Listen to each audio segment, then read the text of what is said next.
The last 5 years have been great.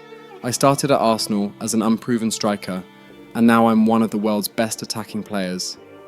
At 21, I've scored 269 goals in just 290 appearances.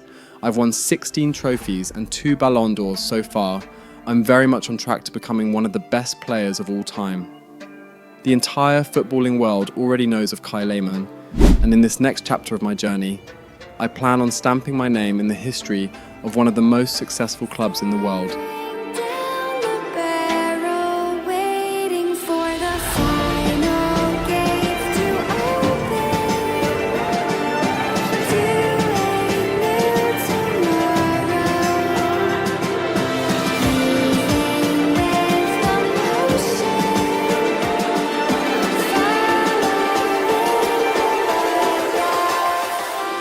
Kai Lehmann is once again involved in another record, and this time it has been absolutely shattered. Real Madrid have reached deep into their pockets and pulled out a whopping £245 million to get the wonder kid from PSG. Just in that Real Madrid have bought Kai Lehmann for £245 million. And here we go. Kai Lehmann to Real Madrid for a mouth-watering, jaw-dropping £245 million. He now holds the record for the most expensive player in football history at just 21. We knew this kid was destined for greatness when he stepped into the scene, and now that Real Madrid has got on his signature, what's in store for him in the future? I signed for Real Madrid. They paid PSG $245 million to get me, an absolutely absurd figure, yet another record broken for me. There's a few reasons why I chose Madrid over Barcelona. Apart from wanting to be a part of such a prestigious club, the rivalry with Lamine Yamal would be way more juicy if I'm at Madrid, like he told me a couple years ago when we first met. They have also been less successful in Spain overall, losing the La Liga and Copa del Rey trophies to Barcelona 4 times in the past 5 years. They've added one more Champions League trophy to make it 17 when they beat Arsenal a few years ago in the finals. And with Barcelona's squad coined as the best in the world right now, they mean business in the Champions League. So with the help of Mbappe, Winery and I, Ancelotti plans on getting Madrid back to winning ways in Spain, as well as the Champions League. I moved to Madrid with Chloe as originally planned. Flo, on the other hand, didn't come with me to Madrid. She moved back to London with her boyfriend and told me she would be dropping by if there's anything important that would require her presence. We said our goodbyes in more ways than one, and I would sincerely miss her. It was a new and exciting chapter of my life. Playing for Real Madrid, I don't know how long I'll be at Madrid, but I signed a 3-year contract with a $450k weekly wage. Flo did wonders with the negotiations again. If things go well, I will probably extend the contract. My first training session with the team and one of the coaching staff introduced me to the team. I was already well known, so I got a lot of positive greetings from the team.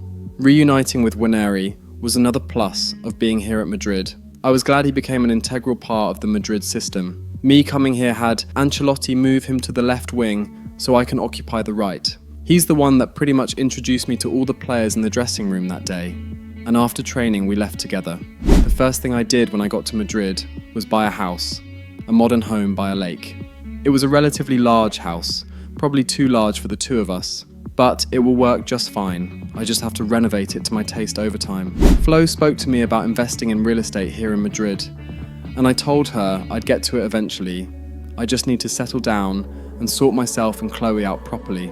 The conversation was kind of awkward, but we decided to keep what happened to ourselves and just move on and not talk about it again.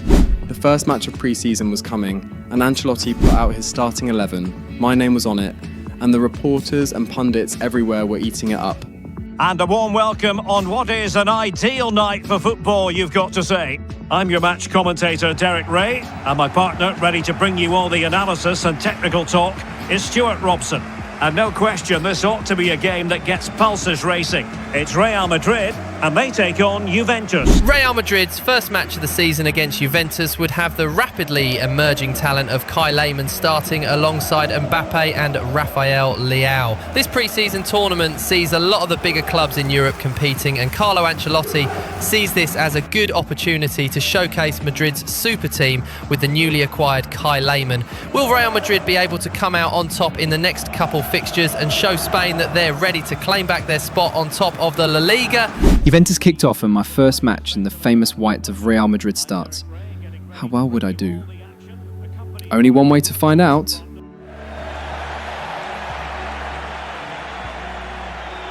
Has a go, and a goal! Not wasting much time today. They strike first. Yeah, here's the set-up play. Well, it's a great little back heel, isn't it? And then what a finish. That's been hit with such power and pace. The keeper has no time to react. It's a brilliant strike. I hit the famous Ronaldo celebration, and the crowd sued with me. It was an amazing feeling. I had always planned on doing the Ronaldo celebration once I scored, and to score this early, I'm amazed at myself as well. The rest of the first half, Juventus tested Mike Maignan. Shot after shot, but he saved them all. I set João Neves, who came here from PSG last year, but his shot was straight at the keeper. Kolo Muani had a really good chance to draw level late in the first half, but Maignan impressively kept us ahead. The first half ended. Apart from my first goal, I've been relatively quiet. The entire front three has been relatively quiet. The ball has hardly been able to come out of our midfield. Ancelotti said we need to do better in the second half and push for the win. And that we did. I played it to Bellingham, and he passed it back to me, and I got my second goal of the match and my second goal at Real Madrid. In it goes! He's made it a brace for himself. No stopping him, apparently. Well, here's the replay. He's done really well to get his head up and pick somebody out with that cutback. But there's still plenty to do from here. He hits it so well, though. Lots of pace, lots of power, and the keeper just can't react in time. It's a great strike. Leao came off for Waneri. Carlo Ancelotti was going all-out attack. I had a chance for my hat-trick, but I wasn't able to sneak it past the keeper. I got subbed off after that for Endrick. I came off with a 9-point match rating and 2 goals. A really good start to my Real Madrid career. The match ended 3-1 after Mbappe got the winner. It was the perfect first match for me. 2 goals to start my journey here in Spain. The next match would be against a relatively tougher opponent, Manchester City. I've won a lot of matches against them, and having lost Haaland to Barcelona earlier this season, I'm not expecting them to be as lethal in their attack. That wasn't until I saw Isak in the tunnel. I had no idea they had got him. This changed nothing though. I just have to go out there and perform. I played a 1-2 with Waneri, but Courtois, who is facing his former club, was able to save my shot. At the other end, they were able to pass around our defence and get the first goal of the match. Not wasting much time today. They strike first. Waneri played a good ball to me, and Gvardiol clattered into me. The landing was not good, and I ended up injured. I was feeling pain in the side of my face, my shoulder, and a stinging pain in my knee. This wasn't good. I could still play, so I was expecting to run it off. We went on the attack shortly after, and Ethan Waneri was there to put us level. To equalise, and a goal! An end-to-end game, and they weren't behind for long. Isak had a shot on goal, but Maignan got it covered. Bellingham found Waneri at the other end, but Courtois was able to save the shot. I had a good run on the wings and laid it off to Bellingham, who struck the crossbar. The pain was still there. Ancelotti was already noticing. I signalled to him that I'm still trying to run it off. I still had something to offer in this match. Lehmann could be dangerous. And up for grabs off the keeper. In it goes! At the second time of asking, and the keeper feels hung out to dry. I got my first assist, and it was to Waneri. His first shot was saved, but he was alert enough to get to the rebound. Isak had a good chance to get City level, but Maignan was not having it. The manager finally brought me off and told me he can't afford to lose me at all. The match ended 3-2. It was close, but we came out on top yet again. I came off with a couple bruises on my shoulders and knees. I would miss the last pre-season match against Lazio, but the injuries weren't threatening at all. We defeated them 3-0, courtesy of Ravella and Waneri's brace. He had really done well in pre-season. And now, what's ahead of us is the La Liga. A long season ahead, and I'm ready for it. we're ready for it. We had a couple days before the match against Mallorca, so Chloe and I decided to explore Madrid. Ethan and his girlfriend took us round and showed us where were the best places to go to. It was a fun day out between the four of us. After we got back home, Chloe and I talked about life in Madrid. She was a model, so she wasn't really bound to any one location, and the agency she worked with was very flexible, so it wasn't really a problem for her at all to move here. We haven't really been dating for that long, so me moving away from Paris was not very good for the relationship, which is why I wanted her to come with me. The stadium is buzzing already, and with good cause. Two top sides ready to go at it, and this should be something special on the pitch.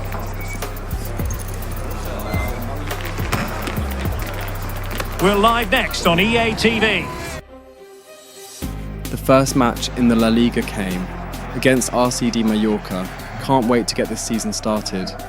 Barcelona had already won their match earlier, so matching them would be the perfect start. Always a joy to be talking to you from Palma. We're here at the Visit Mallorca Stadium. And a chance for them to nudge in front. In it goes, an early goal. No wonder they're celebrating. Has a go, and taken cleanly by the goalkeeper. Distributing it well. And a super header. This could be troublesome. And he's kept it out, fully stretched, somehow reaching it. Real find themselves in a position of menace. Not a very complicated catch. Doesn't have to do it on his own. Decides to shoot. Oh, keeper dealt with it. Can they get in behind them? And a really powerful effort, but just over the top. Camavinga. And threading it through. In it goes! He's made it a brace for himself. No stopping him, apparently. Now Eder Militao has eyes for goal. Well, I think it's fair to say he got underneath that just a little bit. And there it is, the half-time whistle then, here at the Visit Mallorca Stadium. That's a good pass. And a goal to seal the hat-trick. A masterclass in finishing.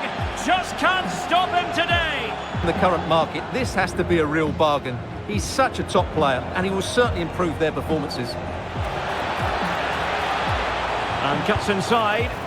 Well, not quite the result he was hoping for with that shot. Close though.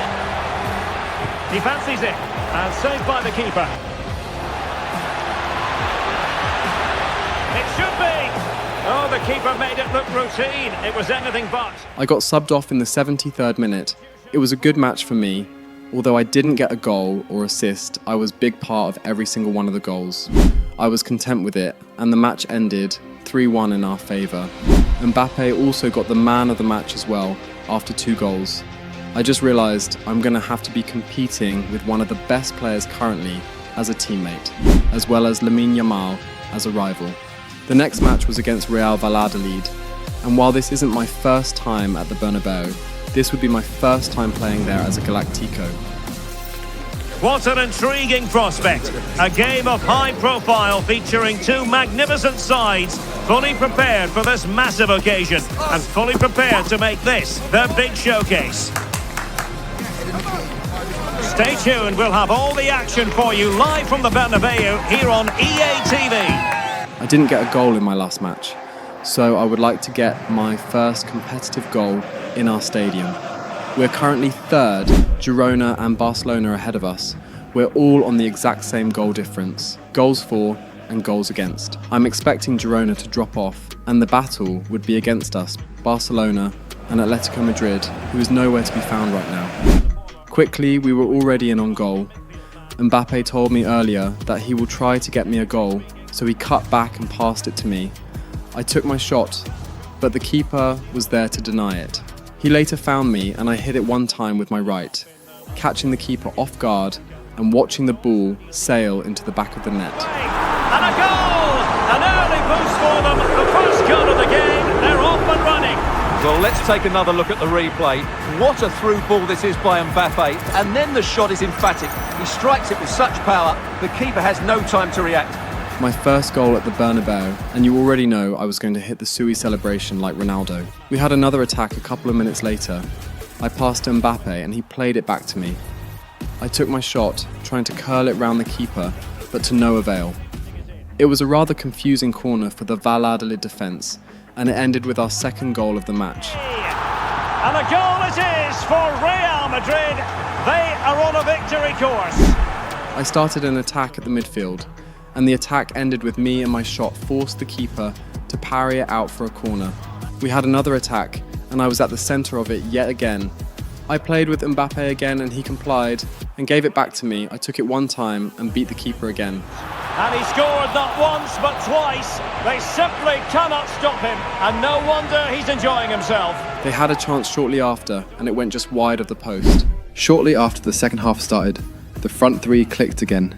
I lobbed it to Mbappe and he headed it down to Waneri, who put it past the keeper for 4-0. We were absolutely demolishing them. Waneri had another chance, but the keeper was able to save it. Mbappe played it to me and I unselfishly passed it to Waneri, who was more open, and the keeper denied him his second again. I saw Endrick getting ready to come on the touchline.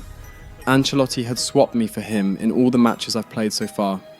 So it might be time up for me in this match. I pushed forward for one last attack. I threaded a pass through two defenders towards Chouameni and he laid it off to Waneri, who still couldn't get his second. I came off after that move. I was satisfied with my performance. 2 goals at the Bernabeu and a 10-point match rating. The scoreline remained the same at the end of the match.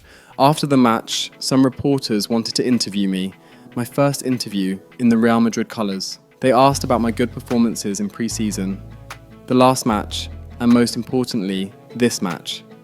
They spoke English, so it was easier for me. They asked how it seems easy for me to acclimatise to a new club in a different country. I said that it looks easy, but it's not. But I have to keep doing my best out there on the pitch, no matter the circumstances. I did it at PSG and was successful enough in the 2 seasons I was there. I said Madrid seems like it would be more of a challenge, but I'm up for the task, and I'm here to perform for my new club. After I got back to the dressing room, everyone congratulated me for the performance. Also my first goal at our stadium. I was happy with how things were turning out. Chloe was happy for me as well when we got home, literally talking to me about everything I did in the game, and how the Sui in the stadium was so damn loud after I scored. That was definitely the highlight for me. Not even the goal, the celebration after the goal. And to celebrate, I took her out that evening. Nothing too sophisticated. I had my personal assistant buy out a cinema for the night. We went there with all sorts of food and watched a couple movies till she slept off. The next match was against Las Palmas. We were on top of the table after the high-scoring performance against Valladolid. It's still too early to tell how the season is going to go though. We just have to be ready for everything, even Barcelona and Atletico Madrid. Waneri is currently leading the team in goals with 8, Mbappe has 5 and I have 4. Interesting to see that I'm not miles ahead of everyone, it's still early, but Waneri and Mbappe mean business. If I want to outscore them and be on top of this team, I'll have to work even harder. The day before the match, after I got home from training, I decided to do way more than I usually do. I told my personal trainer I want to get better physically. I know I'm not 100% physically, so I have a lot of work to do. We beat Las Palmas 2-0 courtesy of Mbappe's brace. Next up was Real Betis. Currently in 6th, they're one of the teams that can definitely give us a run for our money, so we have to be prepared. Fran Garcia played a long ball through to Mbappe, but he wasn't able to beat the keeper. Waneri was in on goal. He tried to toe poke it past the keeper, but the keeper was ready for that. They had a shot on goal after a corner, but it went just wide. I lobbed the ball over the defence to Mbappe and his shot was wide as well. Late in the second half, Mbappe played me in on goal and I was not going to be missing from there. Oh, and it goes at long last. Deadlock broken. Will that be the one that gives them the win? We were lucky enough to have their rebound hit the post, but we were very unlucky in the chaos after that. We conceded a penalty, but our luck was still there. Maignan saved it, and we were still alive in the match. We won the match by a slim 1-0. We weren't entirely dominant in the match, but we just about deserved the win. Ancelotti spoke to us in the dressing room. It was a win, but we needed to be more clinical, to finish a lot better if we're to take the La Liga back from Barcelona. The international friendlies came, and we were against Spain and Czech. Unfortunately for me, I fell ill a couple days prior, and I had to miss the fixtures even after being selected. We beat Spain 3-1 first, then went ahead to defeat Czech 2-1. Chloe wasn't around because she had to travel for a gig, so I was alone the majority of the time. Ethan came over once or twice to check up on me at my place. I needed to be back on my feet before the next match against Real Sociedad. And I worked out a lot more often now, did even more sets, pushing myself to the limits. I needed to be better. The day after training was the match. I ate well that night, brushed my teeth and went to bed. Chloe was coming back tomorrow. She said she bought tickets with a few friends she already made here in Madrid, so she would be there for the match. Couldn't wait to see her. Well, what a game we have in store for you today. The hype has been building all week and we're just moments away from kick-off time. Stay tuned for the live action. Early on in the match, Bellingham played it to Mbappe, but the defender stopped the header. Unfortunately for them, Waneri was there to put it away with style. A few minutes later, we combined again, Mbappe to Waneri to me, and the keeper was not at all ready for the low shot.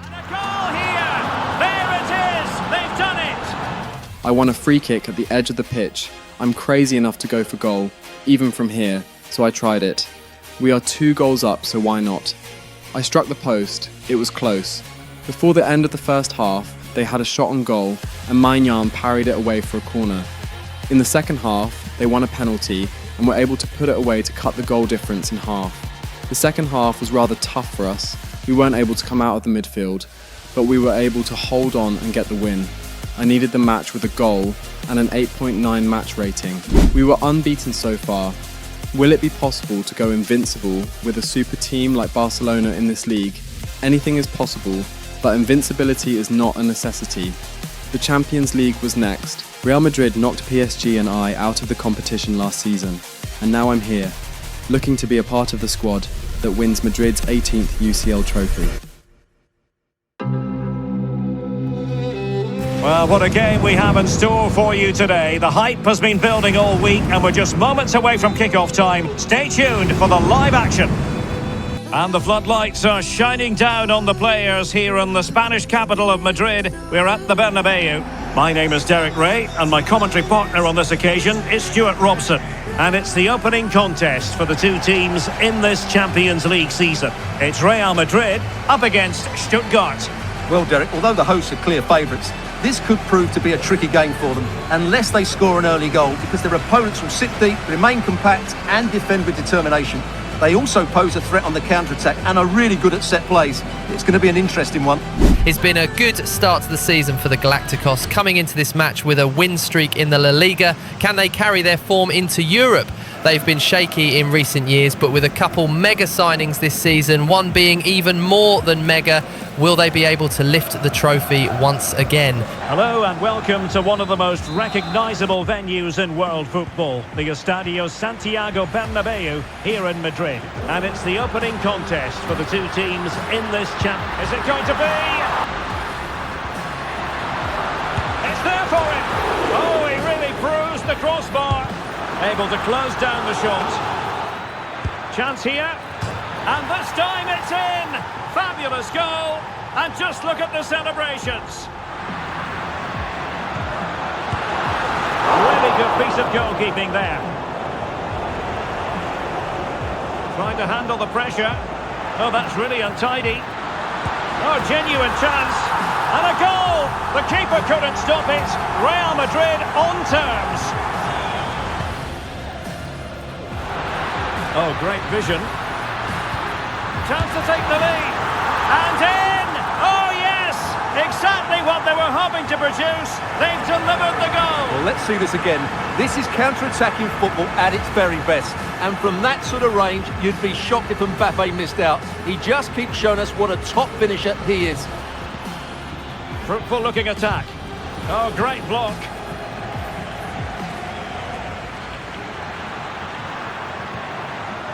Can they get in behind them? Oh, surely. And a goal! That's his brace. They just can't keep him quiet. Lehmann. And news of a goal in the Bologna game, but let's confirm who has scored it. Alex Scott. It's another goal for Bologna. They're pulled ahead by 2. Well, fantastic reflex action. Crossing possibilities. In it goes to alter the arithmetic and give them hope that they can turn this round. Mbappe. Lovely ball over the top. It could be for Mbappe. And it's in! Real Madrid firmly in charge here. We won the match 4-2, a very enjoyable match for me. We picked up all 3 points, we started well, and finished the match well. I finished with a 9.4 match rating, 2 goals and 2 assists. I was on absolute fire in the match. Now we look at our next match in the La Liga. We're second on the table, drawn on points and goal difference with Barcelona, but they have more goals overall, so they claimed the first spot. Mbappe leads the scoring charts with 6 goals after 5 games. Haaland and I are in joint third with 4 goals. Barcelona's team is extremely crazy, extremely good. And obviously, now that Haaland is there, he's for sure to be putting in a lot of the goals with the likes of Lamine Yamal and Messi. Yes, Messi. Thiago Messi. The son of Lionel Messi. Stranded in the open, dried out tears of sorrow, lacking all emotion. Real Madrid and Barcelona.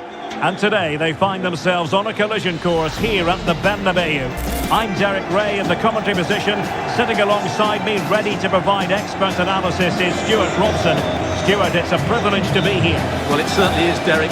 This is a bitter rivalry between 2 of Europe's best, and I just can't wait for this one. It should be an absolute classic.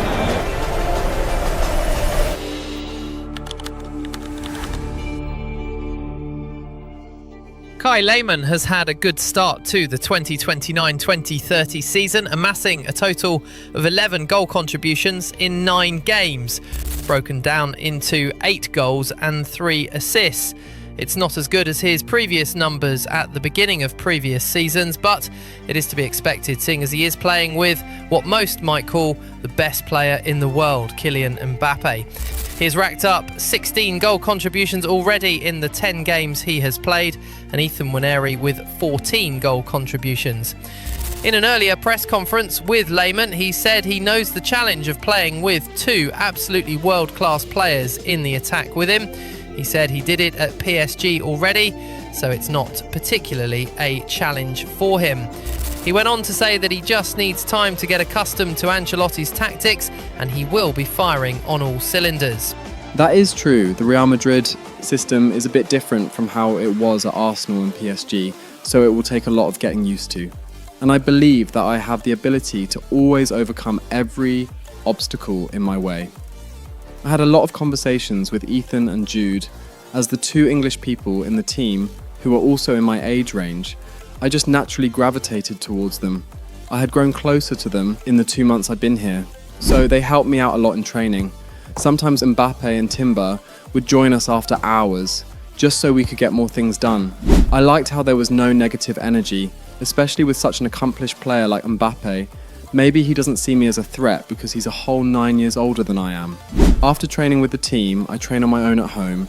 I eat well and do everything I'm supposed to do. Chloe, on the other hand, is a very much needed escape from the world of football. I'm grateful for her every single day. As well as Corey, Flo and my mum. Mbappe was top scorer in the league. Haaland and I were joint third with 4 goals each. I wanted to be top scorer in the La Liga. I've been top scorer every single year, besides the time I tore my ACL. I have a record to uphold, and I have Mbappe, Haaland, Yamal, Thiago Messi and Nwaneri to compete with. I love the thrill. The match against Espanyol was in a few hours. Barcelona was first with a game at hand, so if we want to end the day on top, we would have to beat Espanyol by more than a 2-goal difference. And that we did. And Real's creative tendencies coming to the fore. Mbappe! And a goal! Not wasting much time today. They strike first. Well, he had a decent reading of that ball in. Mbappe. Can he finish this? And it's in! Real Madrid firmly in charge here. So plenty of forward momentum from Real Madrid here. A goal! And it seems they're truly cruising to victory here.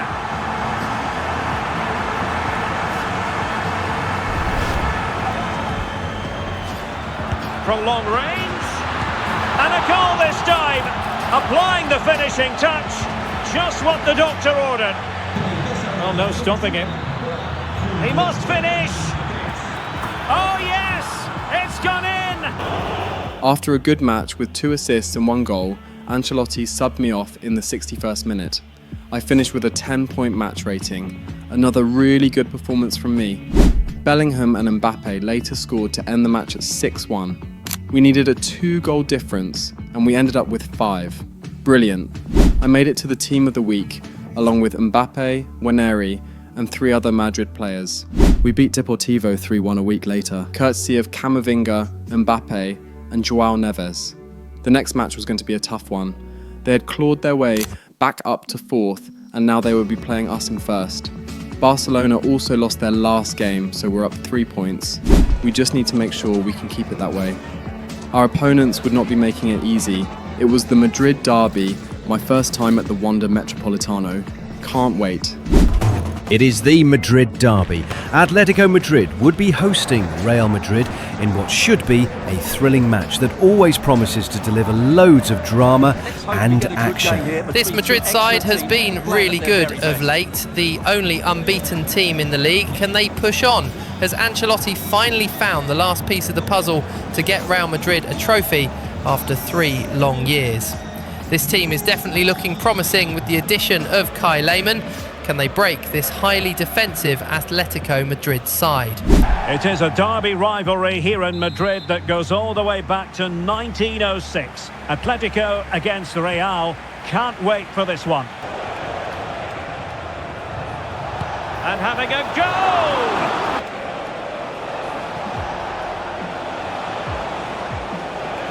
And he takes it on, and not cleared away properly.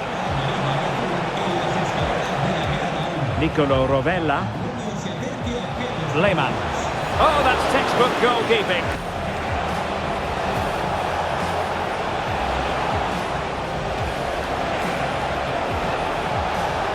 Dangerous ball. Fine goalkeeping to push that away. Well, they need the ball once more. They know that full well. And it might be. And it goes! Atleti strike first in the derby. Just look at the celebrations. Stunning. Lehmann. He's in behind. Couldn't grab hold of it. Looking for a teammate. Oh, good work to deny the opportunity. Manoeuvring forward is Griezmann. And a goal it is! Such a big moment for Atletico Madrid, who are well on course for success.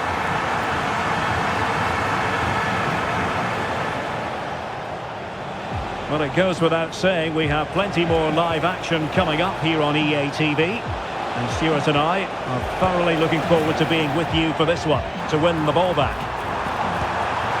And he's gone for power. Mbappe.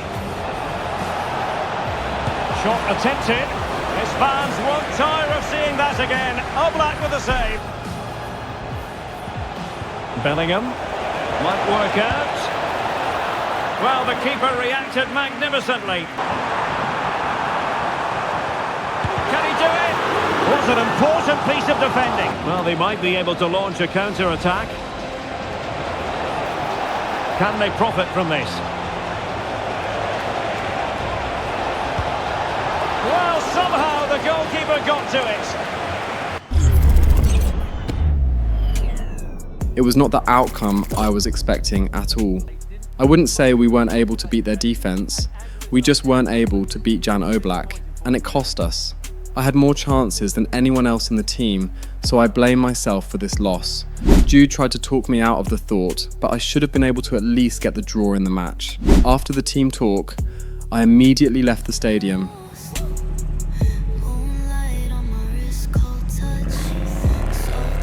Chloe was home waiting for me. I was down, blaming myself for the loss, when it could have at least been a draw. She told me that I can't shoulder the blame alone, and I shouldn't do that at all. She said if I'm to blame anyone, then everyone in the team is at fault, and we were also just unlucky. She hugged me afterwards and kissed me. Her words and actions made me feel better. Building to a crescendo all week, and very shortly it will be for real. We have all the action for you live. It didn't take long for me to be back in France. We're up against Lille in the Champions League, a team that I terrorised in the French league. So we might need this match for a morale boost. Apologies to any Lille fans. They started well, but Magnin was able to keep us safe. We had a counter-attack right after that. Jude Bellingham.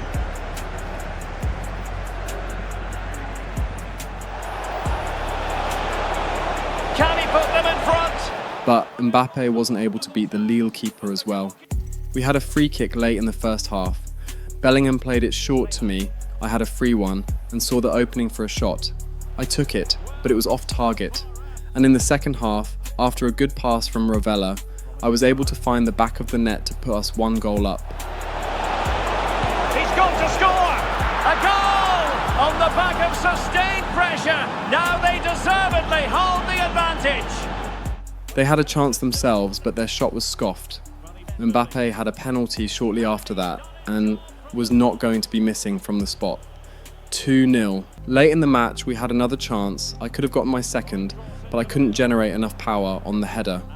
The match ended with our win though, a 2-0 win. I went to Ethan and Jude after the match, and they congratulated me on my performance in the match, and we went into the tunnel together. It was indeed a morale boost, a good performance from every one of us, and Mbappe did get the man of the match in this one. Barcelona had caught up to us, and we just had to continue winning to keep them at bay. The next match was Villarreal. They haven't done particularly well this season, so we can exploit that. This is the kind of occasion we all relish as football fans. Non-stop hype all week long, and now for the action. It's very much a temple of football, the Santiago Bernabeu, right here in the Spanish capital, Madrid. I had a very good opportunity after Mbappe played me on goal, but I misjudged Ethan's run and screwed up the opportunity to go up 1-0 in the match. We were all up in their faces early on. I passed to Waneri, but his shot was comfortably saved by the keeper. Shortly after they scored their first, we had a counter-attack between us at the front three. From me to Mbappe to Waneri, back to me and in the back of the net to draw level. And a goal! The keeper couldn't stop it. Real Madrid on terms. They went up again early in the second half, and I was able to find Mbappe, and he blasted it in for our second equaliser on the night. Asensio lobbed the ball over the defence and found me, but I was unable to steer the volley to put us ahead. In the space of 30 minutes, they scored 2. Devastating for us. We had one last attack, and we were able to pull a goal back. But that was it, our second loss of the season, against a team that was struggling up until this point, and the worst thing was that it was in our stadium. The press wanted to speak to me after the match. I met Mbappe just before I left, and he warned me that the interviewer was up to no good. I remembered what Flo told me to do in these situations, just be calm. The man's first praised me for my performance, pointing out that even with the loss, I still managed to get 2 assists and a goal. I told him thank you, and his next question was how I feel about the defence, letting us in the front 3 down. I was not expecting a question like that. It low-key got me irritated, but I had to keep my cool. I remembered what Chloe said after the loss against Atletico Madrid. We don't blame the defence for the loss. Winning or losing, it's a collective effort. We can't hold one unit responsible regardless of what happens. My duty as an attacker is primarily to score goals, and I believe I'm more than good enough to have scored or created 2 more goals for us to win the match. Does that mean it's my fault that we lost? I asked him and he stuttered, not knowing what else to say. I was already irritated by him, so I politely asked to leave the interview, and I left. When I got back into the dressing room, I sat down, wondering what actually went wrong in the match. Ancelotti didn't really say a lot. He just came in, looked at us, and left. On my way home, I got a call from my favourite human. Wagwan, baby brother. I'm just chilling, Corey. Tough match today. Gotta get out my head a bit. Tough match, tough interview. I'm glad you handled that asshole well, though. I see you got some wit from your big sister. Corey, we were 5 minutes apart. When have I ever cared about that? Get real, Kai. Heard you're on tour, though. You're doing really work for yourself. What about school? Got to say, going on tour in my final year wasn't one of my smartest decisions. And tough as fuck, but mum didn't raise a quitter. Yup, you got that right. Anyways, I'm coming to Spain in a bit for about 3 weeks, performing in Seville, Barcelona, and guess where? Madrid! So I get to see you, finally. We've been so goddamn busy. Don't worry, after your Madrid show, Chloe and I will be here to stress you even more. I wouldn't have it any other way, love. I'll be at your first El Clasico game, though, so expect to hear me screaming your name and suing with you when you hit a hat-trick against the bloody Avengers. Real nice talking to you, Corey. I'll be waiting for you here. I'm driving right now, so I'll call you when I'm home, yeah? Sure thing. See ya. Bye. I got called up for the international break. The last 2 games I was ill, so I couldn't play them, but this time we're up against Norway first. The perfect opportunity to see what Haaland's got under his sleeve this season. I played on the right in this match.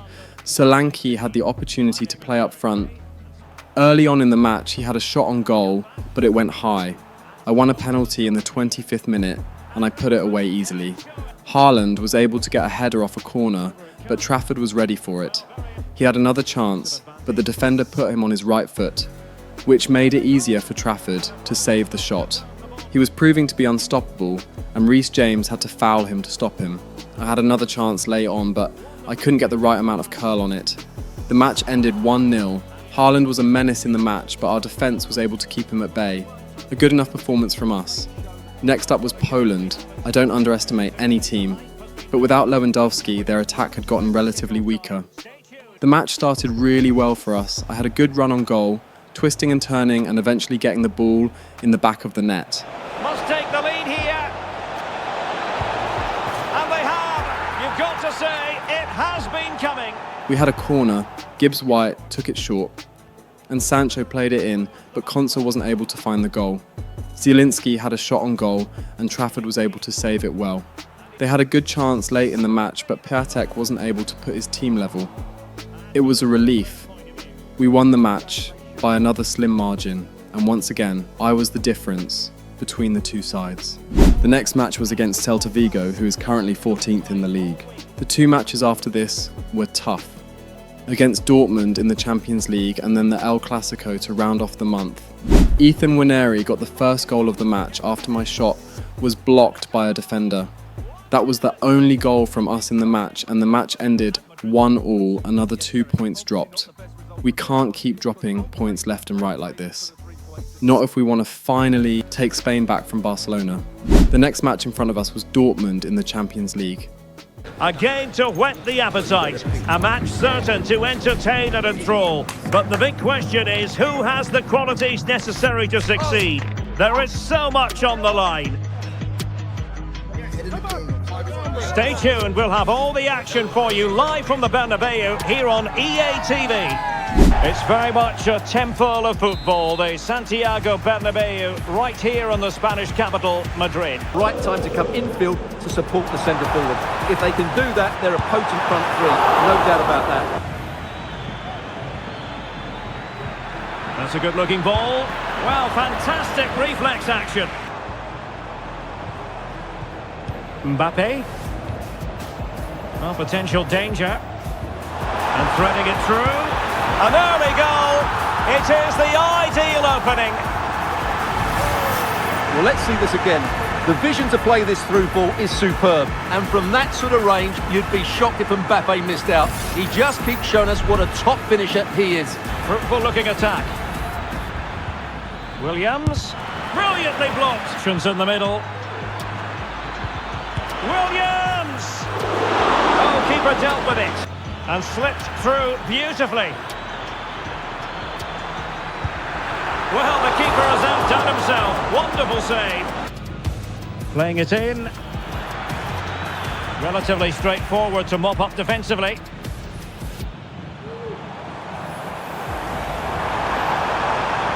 Moving forward effectively. In with a chance. And a goal it is for Real Madrid. They are on a victory course. Well, here it is again, and the pace in which they break forward is devastating. It's so hard to defend against, and once he gets onto it, he just smashes it past the keeper with great technique. What an emphatic finish that is. Good idea, could be a chance, and inches away. Well, the electronic board showing 1 additional minute. Now the cutback, and a goal! They're running riot here, almost out of sight. Well, not the easiest of saves, but you'd expect him to stop it. Kroos. And effectively parried away by the keeper. A goal here, giving his team precisely what they were looking for. Now he deserves to celebrate it. And he takes it on. Nicely blocked. Good distribution. Is this the moment?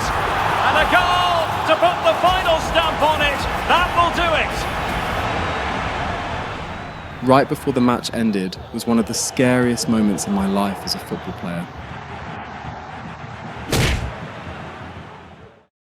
I blacked out. After I came to in the hospital, I saw Chloe and Corey sitting in the ward looking worried. I called out to Chloe and they both got up to meet me, asking if I was okay and all that. I asked Corey what happened while Chloe called the nurses. Well, in my opinion, it was a very unnecessary challenge from Hummels. I mean, why is he even still playing? Bro probably has grandkids at this point. I know he didn't mean to and he was just frustrated, but still, that was insane. He's lucky you just came off with a slight concussion because I would have hunted down his goddamn family, grandkids and all. I laughed at her words and said that wasn't Hummels. The doctor came and explained everything to me. She told me I was generally fine, but I just needed to take it easy the next couple of weeks. Weeks? I can't miss the El Clasico match. I told her I can't miss that match. I asked her if there's anything I can do to speed up the process of recovery. She told me that there wasn't. She's not completely writing me off, but I just needed to be careful. Ancelotti had already gotten the message, and a couple days later, after training, I told him that I was in the right headspace, physically and mentally. I explained that I was finally getting used to the Madrid tactics, so he would need me in the match. I was finally able to convince him, and he told me that if he spots any slight inconveniences with me, he's immediately taking me off. I thanked him and left training that day with a smile on my face. I had something to prove against that Barca side. I personally want to outscore everyone on the pitch that day. I know I shouldn't push myself, but I need to let the Madrid fans know that I'm worthy of this number 7 jersey. Before the match against Barcelona, I attended the concert that Corey held here in Madrid. I stood backstage watching her on the stage, proud that my sister could single-handedly pull a crowd like this with her talent. And a crowd that was very active, dancing to her music and singing along. It was surreal. I was very proud of her. Moonlight on my wrist, cold touch. Soul tie, cut loose, no love. You were past life, left in the dusk. Took my time, now I'm way up above. Saw you call, but the signal too weak. She even brought me out at some point while she sang her latest single called Twin. Yes, she sang a song for me. It was an amazing feeling. The Madrid crowd went crazy when I came out. Seeing one of the stars in their football team on stage with their favourite artist, it was incredible.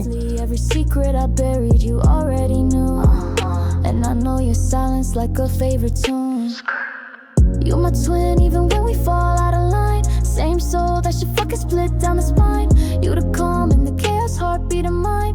If I'm lost, nigga, I look to your eyes. You my twin, you my twin, you my twin, you my twin, you my twin, you my twin, you my twin, you my twin. Barcelona had gone 5 points clear of us after all the drop points in the last couple of matches in the league.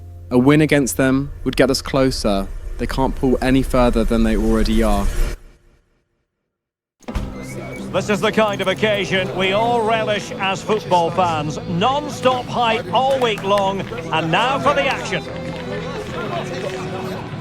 It is the most exciting fixture in Spanish football, the El Clasico, Real Madrid versus Barcelona.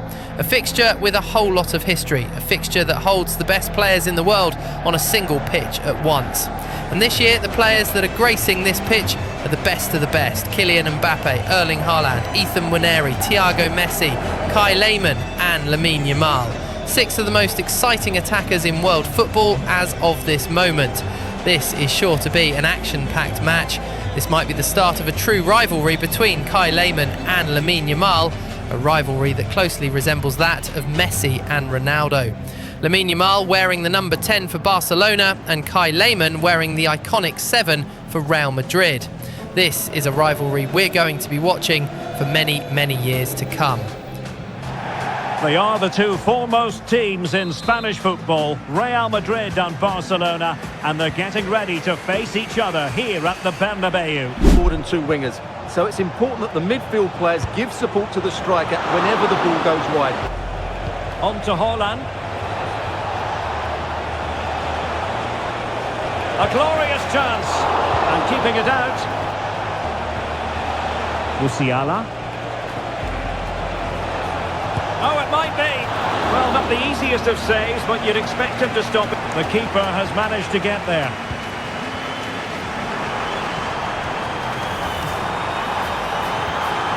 Oh, that's an interesting pass. Really important tackle. Might jump in front. And there is the goal that gives them a well-merited lead. It had been coming.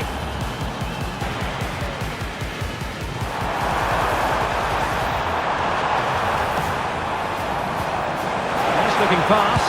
Will he finish? Oh, that's brilliant! A strike so delightful, you'd never tire of seeing it again and again. Sheer technical excellence. A goal of the highest order. Take a bow. Real find themselves in a position of menace. Well, if you're going to challenge like that, it has to be spot on. What does the referee think of it? And it is red. He's been given his marching orders. Well, it's a definite red. He's put his team under a lot of pressure now. Eduardo Camavinga. Can he find the right pass? He's in here. And it's 2 for him today. A masterful performance. The defenders unable to stop him. Lehmann. Promising pass. He'll have a go here, and foiled only by the crossbar. I felt like I was rushing on adrenaline for that whole match. That final shot from me was vicious. Luckily for the keeper, it struck the post. Second half came and we were ahead after coming from behind. The Barcelona front 3 had caused a lot of problems for us, but our defence has held strong so far. Oh, good vision. Magnificent challenge to win it back.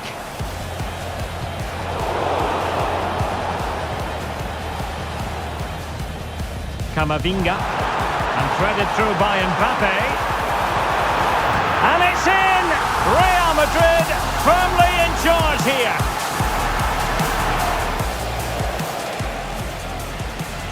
Haaland, oh, that's textbook goalkeeping.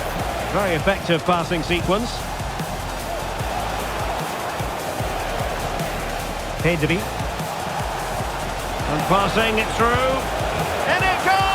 To reduce the deficit, still very much alive and kicking. Well, as you can see, he doesn't mess about here, does he? He's strong, well-balanced and skillful. That's a top-class finish. Militao.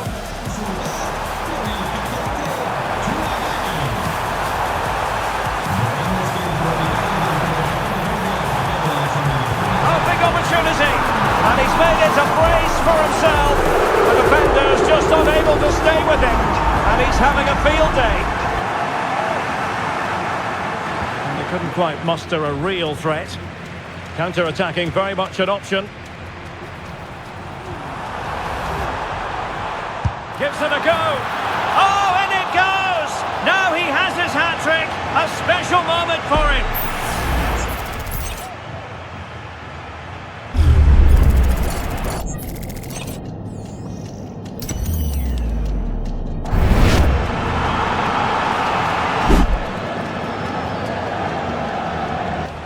Erling Haaland.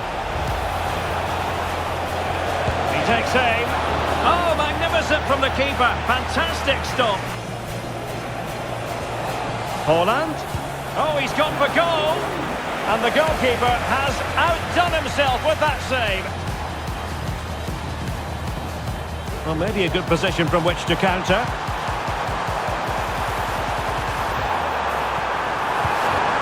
Shot blocked, but still alive. Blocked again. And the keeper making sure that was pushed well away from danger. Haaland! And a strong glove on the ball from the keeper. That's a very fine piece of tackling. Good looking cross. We absolutely took Barca to the shops. I personally had the best match of my life at club level. I felt like I had single-handedly bested the entire Barcelona. Lamine and I were still good friends, and after collecting the match ball, I was on my way to meet him. I felt like I had taken an adrenaline shot, and it was wearing off. I was feeling extremely cold, nauseous, and lightheaded. I could see him in front of me, and black dots started obscuring my vision, and everything went black.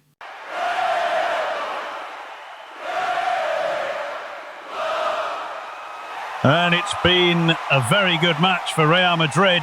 A very good match for Kai Lehmann in particular. His first hat-trick for the club. 3 goals and 2 assists. What is happening here? Oh no. Oh no, no, no. It seems like there's a situation down on the pitch involving Lehmann. He looks to be convulsing. Lamine Yamal, the first to help him out here. The medics have arrived and the Madrid players form a wall around him to block the cameras.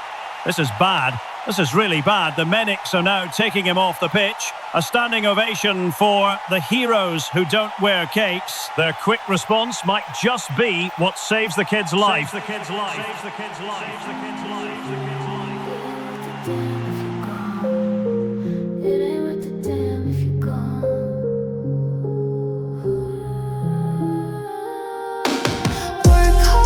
Play harder. Don't chase death just to make them dollars. Work hard, then you dance in the rain. Work hard, that's the devil trying to play.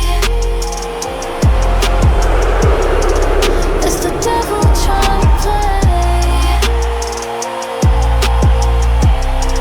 That's the devil trying to play. After a thrilling match 3 days ago at the El Clasico, disaster struck for Real Madrid. Kai Lehmann fainted on the pitch, a scene that would not be able to leave the minds of all who saw it. Kai Lehmann dropped to the ground and his body started seizing. The Bernabeu was in shock after Kai Lehmann. Kai Lehmann. Kai Lehmann. Scary scenes at the El Clasico as star man Kai Lehmann had to be stretchered off the pitch. Bad news for Real Madrid, as we have now confirmed that Kai Lehmann will be out of action for the whole season. Lehmann was stretchered off the pitch unconscious while the fans chanted his name. I thought the incident at Dortmund was the scariest moment of my life, but it was just the catalyst for it.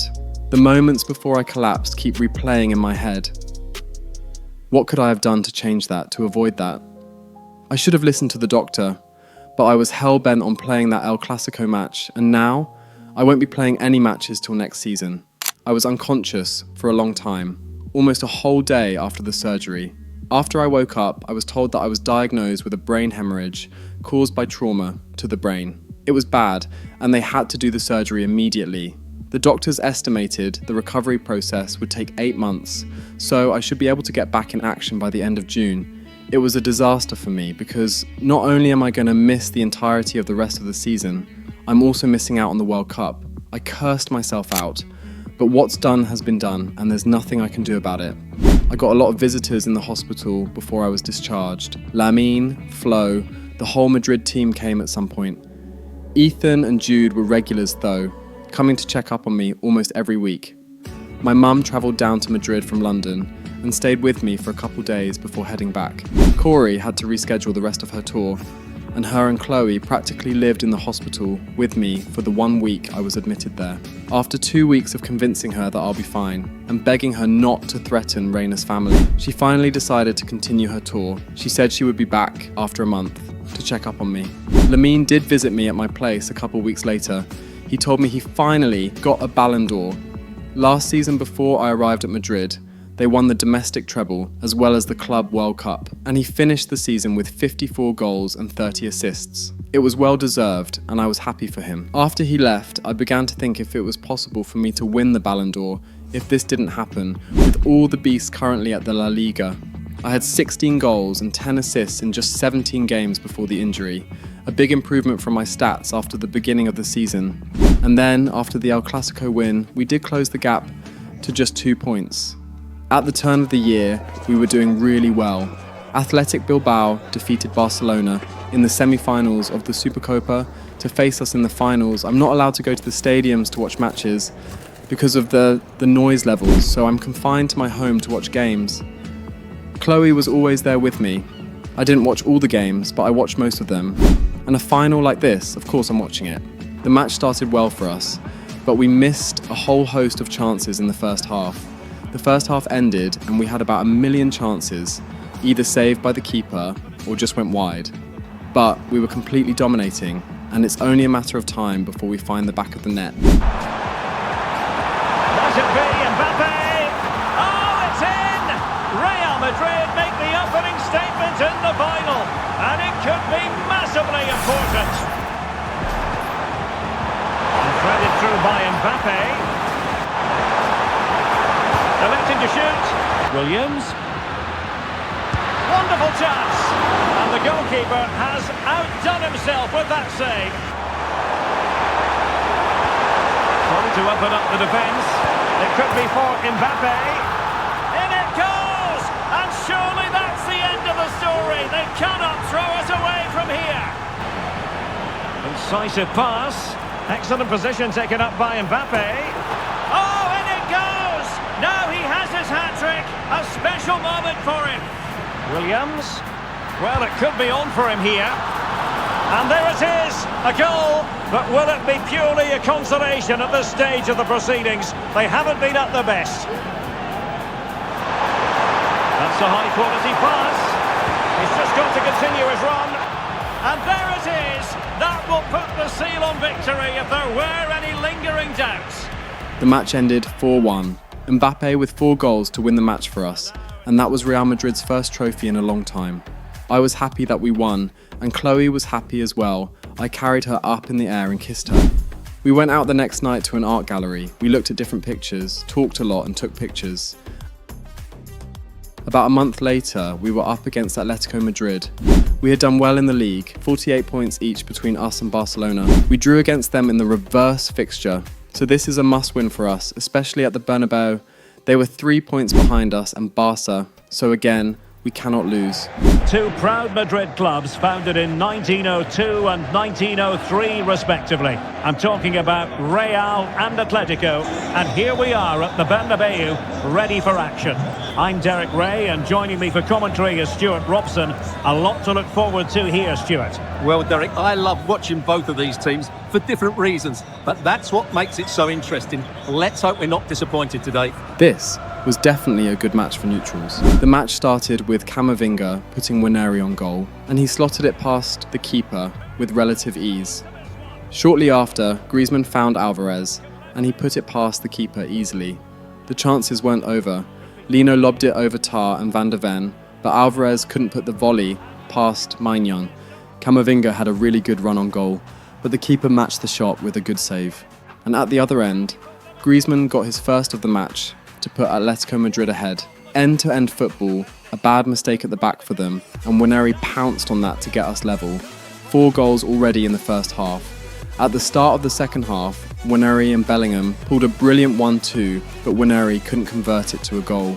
We won a penalty after a mistimed tackle from Lenglet, and Mbappe scored with a Panenka.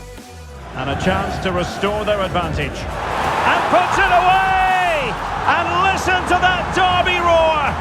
Every goal a special moment in this fixture. The party wasn't over. Endrick made a good run and found Waneri at the far post for his hat-trick. Oh no! Not a moment the keeper will want to revisit. Well, he's got to pick himself up now. Alvarez had a good chance to go level, but it hit the side netting. A brilliant moment between the front three. Waneri played a good ball to Mbappe. He controlled it on his thigh and laid it off to Endrick. Then Endrick's cross into the box was deflected, and Mbappe was there to deliver the killing blow. He's gone and found the net! Brilliant piece of finishing! Magnificent goal! The match was over, or so it seemed. Anything can happen in 30 minutes, and they proved that to us. And he's made it a brace for himself. The defender's just unable to stay with him, and he's having a field day. And this would reduce the deficit. Oh, that's a magnificent volley! What a thumper! And far from simple to put it away, yet dispatched seemingly with ease. Too many more chances. Time is a factor. Could be. And a goal!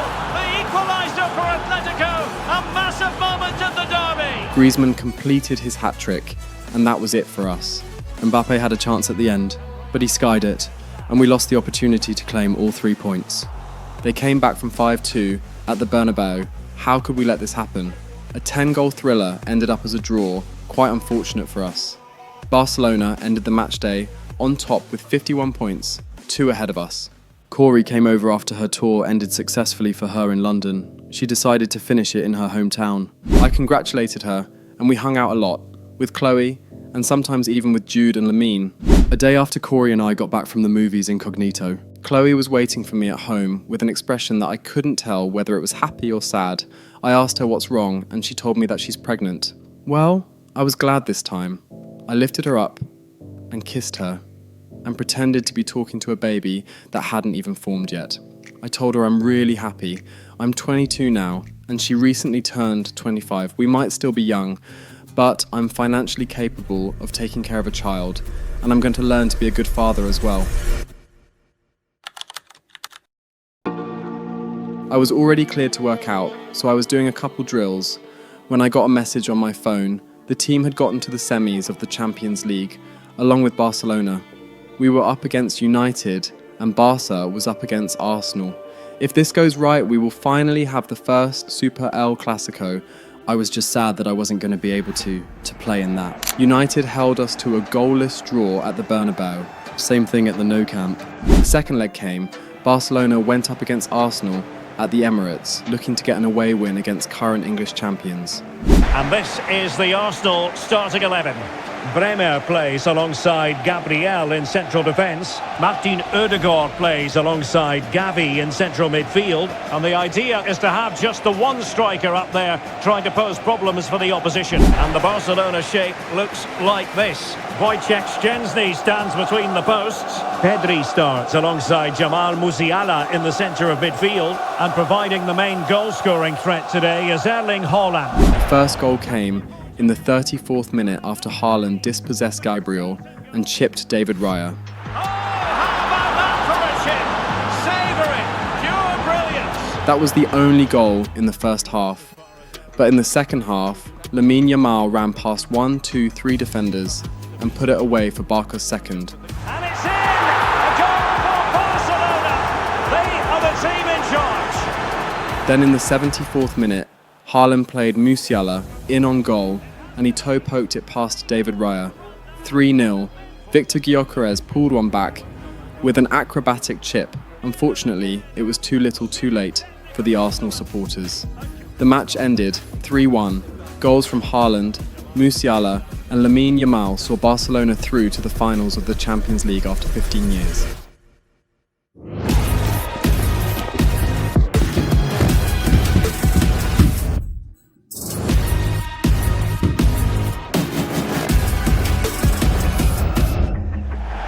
It is Manchester United versus Real Madrid in the second leg of the Champions League. The first leg at the Bernabeu ended as a goalless draw, so the winner of this match is sure to find themselves in the finals where they will face Barcelona. The world is hoping for the first Super El Clasico. But Manchester United and their supporters have other plans. Cristiano Ronaldo Jr. is in this lineup. He has had a really good first 3 seasons at United and has been at the helm of their really good performances lately. Just 2 years in the team and he's already a key figure. Will he be able to send this Madrid side crashing out of the Champions League to face his fated rival?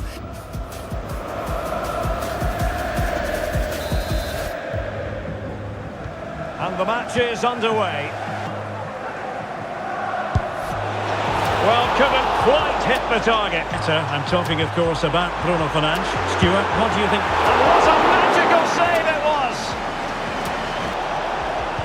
Cuts it back. Vital intervention.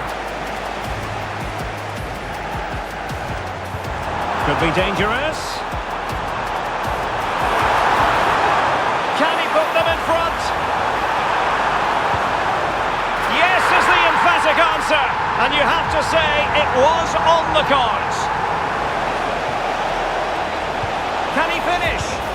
Frantic action from one end to the other.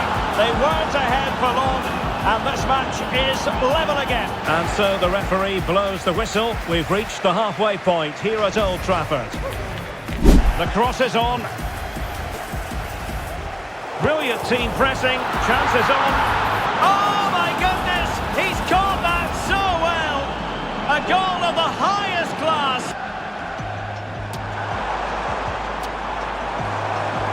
It's looking promising. Is this the moment? And it's in! A goal for Manchester United, who find themselves now level. And there's the whistle, all even at the end of 90 minutes. Oh, nice ball over the top to chase.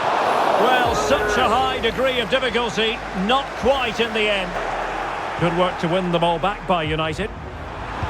Can they forge ahead? Well, that was a big chance to win the game. That's a poor effort from that position. Oh, it's narrowly wide. So unlucky. It always had the potential to go the distance, and it has. So a penalty shootout is next. And so the penalty shootout about to commence. And he finds the net. He could hardly miss. As straight as an arrow. And up he comes, doing his best to remain focused. And the penalty converted here. And it's gone in. In it goes. And he scores. And confidently converted. Well, it's all about keeping a cool head. And he's failed from the spot. And now a heaven-sent opportunity to win the match. Engulfed by all the pressure, he nevertheless puts it away to win this penalty shootout. Well, of course, it's almost as if it was predestined for Ronaldo's son and Messi's son to meet in their first Champions League final. Good luck to them in the finals. Barcelona would be up against us in the finals of the Spanish Cup, and if they win this, we would have to stop them by any means possible to get the treble. We're 2 points ahead of them on the league table, and I believe the lads are good enough to keep it like that. Only 2 sides remain in contention to win silverware. Who's it going to be on this colossal occasion? There is no margin for error. See it on my face, I made up my mind, not another. Stay tuned, we'll have all the action for you live from the Bernabeu here on EA TV.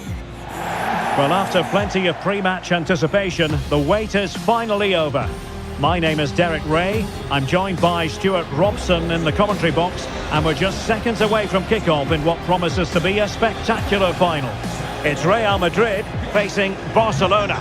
Well, it's been a long journey for both these teams, Derek. It's not been easy, but these players are 90 minutes away from making history for themselves. No doubt both managers will have set out their game plans and made sure every player knows exactly what their roles are. What a game we have in store for us. And so the battle commences.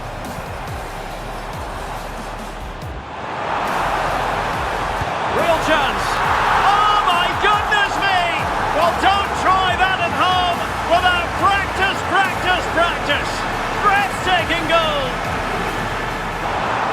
for Real out wide. Opportunity. He's got to score. This could square the game, but the keeper has his say. The supporters want to see him have a go. Oh, what an opportunity. And there it is! A two-goal cushion now, and just look at these fans. A trophy coming their way, surely. Feeding it through. Could be in here. He's in behind. A goal as they cut into their advantage. Still plenty of life in this match.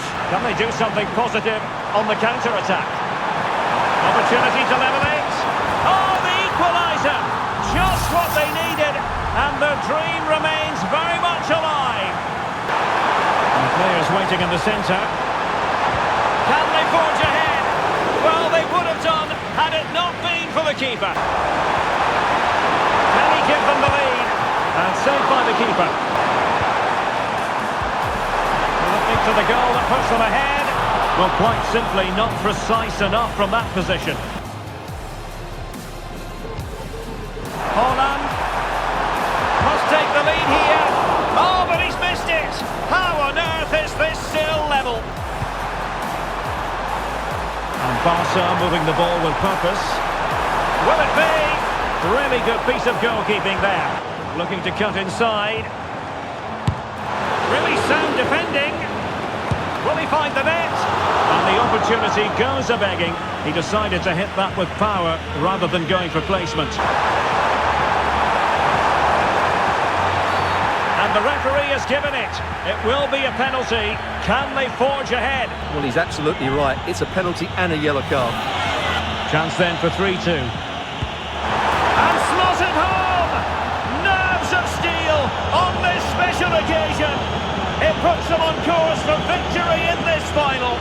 And they'll be determined not to relinquish the advantage. Still in it though, and more than enough time for one last twist. Oh, they could be in here, Stuart. And that is when you need your goalkeeper. Looking for the angle. A goal! And that is going to be that. Name on the trophy for certain. Barcelona came from 2 goals down and won the match 4-0. We just crumbled after that first half. I don't know what happened, but it wasn't it. Barcelona lifted their first trophy of the season, with the possibility of 2 more. Again, we have to stop that. I just hated the fact that I felt utterly useless, unable to help my team in any way. Bellingham came over the next day and we talked about it. He said that he'd do everything he possibly can to stop them from getting a treble. The attack is good enough to keep our lead in the league, and I believe in my teammates. By the next El Clasico, that was still the case.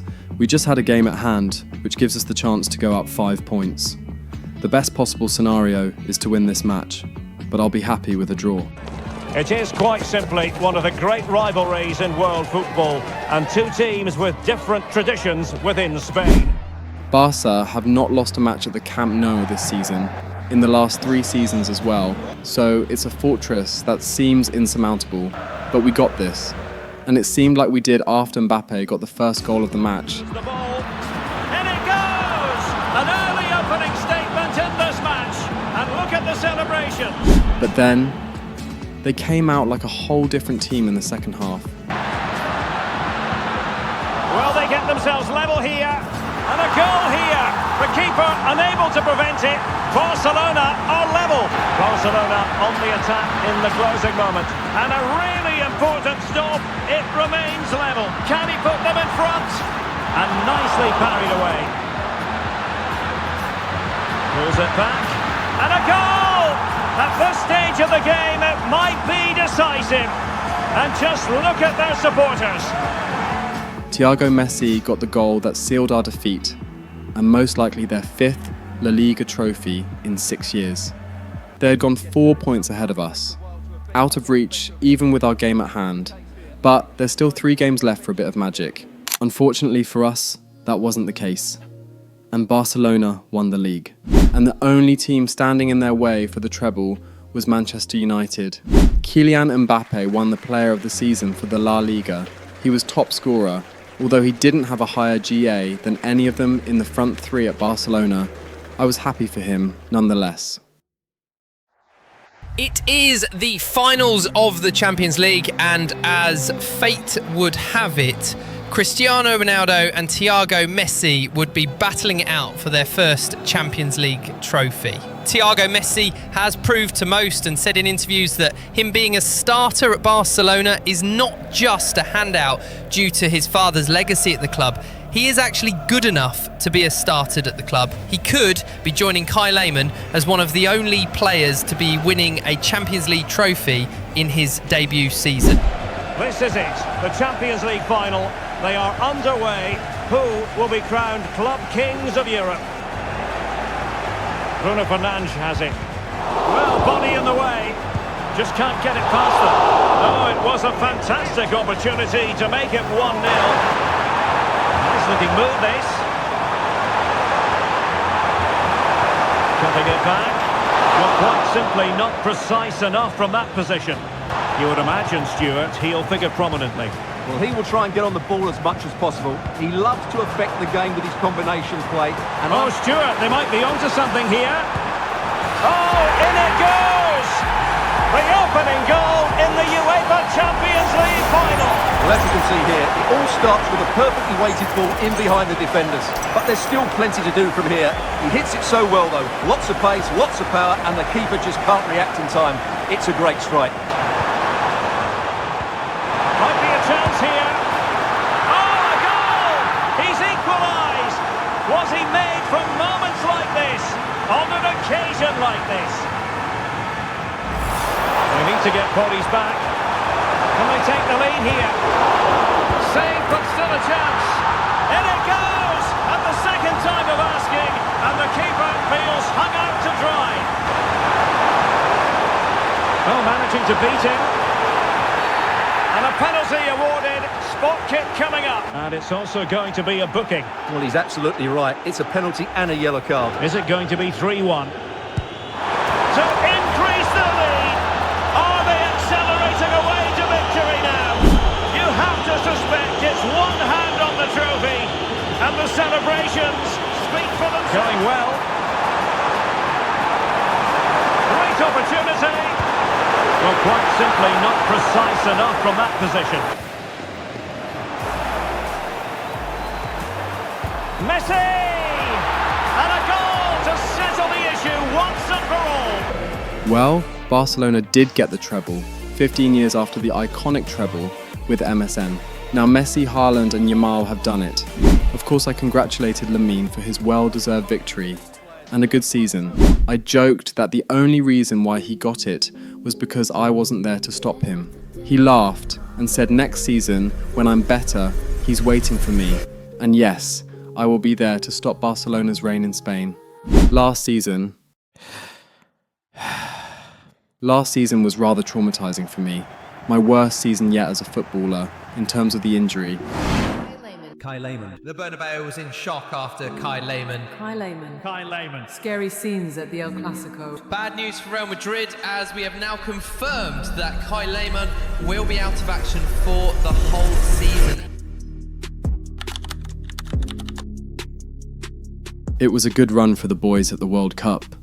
We got past the group stage, taking on Romania, Ukraine and Argentina. Saka did really well, scoring 3 goals in 3 games. The opening goal in this contest. And it's opening up. Well, it's all going so swimmingly for them here. Another goal. And now to finish it as a contest. In it goes. A well-taken penalty. And we have group stage action from the Cup coming up for you. It's Ukraine against England. Big chance. In it goes. The goal for 1-0, and that changes the dynamic. And there goes the final whistle. Very acceptable from an England point of view. The referee brings this match to an end. Both sides have their moments over the course of the 90 minutes, but it finishes in a stalemate. In the round of 16, we went up against Spain, a very tough and very organised Spain side, led by Lamine Yamal. Saka. Oh, big opportunity! And you just witnessed a moment of truly high-class goalkeeping. Oh, a Wouldn't go in for him. And drawing it back. Opportunity missed. Incisive pass. He's just got to continue his run. And a goal! That will do it. They've been pushing for it, and now they've been rewarded. And Morata's in the vicinity. And a goal! Cause for celebrations again. 2 in front. Will we see a response from England in the second? Nice weight on the pass. And there is the goal! He's found the net. Joy unconfined. Oh, disappointing clearance.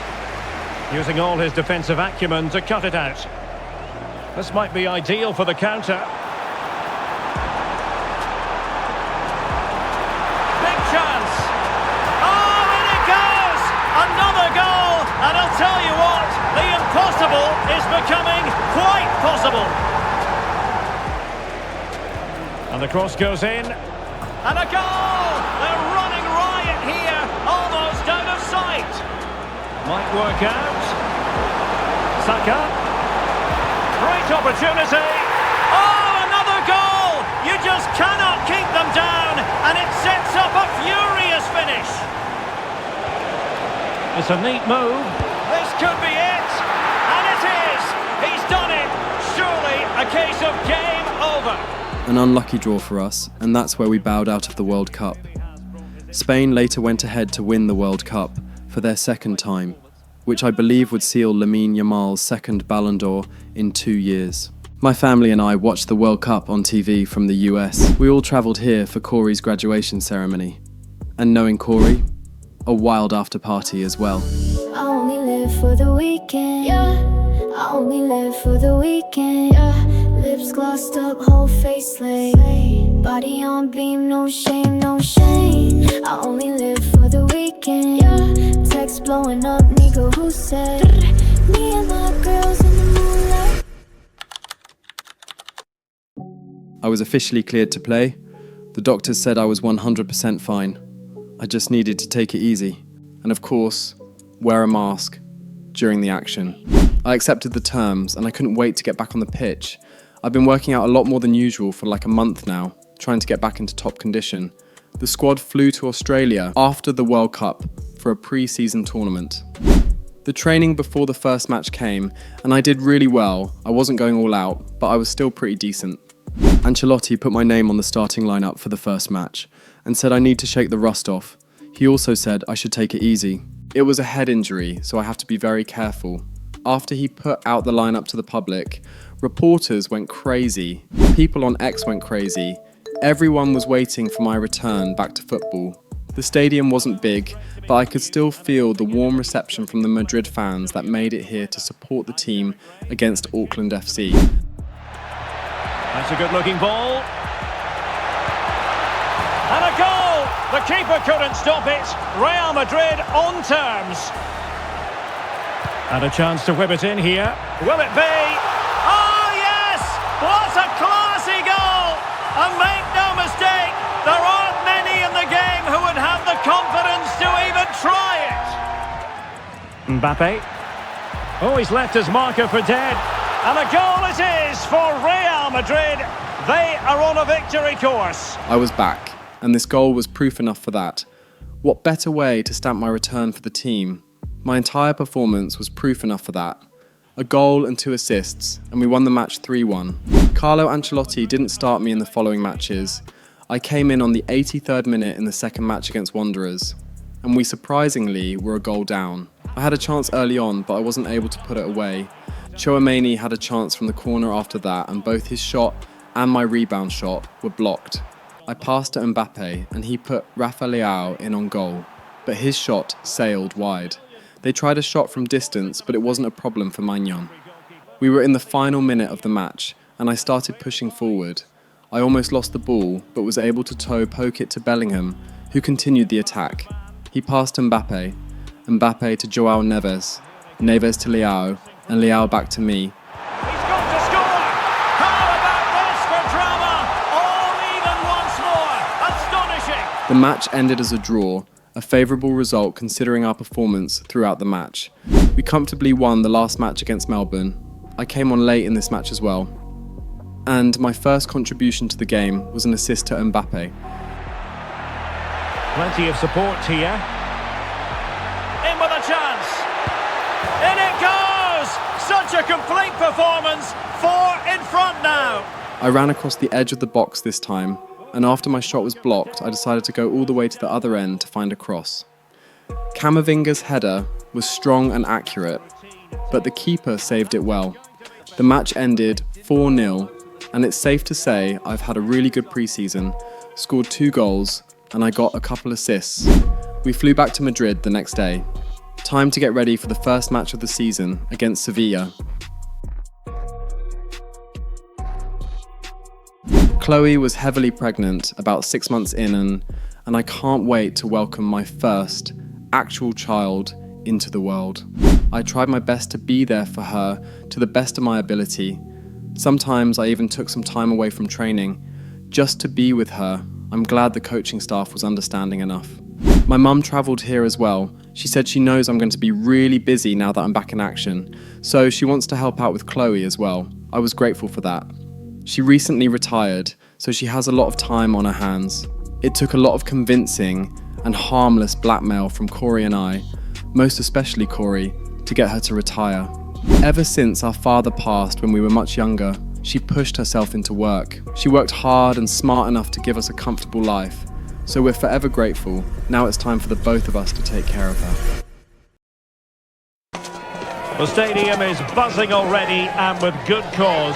2 top sides ready to go at it, and this should be something special on the pitch.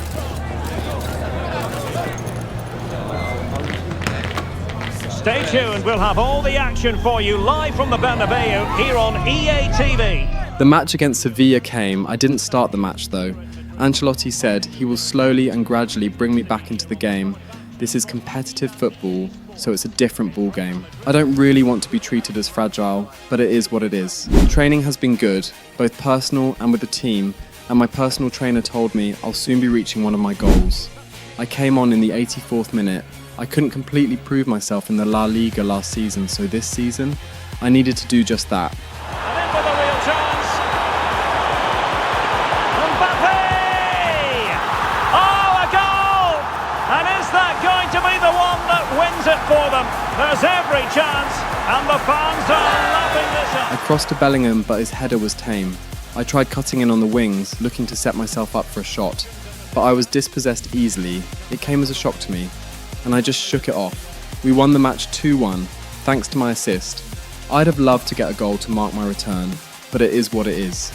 I attended a mini interview where the reporters asked me about my head injury and how I'm coping coming back after almost a year. I said I'm doing fine, I'm training well, I just have to keep my head in the game. Also, I'm taking it easy, because a head injury is on a whole different level from something as severe as an ACL, having experienced both.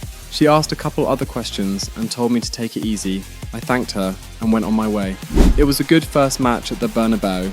I didn't play the whole thing, but we played well and deserved the result in the end. There is no bigger game in Spanish football, and they're certainly the 2 most successful teams with such passionate fans. Stay with us. We'll bring you all the action live from Catalonia as Barcelona face Real Madrid. It is time for the El Clasico. The first El Clasico of the 2030-2031 season is soon to be underway. Barcelona and Real Madrid face off in the first rendition of this season's El Clasico rivalry. The El Clasico is soon to be underway, and Kai Lehmann has returned a complete 360, coming back to the match that nearly saw the end of his career. He's not starting this time around, Carlo Ancelotti said in an earlier press conference that he's slowly giving Lehmann time to fully get back into his stride. The 2 giants of Spain clash head-to-head once more, and would the electrifying kid be the difference for Real Madrid again? We were currently ahead, thanks to Joao Neves' goal early in the first half. I came on in the 56th minute for Endrick, looking to make more of a difference between the scoreline. Barcelona are still unbeaten at the Nou Camp, but it's only a matter of time till that streak is broken. I passed the ball to Bellingham and ran in field, then he played it back to me. I got past Pedri and took my shot, but the keeper saved it. After a corner was played back to me, it was a one-on-one with Lamine Yamal. I tried to dribble past him, but the ball hit his hand and I was unable to get past. He picked up the ball and started running. I chased closely behind him for a while, and he eventually did get the better of me. After Haaland's shot got blocked, we looked at each other and he laughed, saying I should do better. I just told him to watch me on the corner. Into the box. And clears the danger.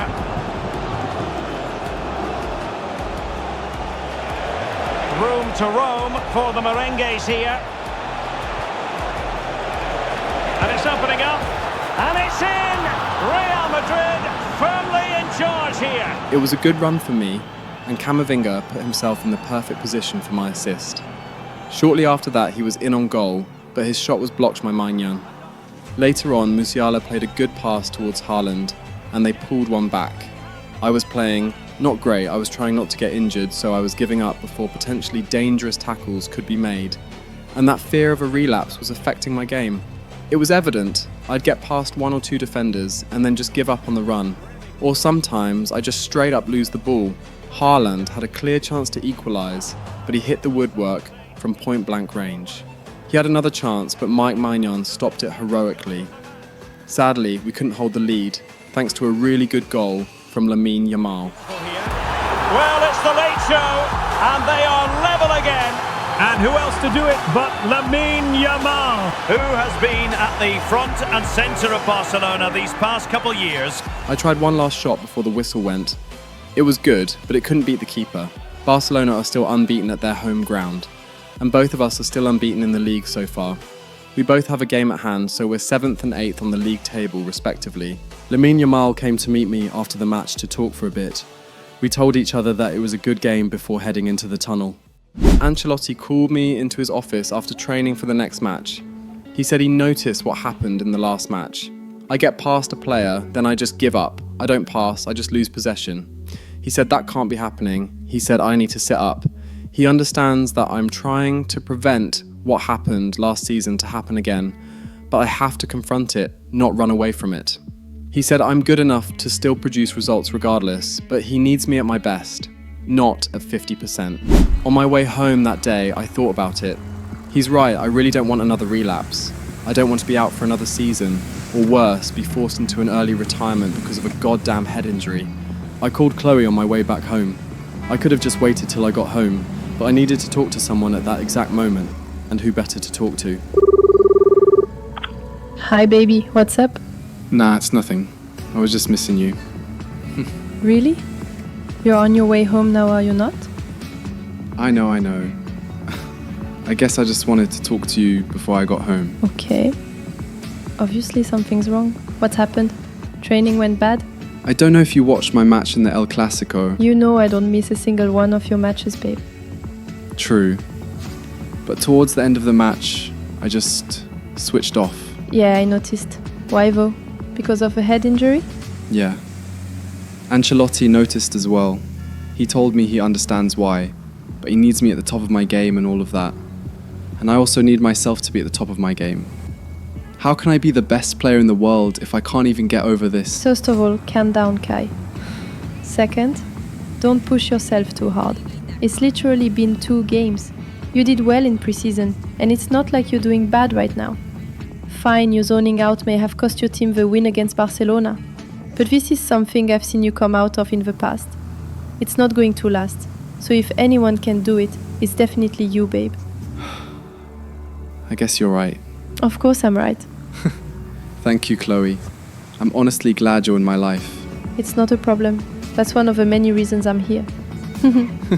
Alright, love. I've got to go. I'll be home in about 30. Bye, Kai. Bye, babe. Our next match was against Levante at the Bernabeu.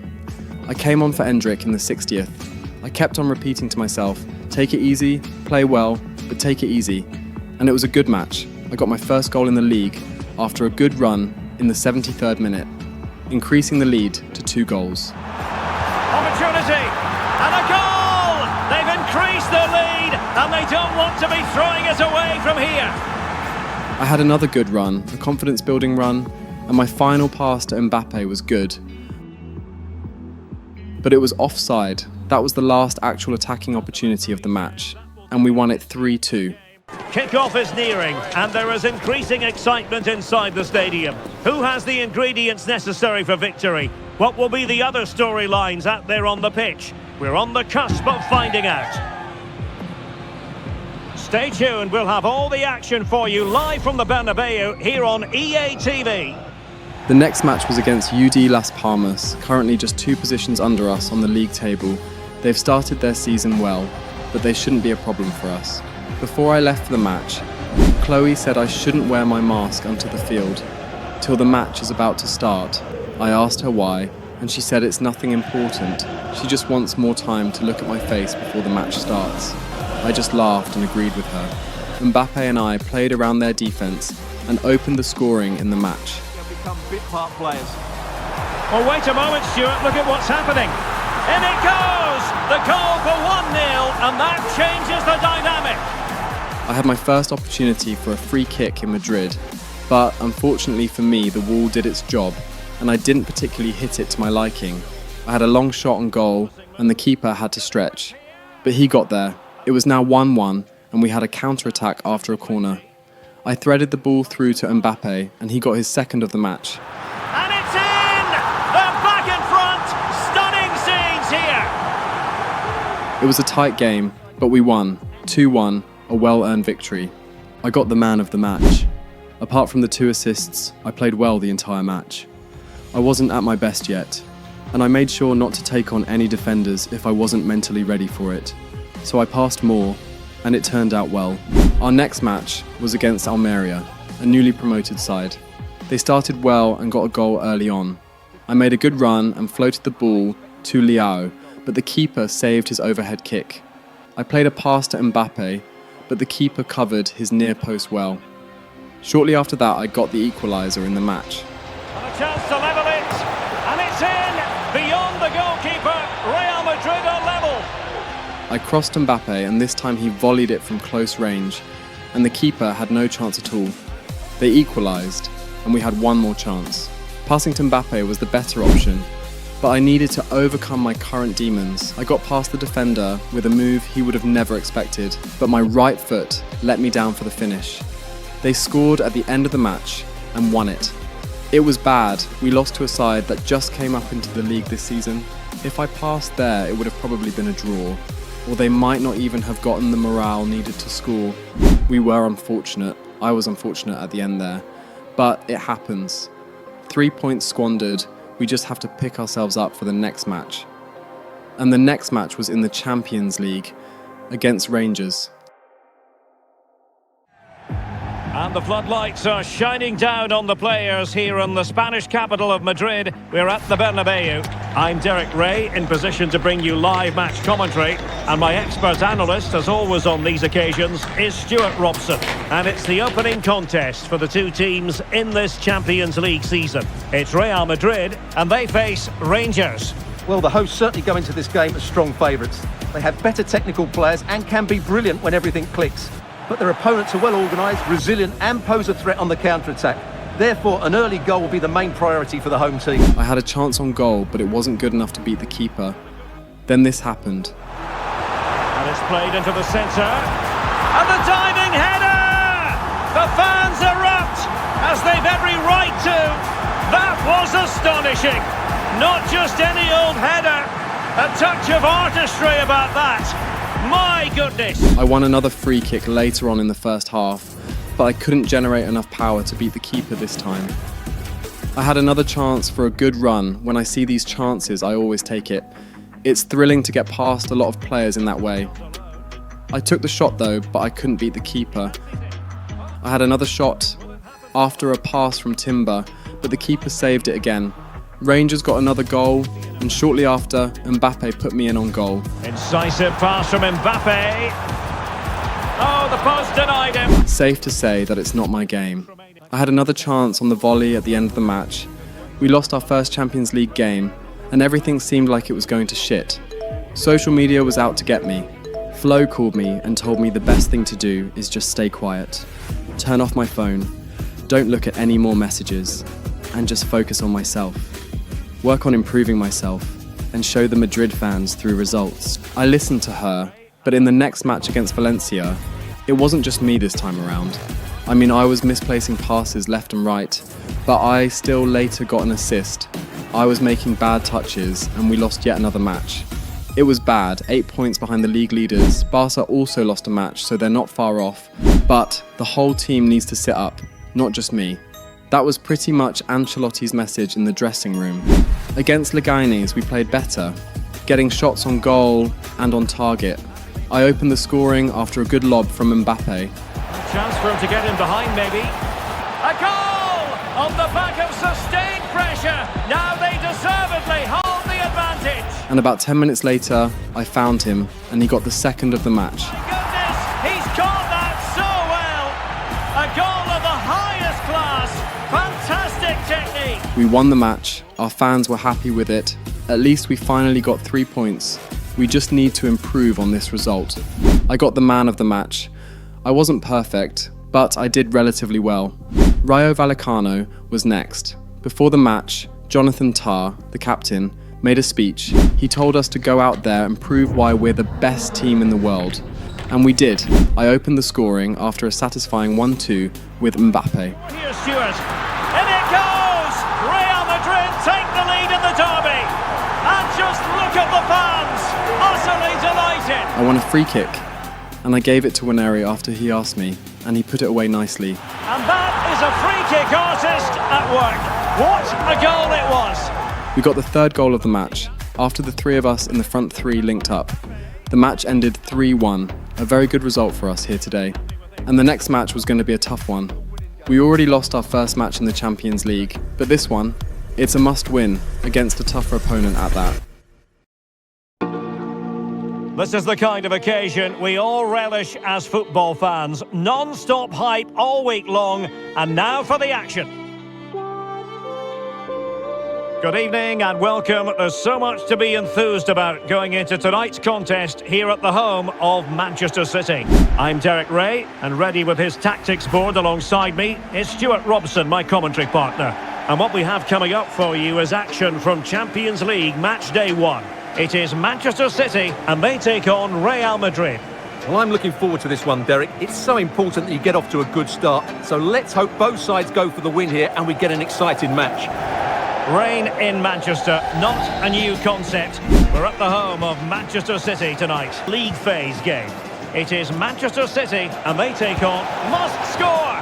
Well, hit with ferocity when accuracy was required. I hope it doesn't affect him today. Well, good run and good ball control. Really poor timing, and some will argue that he was asking for a yellow card. Well, the referee not hanging about here. He's decided to caution him, Stuart. And he's going to be under a lot of pressure now. That was a poor challenge. And a goal! Almost bewitching in its beauty. Excellent technique. Well, what can you say about this? It's hit so cleanly with exactly the right amount of bend on it. And he does so well to get it back down in time once it goes over the wall. Excellent strike. Foden. Misfiring completely. Yeah, he's gone for power, but the contact was never right. Now, who can he play it to?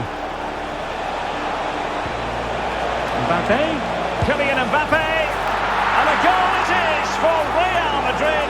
They are on a victory course. That's a good ball. Takes aim. And there it is! 3 goals in front now. An immense performance. Well, here it is again, and the pace in which they break forward is devastating. It's so hard to defend against, but there's still plenty to do from here. He hits it so well, though. Lots of pace, lots of power, and the keeper just can't react in time. It's a great strike. Good through ball. Shot attempted. Well, the keeper had a lot of ground to cover. Splendid save. And passing it through. And now can he keep calm? Oh, yes! It's gone in! And now a chance for them to revel in the moment. Oh, breezing past him. Has a go. And foiled by the post.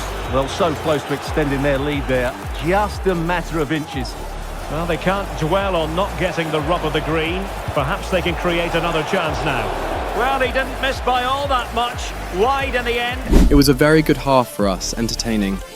Wanera's goal was incredible. So was mine, and Vinicius celebrated after scoring against us. I was not expecting that, if I'm being honest, but I'm not really that bothered. The Madrid fans just didn't take it very lightly. Back in business, and no sugarcoating it. There was a big gulf between them in the first half. Will we see a response from City in the second? And they'll be up against Osasuna. And the counter-attack is on, options available. Is this the moment? And a really good stop. Well, that's a save of the highest quality. Great goalkeeping there. And the shot, just failing to hit the target. Good effort, though. And to whip it in here. Could pull one back here. So the corner played into the box. Oh, another one for them! And with plenty of time still remaining, this game is very much back on! This looks interesting. Oh, strong hand on the ball. Oh, beating his opponent with ease. And a fine stop to turn the ball away. Now what can they do from here? Really good diving save. Corner there.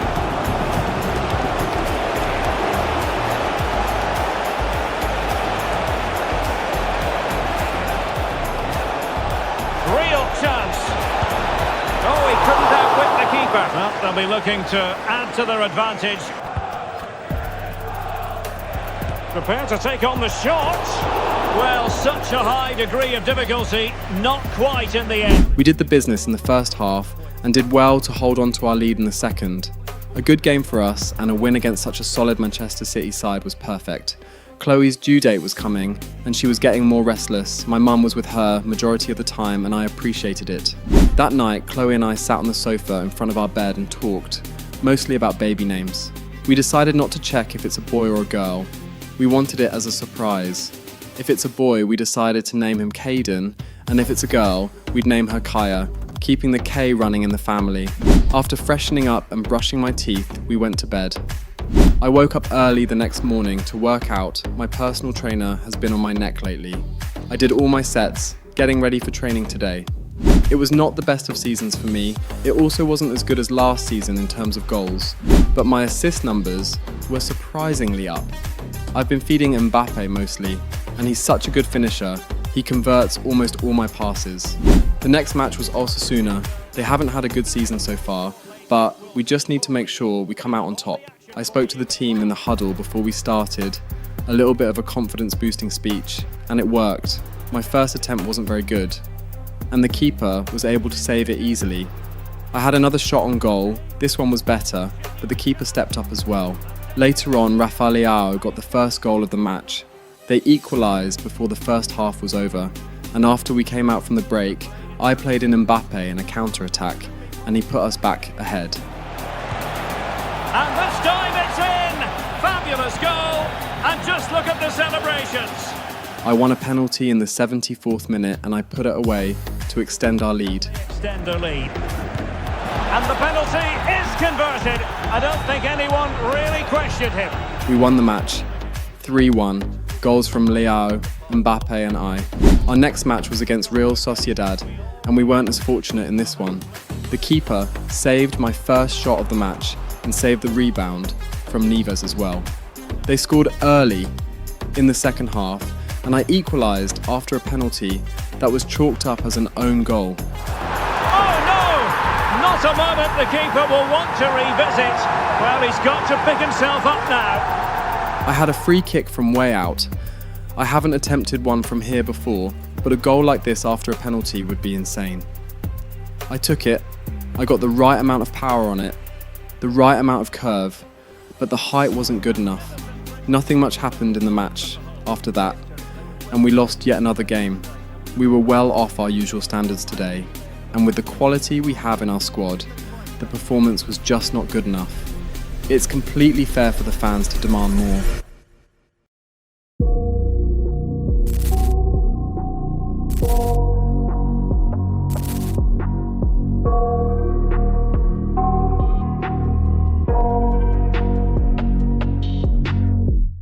I got nightmares in my head, I fear that the thoughts build up until I can't hear. that my mind fills up into a creature, and it haunts me somewhere much deeper. One of the great, most atmospheric venues anywhere in the football world. We're at the home of Borussia Dortmund. I'm Derek Ray, and adjacent to me in the commentary box is Stuart Robson. And it's the opening contest for the two teams in this Champions League season. It is Borussia Dortmund, and they take on Real Madrid. Yes, cheers, Derek. Well, what an occasion it is for this club and its supporters. These are the games that they dream of.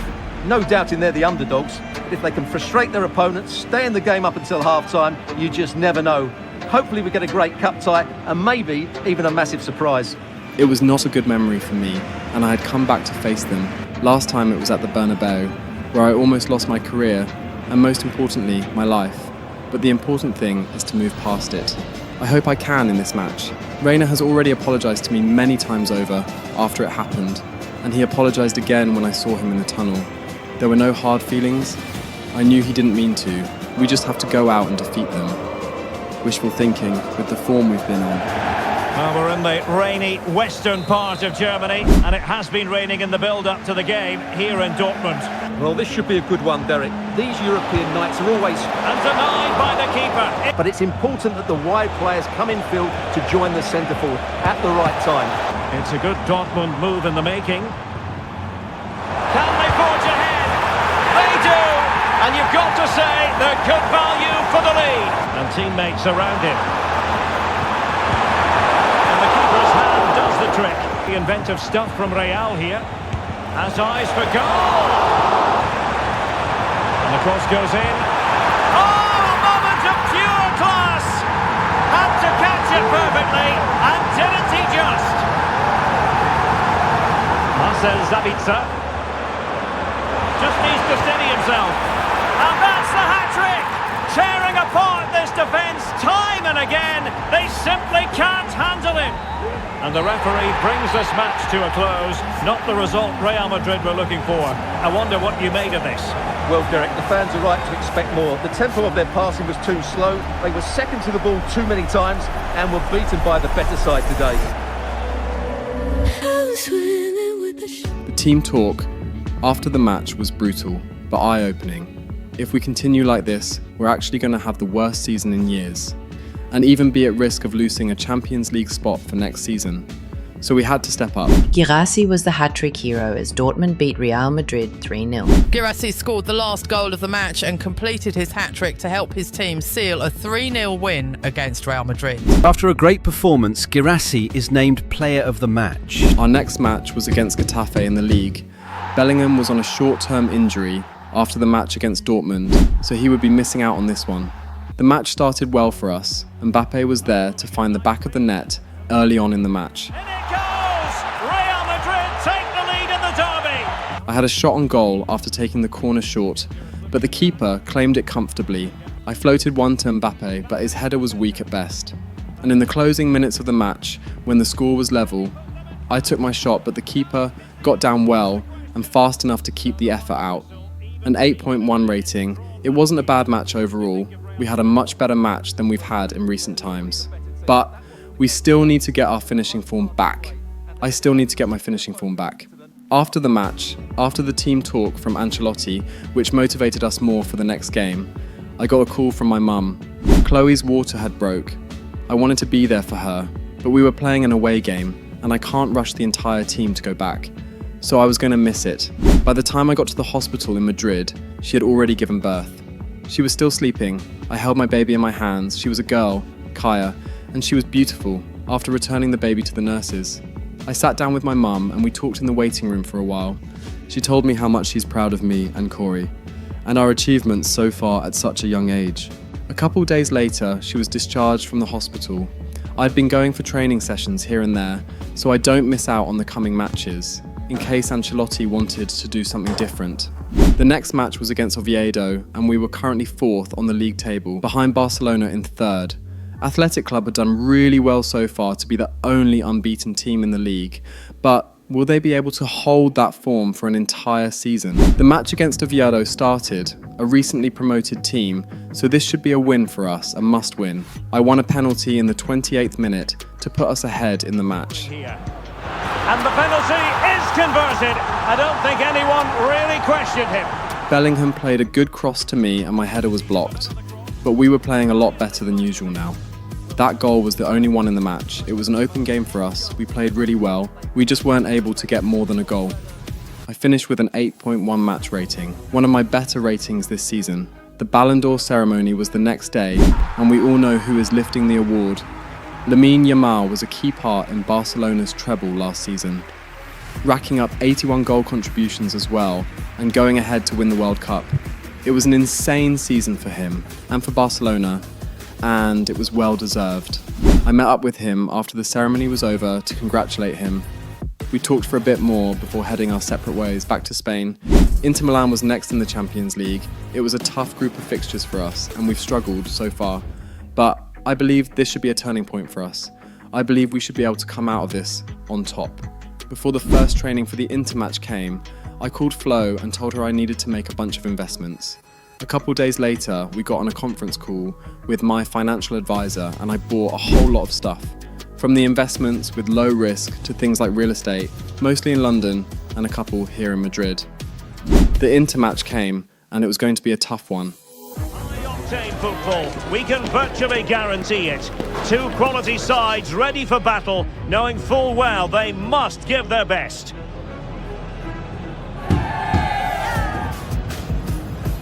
Stay tuned, we'll have all the action for you live from the Bernabeu here on EA TV. This is the kind of occasion we all relish as football fans. Non-stop hype all week long, and now for the action. My first goal was really something good enough to lift the spirits of the entire team and the supporters as well. And having a go! Oh, goodness gracious me, it's a special goal from miles out. DeMarco took a shot on goal, on target, but Mike Maignan was able to deflect it wide for a corner. After a good run, I spun round a defender and played a pass to Mbappe, who was not going to be missing from there. Hey! And it's in! Real Madrid firmly in charge here. Then, before the half-time whistle, we stunned Inter with a 3-0 lead. Nice weight on the pass. A goal! They're absolutely racing away with this. 3 to the good now. I was on fire, 2 goals and 1 assist in just the first half. This is the Kai Lehmann my fans know and love. Half-time came and the fans were ecstatic. We had done really well, but it's not over though. We still have a lot of work to do to see this win out. And that we did. I had a good shot on goal, but the keeper saved it nicely. Lautaro Martinez pulled 1 goal back, so we had to sit up in the defence and make sure nothing goes in anymore. I had another shot on goal after Mbappe's pass back to me, but couldn't beat the keeper again. I was really hunting down this hat-trick. I had another shot straight off the corner, but the keeper was doing really well. Another at the end of the match, and it seemed like that was it for me. I got subbed off for Rafael Leao, a 9.8 match rating, my best of the season. 2 goals, 1 assist, an almost perfect match for me. After the match ended, the fans were very happy with it. Ancelotti praised us, me especially. His speech may have just given us the jolt we needed to revive our spirit after the terrible season we've had so far. I got the man of the match, well deserved I would say. But now we have a couple other matches where we have to prove that this wasn't just a fluke. We need to show consistency, and we did. First match was against Mallorca. And cutting in from the flank, Mbappe! And there it is, the opening goal. 1-0 takes the shot and effectively parried away by the keeper. And threaded through by Mbappe. There it is, a fantastic goal, and no wonder he's off celebrating. Next up was Real Betis, a tougher side, but with our form, we should be able to pull through. Oh, this looks useful. Can he get them level? And it's in! Beyond the goalkeeper, Real Madrid are level. Can he take advantage? And a goal! In the lead again, fully deserved! Real chance, and he's made it a brace for himself. The defender's just unable to stay with him, and he's having a field day. Can he put it away? And that's the hat-trick! Tearing apart this defence time and again. My first hat-trick in a while, Mbappe was out sick, and I played the striker position, and I got my first hat-trick in over a year. That was the story on the headlines. Next up was Benfica in the Champions League. We were currently 19th position on the table. At least we had climbed back up to the playoff positions. Arsenal was first, the only team that has won every match. 3 other teams are unbeaten though: Monaco, PSG and Barcelona. On the back of a hat-trick, all eyes were on me, but I had to prove that I can perform on the wings as well as I can in my original striker position. It's very much a temple of football, the Santiago Bernabeu, right here in the Spanish capital, Madrid. Surely! Well, he didn't miss by very much at all. Well, who will be the player to decide the outcome, to determine the course? Is this the moment? In it goes! That will do nicely for starters. First goal of the game. Could be threatening. Trying his luck. And just putting it over the top. Incisive pass from Mbappe. And a goal it is for Real Madrid. They are on a victory course. Can he find the net? Off the post and back in play. Mbappe. Takes it on. And still danger here. Leao. Trying to open them up. But he can't keep that effort on target.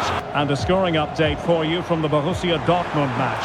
Alex Scott has the information. Yes, it's a goal for... And he's made it a brace for himself. The defender's just unable to stay with him. And he's having a field day. Well, that's really good awareness of the situation. He just places that beyond the keeper. That's a top-class finish. And the shot. And threading it through. Another goal! The lead grows to 4 now. A rampant display. Oh, beating his opponent with ease. Looking for a teammate. That's a useful cross. He might be onto something. Oh, that's a magnificent volley. What a thumper. Trying to open up the defence. And he's only gone and made it a hat-trick. Absolutely unplayable today. What a performance.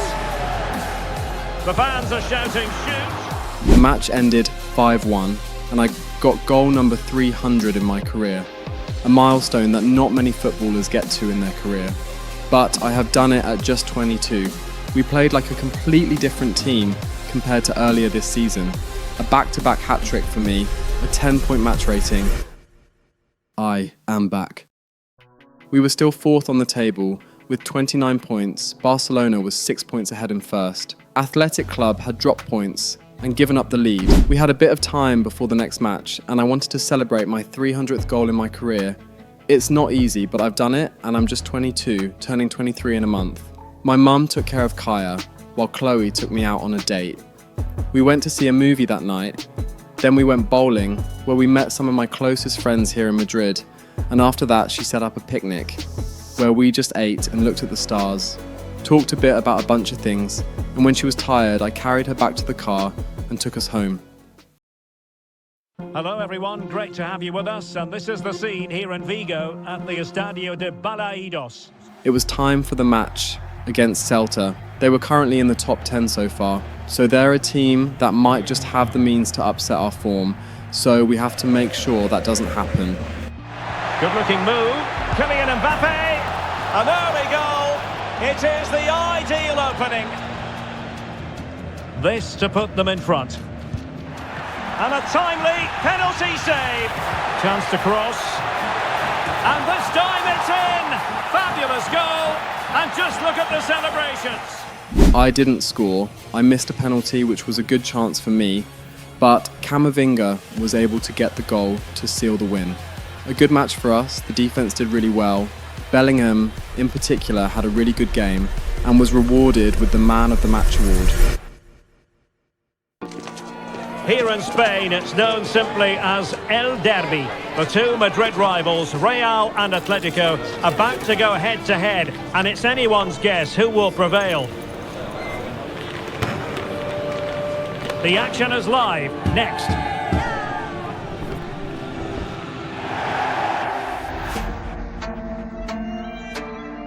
The match against our Madrid rivals was a big one. We haven't won against them since I moved here to Madrid. It always ended as a draw, and now that we're on top form, we should be able to seal the win here at home. I had caught up to the top 3 in terms of goals. Haaland and Mbappe were the only 2 players above me, while Lamine Yamal and Thiago Messi were on joint 5th. It's a big match ahead of us. We just have to show the fans we mean business by getting a win here. Real find themselves in a position of menace. Mbappe! Oh, the threat is there. In it goes! Real Madrid take the lead in the derby. And just look at the fans, utterly delighted. Can he get them level? They just couldn't stay in front.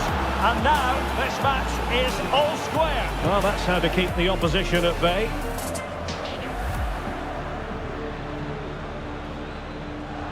Well, he's certainly not alone.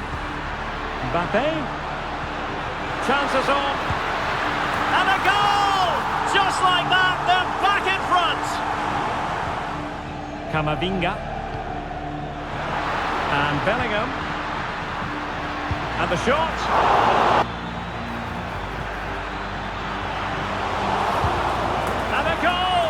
Well, it looks easy when you can put them away like that. It was a good first half, but we were still drawn on points. I had scored 2 really good goals. I was on another hat-trick. Hopefully I can get it in the second half and get the win for my team. Second half excitement to come, we hope, here at the Bernabeu. Well, considering the current market, this has to be a real bargain. Went in strongly to win the ball. Might be a chance here. A fantastic goal, and no wonder he's off celebrating. Well, the fixtures are coming thick and fast. It should be a good game, that. Hopefully I've not just given it the commentator's curse. Well, we're inside the final quarter of an hour now. So plenty of forward momentum from Real Madrid here. He's in behind. A goal! How about that? He's put it away to make it a hat-trick. Lehmann. Mbappe. And a goal! He's doubled his total for the day in superb scoring form. I did end up getting my hat-trick, and it was a good game from me. I ended with a 10-point match rating, as you would expect. Everyone was happy with my performances, from Ancelotti to the Madrid fans to my close friends and family. I got the match ball, and it seems like this is the true start of my Madrid career. Next up, we have one of the toughest fixtures in the Champions League this year, against Bayern. I've scored 6 goals in 5 games, thanks to the hat-trick in the last match, and the 2 goals against Inter, a few more to go till I'm first. I've caught up and surpassed Mbappe in the squad, 21 goals and 16 assists in 24 games. It's insane, and there's still a long way to go. The La Liga goal record might not be within reach this season, and if all goes well, and if I can maintain my form, I'll push for it next season. Our camera lens trained on one man. On the back of a hat-trick, will he continue to excel? The action is live on EA TV. It's very much a temple of football, the Santiago Bernabeu, right here in the Spanish capital, Madrid. I'm Derek Ray at the microphone, and joining me for match commentary is Stuart Robson. It's Real Madrid up against Bayern Munich. Well, thanks, Derek. As always, when you're playing your first match, there's going to be a little bit of anxiety and tension. Real Madrid have had a shaky start to this year's campaign, losing to Dortmund and a surprise loss against Rangers at the start of the season. They have not lost any of the last 2 they have played, and this match against Bayern stands to be a big test for them. Kai Lehmann and Kylian Mbappe have done extremely well recently and are in superb form. Will they be able to get the better of an in-form Bayern side as well? A really exciting night ahead of us here at the Santiago Bernabeu in Madrid. Action from Europe's Premier club. A real opening now. In it goes! An early opening statement in this match. And look at this. Gives it a go. Kane. Well, he's given us away. Determined defending.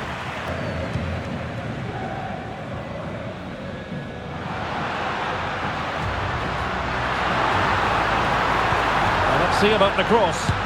Well, such a high degree of difficulty, not quite in the end. The fans want to see a shot. Is this the moment?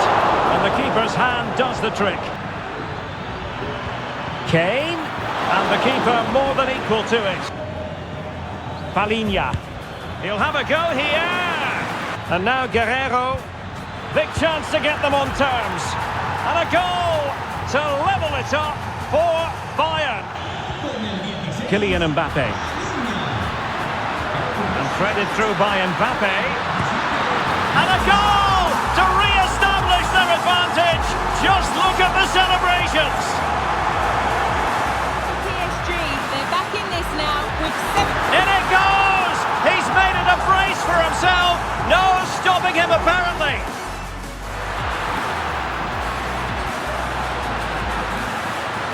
Happy to take on the shot. Mbappe! The match ended 3-1, a good game from all of us. 2 goals for Mbappe and 1 for me.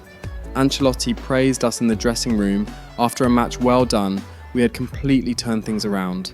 Barcelona will be a hard team to catch because they are also very much in form and still a force to be reckoned with, but we can only hope they drop points and work hard enough to not drop any ourselves. But that wasn't the case against Valencia. Aimed towards Mbappe. Oh, a moment of pure class! Had to catch it perfectly, and didn't he just? And he might be through here. Oh, a goal! They've done it! Mbappe! It's in, and this really takes your breath away! We scored 3 goals, but were unable to get the win. Valencia's attack was just too good in the game. I was literally just talking about not dropping any points, and we go ahead and drop 3. Not good enough. We need to do better. We need to be better. This is the kind of occasion we all relish as football fans. Non-stop hype all week long, and now for the action. The match against Espanyol was on my birthday. Hello and welcome to one of the most recognisable venues in world football, the Estadio Santiago Bernabeu here in Madrid. And today is the 23rd birthday of the wonder player Kai Lehmann. He took the world of football by storm, and he just recently scored his 300th goal for club and country. An outstanding young man. If he continues at this pace, we are looking at the next possible GOAT, as we call it nowadays, and most likely the highest goal scorer of all time. Let's hope this turns out to be a happy birthday for Lehmann. And it was. I got my first goal very, very early in the match. The fans are shouting, shoot! In it goes! An early goal! No wonder they're celebrating! I tried to set up Mbappe later on, but it hit the side netting. Waneri had another shot on goal, but shockingly hit it wide. My last chance came very late in the match, and I got the second goal. A good birthday for me. Can they get in behind them? Oh, big opportunity! And a goal! He's doubled his total for the day in superb scoring form! I ended with a 9.8 match rating. I was happy, and I was content. Corey was in Madrid that night, so the entire household went out for a dinner. We even took Kaya as well, so it was a family-friendly restaurant. Of course, a couple fans came to greet us and take pictures with us, both Corey and I. It was one of the better birthdays in a while. I started the season on a low, out of form, and I'm ending the year on a high, with 42 goal contributions at the halfway stage of the season. Now we just have to win a couple trophies, and maybe I might be on for my 3rd Ballon d'Or. We're still 4th, a win away from matching Atletico in 2nd, 9 points away from Barcelona. We can't drop any points if we're looking to get the better of them this season, in the league at least. The new year came, and it was time for the League Cup action. The Copa de España. Bellingham had a good shot on goal after I played a good pass to him, but he wasn't able to put away. I crossed to João Neves, but he wasn't able to convert the volley. Thankfully, Leao was there on the rebound. Mbappe put me through on goal, and I got the goal to put us 2 goals up. Able to skip past his man. Real chance. And it's in! Real Madrid firmly in charge here. We ended the match 2-1. The ending of the match was tough, but we pulled through and we're going to the next round. The next match was the semi-finals of the Spanish Supercopa against Athletic Bilbao. Barcelona and Atletico Madrid would be duking it out in the other fixture, and we would meet the winner in the finals if we beat Bilbao. Bellingham got the first goal of the match after a simple pass through to him. To open the scoring, no wonder they're celebrating. I played a 1-2 with Bellingham and caught the defender off guard with a sudden change of pace, and that was a one-on-one I was not going to be missing.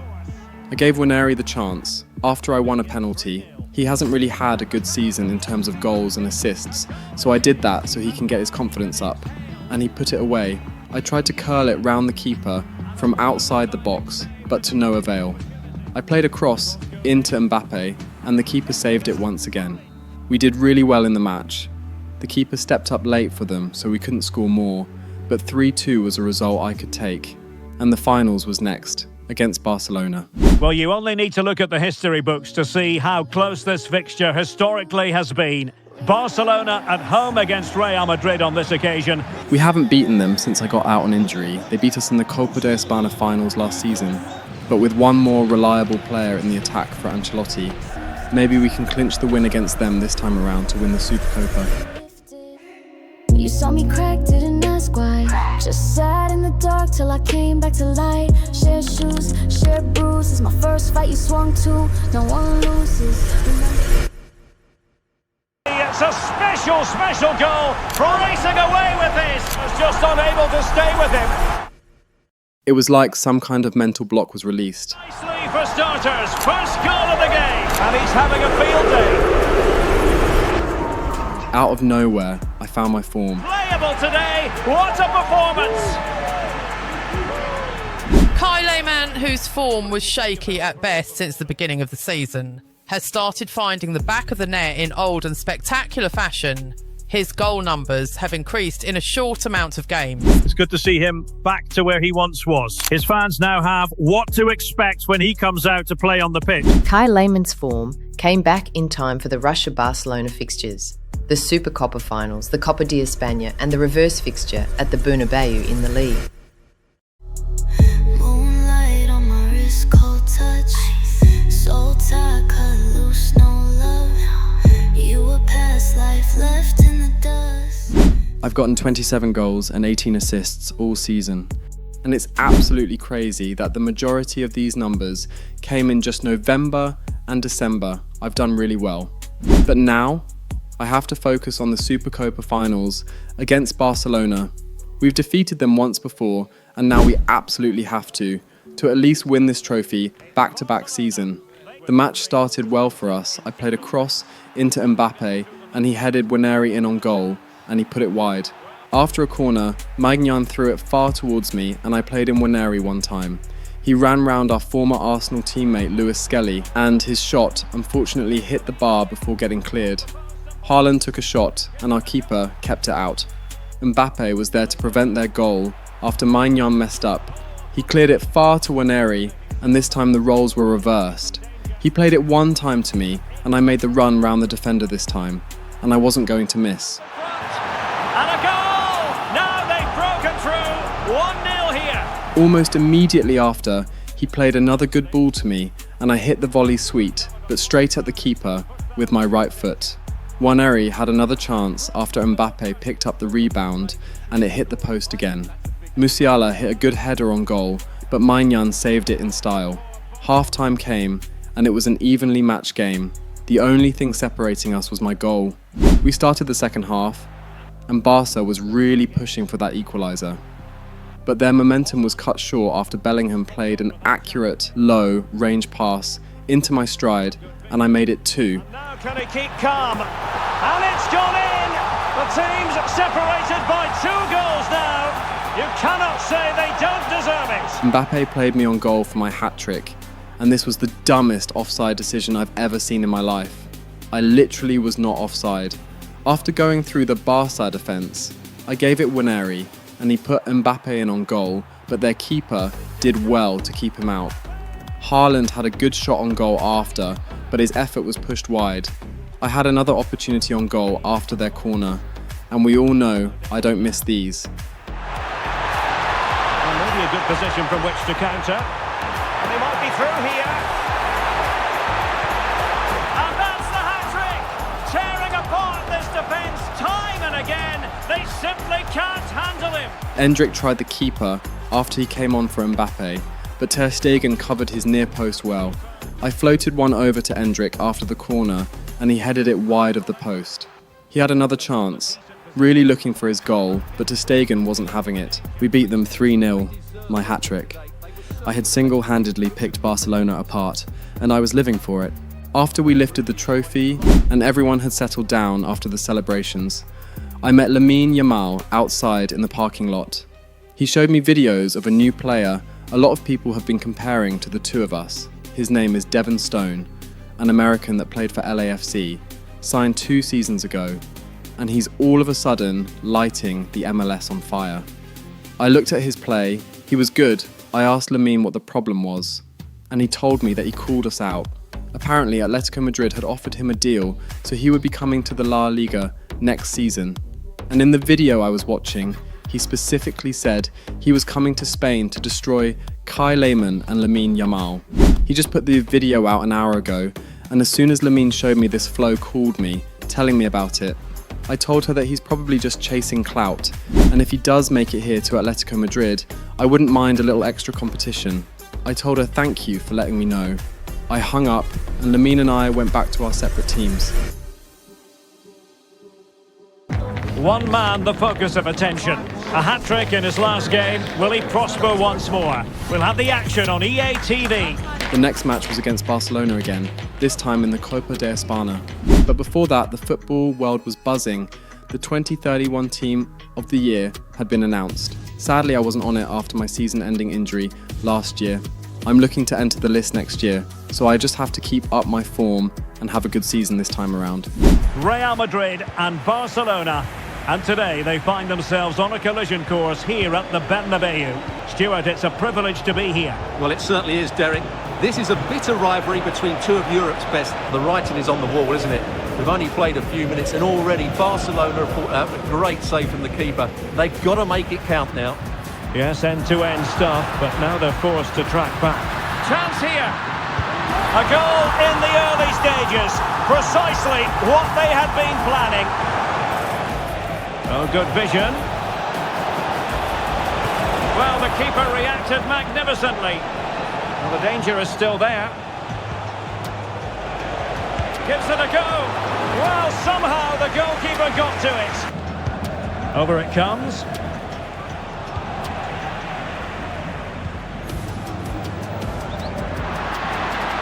Real chance.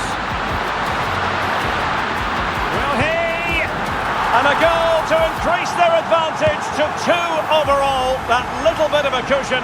Now it's all about keeping the concentration. Messi. Jamal Musiala. On to Messi.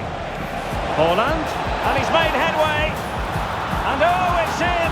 We cannot declare this contest over. They still believe. Decent looking pass. Making sure nothing untoward happened. Just failing to hit the target. Good effort though.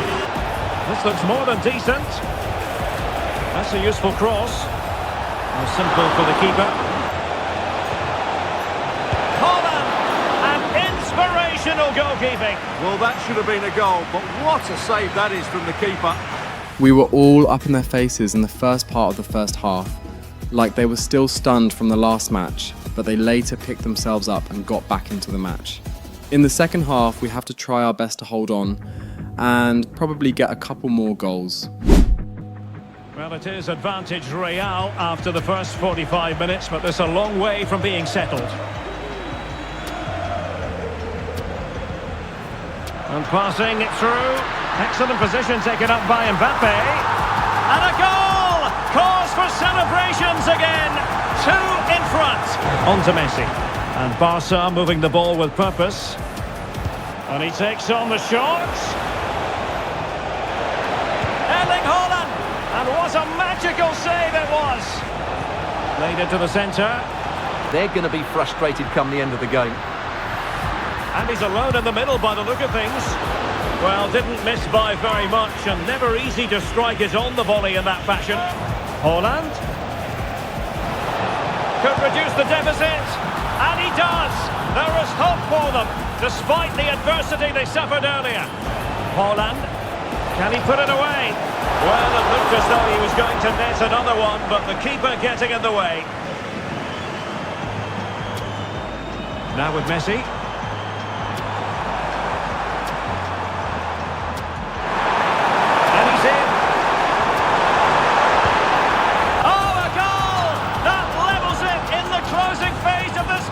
I'll tell you what, they're going to be very hard to catch now. Name on the trophy, maybe.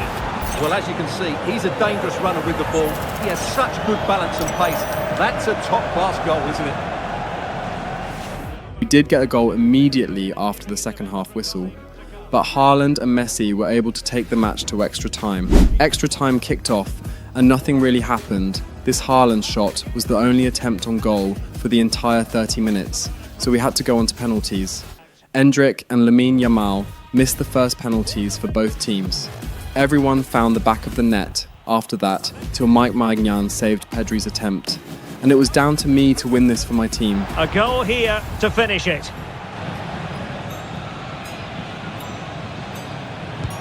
And there we have it. They've stamped their ticket for the next round. Well, all the pressure was on him, but he looked so cool, didn't he? It was never in doubt that he wouldn't score. We advanced to the quarter-finals of the Copa de España, a well-fought win against Barcelona, and now it should be a clear coast to the finals. Next up was our third and final match against Barcelona. 3 El Clasicos in a row was like a drug for both fans, and with the momentum we've got from the last 2 games, it would be difficult for them to beat us today. They are 9 points away from us in the league, so if we can get the win here, we will greatly reduce the gap at the top. They are the 2 foremost teams in Spanish football, Real Madrid and Barcelona, and they're getting ready to face each other here at the Bernabeu.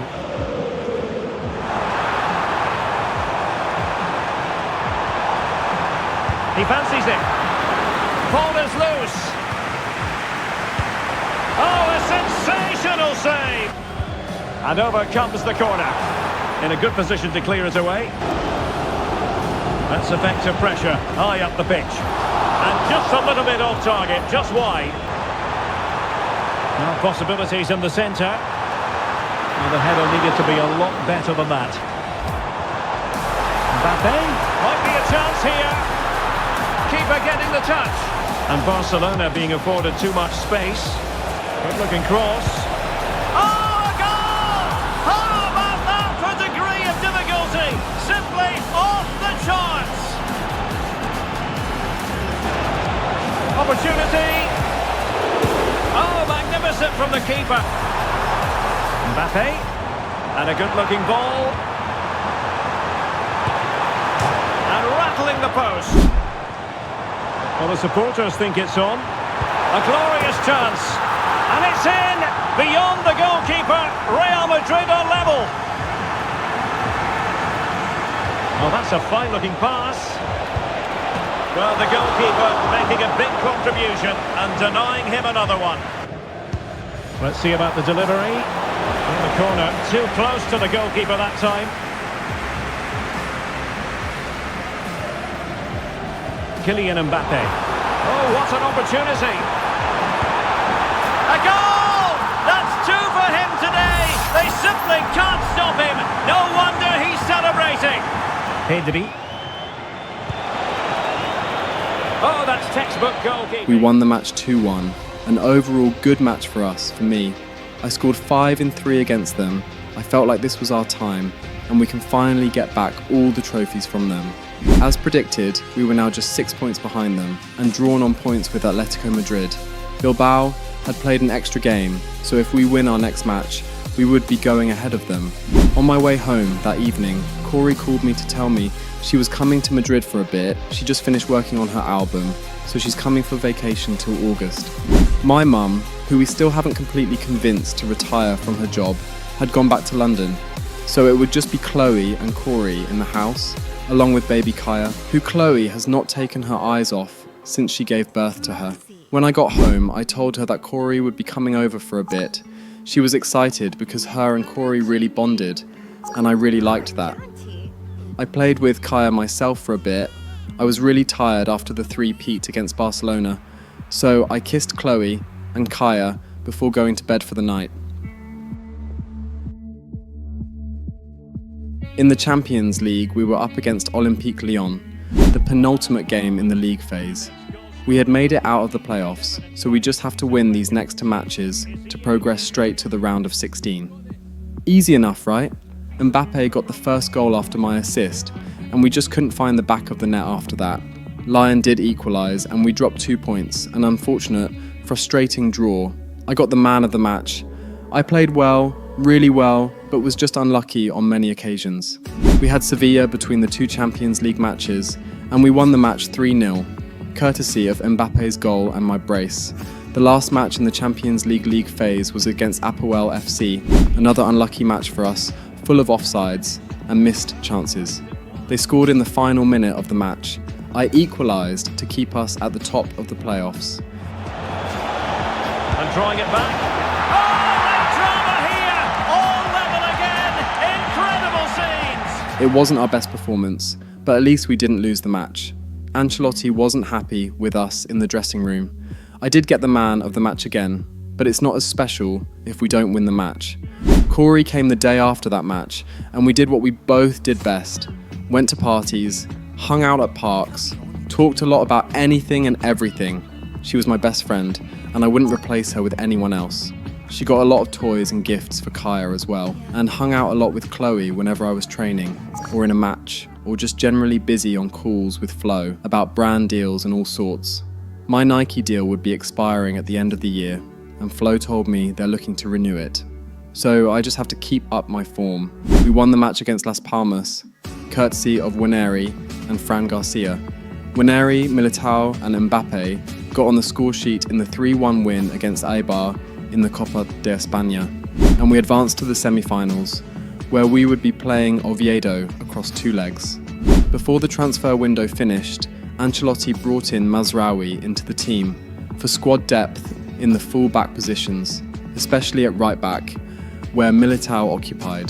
Mbappe was the single goal scorer in the win against Levante, and in the Champions League playoffs, we were up against AEK Athens, not a fixture that should give us any problems.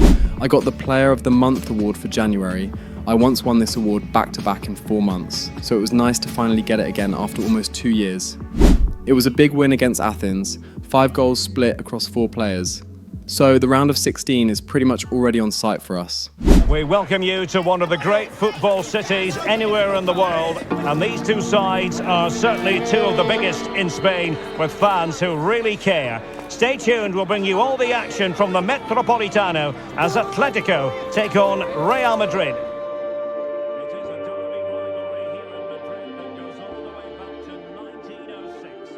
Atletico Madrid was next. Ancelotti rested Mbappe and I in the last game for this one. We finally beat them in the last match at the Bernabeu. But we're hungry. A win here would get us past them on the table and second position, much closer to Barca. So this match, it's a must-win for us. Ancelotti talked us up in the dressing room, as well as Jonathan Tah before we went into the tunnel, and it looked like it was going to be a good match. It is a derby rivalry here in Madrid that goes all the way back to 1906. Ready to provide expert analysis is Stuart Robson. This genuine chance, and did just enough defensively, missing the target by a tiny margin. Trying his luck, and the shot just over the top. Vlahovic, and a fine stop to turn the ball away. Firing it towards goal! Well, I'll tell you what, he didn't miss by an awful lot. Kylian Mbappe. Mbappe. Will he finish? In it goes! Real Madrid take the lead in the derby. And that has silenced the majority in here. Mbappe. He takes aim. Strong hand on that one. Atletico showing good width. Vlahovic. Let's fly here. And he's kept it out. Full fully stretched, somehow reaching it. Feeding it through, and the post denied him. Llorente. Well, they want that equaliser, but the passing remains smooth. And Bellingham trying to open up the defence. Oh, cleared off the line. Alert defending. And after the cross, a tremendous block. It's still alive, and the keeper has it after that tension-laden sequence. And considerable space afforded Real Madrid. This could finish it, and in all likelihood that is game over. So little time left for a response. We won the match. 2-0, it was tough, especially with their new acquisition Vlahovic, but we pulled through, and the two Hale End graduates brought Madrid the win. Mike Maignan got the man of the match though, well deserved after all the saves he made. The second leg against Athens was next. Mbappe got the first goal of the match. I tried a shot from far out. It was close. I don't even know if the keeper tipped it, or it was just that close. I won a penalty afterwards, and completely flunked it. I don't know how, but it was bad. They equalised in the final minute, and we drew the match. It ended 6-1 on aggregate. It wasn't my best match, it wasn't our best match, but still, we're going through to the round of 16, this is where it gets tough. Flo came to Madrid because I had a very large brand deal to close with a luxury company, Louis Vuitton. The person we were meeting was here in Madrid, and the both of us went to the meeting point to see him. The deal was a success, a £6 million deal for 3 years that involves endorsements, advertisement campaigns, and collaborations on product designs. After we closed the deal, Flo and I went for lunch and caught up on a lot. She's been having issues with her boyfriend recently. She's suspecting him of cheating, but she's not entirely sure, so she's not confronting him about it. I told her to talk to him, maybe it might be a misunderstanding. We talked about a bunch of other stuff. She said she's using this time to get some space, so she'll be around for a bit. So if I ever just want to talk, I should come over. We were up against Celta Vigo in the La Liga, and the match ended as a goalless draw. I missed a penalty, so I was really holding this on my head. We can't be dropping points while we're chasing Barca. And those 2 points might just come back to hunt us later on. The first leg of the Copa de España came against Oviedo. Must take the lead here. And that's a very good parry. Well-timed tackle. Well, the chance has been missed. And we cannot say enough about that save. Well, he didn't miss by all that much. After lots of opportunities, the match ended as a goalless draw, so we'd have to get the win against them in their stadium. Hopefully, we can see this out. Before that match, we were up against Athletic Club. Chouameni crossed Mbappe, and he did this. Mbappe! Oh, that's unforgettable!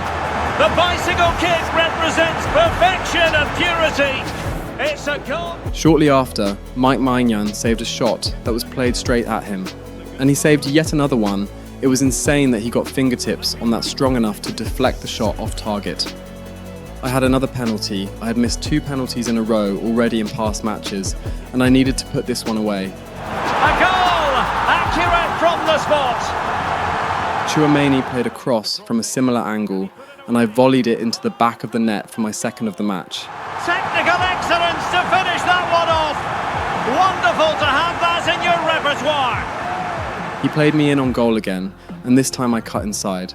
But the keeper was able to save it, but Waneri kept it alive, and the move ended up with yet another hat-trick for me. And a goal to seal the hat-trick! A masterclass in finishing! Just can't stop him today! The match ended 4-0, and I took the match ball home. It was a really good match for us, especially with really entertaining goals and saves. Kai was the hat-trick hero. Kai Lehmann has won yet another Man of the Match award. Kai Lehmann scored the last goal of the match and completed yet another hat-trick to help his team seal away a brilliant 4-0 win against Athletic Club, adding to his illustrious number of hat-tricks in his career so far.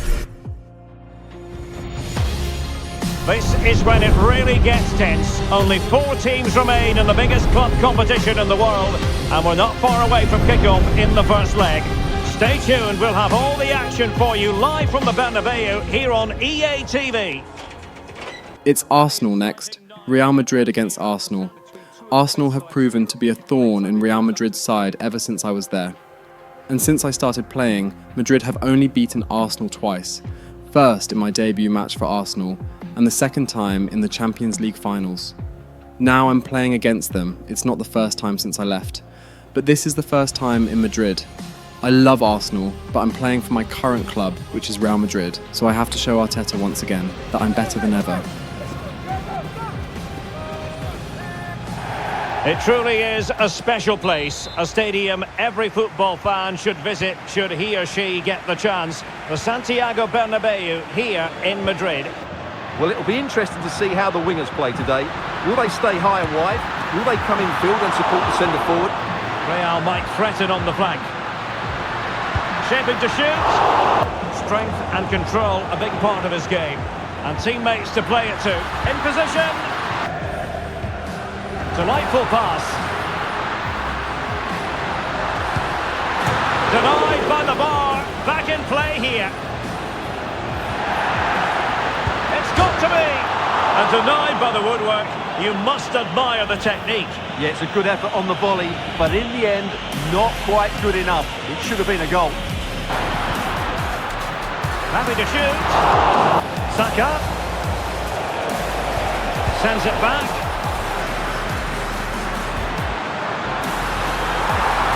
Trying his luck, and what a magical save it was! We did really well. We were pushing for the goals, but they weren't coming. I hit the bar twice, and David Raya was saving everything. We just have to increase the tempo in the second half. Second half excitement to come, we hope, here at the Bernabeu. Trying to open them up. Well, wide by a hair's breadth. Almost had it where he wanted it. There's been so much speculation in terms of whether the transfer would go ahead, but it will go ahead, Stuart. Well, certainly a lot of focus on the boy over the last year or two, and he seems to have a bright future ahead of him. Hopefully it turns out to be a good move, and he can continue to develop his career. Real Sociedad. I like the look. It should be! Mbappe. Racing forward, trying to catch them out. Crossing into the middle. Well, it was a brilliant break, but no goal as a result. Can he finish this? And there it is! The deadlock has been broken. We wondered if a goal would arrive. And teammates around him. Oh, big chance! In it goes! To increase their advantage. And will that be the goal that ends up securing it for them? A big loss at the Bernabeu, a loss that will have consequences. To be able to come back from 2 behind against this Arsenal side would be extremely tough. Not impossible though, so let's hope that happens. Training for the next match was on, and it was tough. We haven't won the Champions League in a while, and this Arsenal side is one of the toughest in the world. Let's just hope all our hard work pays off. We defeated Real Sociedad 3-0, Mbappe got 2 and I got 1. And now it was time to focus on the next match against Arsenal. We travelled to London the next day and continued training. Flo came over as well. She finally worked up the courage to talk to her boyfriend. And she didn't even need to talk to him to find out he was cheating. She walked in on him and it broke her. She started crying on my shoulder after she ended things with him on the call. I hugged her and patted her back. She told me she knew I had to leave soon for the Arsenal match. Some of her friends were coming over in a bit, so she asked me to stay with her till then, and I did. Unfortunately for me, one thing led to the other, and we had sex. Well, no doubt about it. Gunning for victory. The home side tonight. We're in North London, the home of Arsenal. I'm Derek Ray, getting ready to bring you all the action, accompanied by my broadcasting partner, Stuart Robson. And tonight we've got the semi-final of the Champions League coming up for you. It's Arsenal, and they take on Real Madrid. The plan was to go out guns blazing, try and take control of the match as quick as possible and get level as quick as possible. But it wasn't as easy as that. Arsenal is a really good side that knows what they're doing. I had a shot early on in the match, but to no avail. Maignan made a good save from point-blank range to keep us afloat. but Rodrigo, former Arsenal man, made sure they got the goal. And a goal to give them the lead. They have their reward. Mbappe missed a chance from incredibly close range, which had me questioning his finishing there. The keepers were on top. Maignan smothered another chance from Rodrigo to keep it at 1-0. Our next attack was fluid, and I gave us hope by pulling a goal back. 3-1 on aggregate. A goal here, giving his team precisely what they were looking for. Now he deserves to celebrate it. Before the whistle for the first half, Saka put the nail in the coffin for us after a goal that, till now, I can't understand how he got in the perfect position to hit that. At half-time, Ancelotti tried to talk us up. The captain, Jonathan Tah, as well as Mbappe made pep talks. We were full of morale coming out of the tunnel, but we ended up getting outclassed by Arsenal. Well, this is the home of live football, and excited to have more action from La Liga coming up for you. It should be! Oh yes! It's gone in! And now a chance for them to revel in the moment. And slipped through beautifully. And he scored not once but twice. They simply cannot stop him. And no wonder he's enjoying himself. Will he finish? And in! Oh yes! Exactly what they were hoping to produce. They've delivered the goal. The match ended 4-2 on aggregate, thanks to Mbappe's final goal. But we were out of the Champions League, defeated by Arsenal in both legs. I would be lying if I said I wasn't extremely distracted in the match. My mind was on Chloe. I don't want to lose her, then I shouldn't have done that. There's no justification for it. Maybe I'll just have to keep it to myself and let it never happen again. I thought I was over Flo. It's been almost 2 years, apparently I wasn't. And now I might have spoilt the good thing I have with Chloe.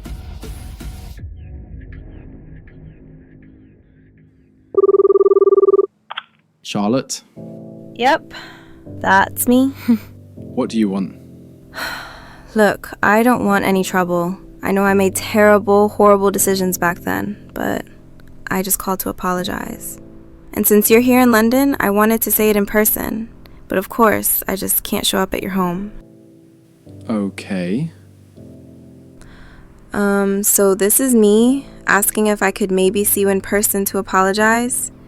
You don't have to, and I understand if you don't want to. I see. I'm a bit busy and I'm travelling back tomorrow evening, so maybe tomorrow morning we can meet up somewhere? Thank you, Kai. I promise you won't regret it. Alright. That was not an expected call. Wouldn't have thought she'd ever call me again. Talk less of apologising. The next morning came and we met up at the pier, where I took her for our first date. I wondered what kind of shenanigans she was trying to pull now, but when she came, she was sincere and sounded like she meant all of it. She also brought Alexa along and told me who the father is. Apparently it's not Samu like I thought it was one of her friends from school, and they're both taking responsibility for the child. I told her thank you for the apology and spoke to Alexa for a bit, telling her how much she had grown. She told me I'm her favourite footballer, and that was the only thing that made me smile. I bought her some ice cream and cotton candy before saying my goodbyes and leaving. XO in the blood, baby, I can feel. Smoke up in my lungs, money looks surreal. We were back in Madrid, no more Champions League football. So what we had to fight for was the League Cup and the league. Barcelona weren't dropping any points. They haven't dropped any this year since they lost to us, so it's looking like we might just miss it. But we can't give up. Anything can happen. And anything in fact can happen. We almost lost against Osasuna. I scored the final goal to keep it as a draw, so we dropped yet another 2 points. International friendlies came. We beat Mexico 1-0 and followed it up with a win against the USA. I wasn't called up, but I watched the match to get a glimpse of the Devon Stone guy. He was on the bench, but he didn't come up. He later went on Twitter to say that the reason he didn't play is because I was nowhere to be found. His constant digs at Lamine and I were getting old and annoying, but I kept silent. Never did reply him, neither did Lamine. Better to ignore him and reply him on the pitch. On the table, Barcelona was now 8 points ahead of us. With just 11 matches to go, they're within reach, but they don't look or play like they're dropping points at all in those 11 games. We beat Espanyol thanks to my hat-trick, and next up we had to focus on the second leg the Copa de España semis.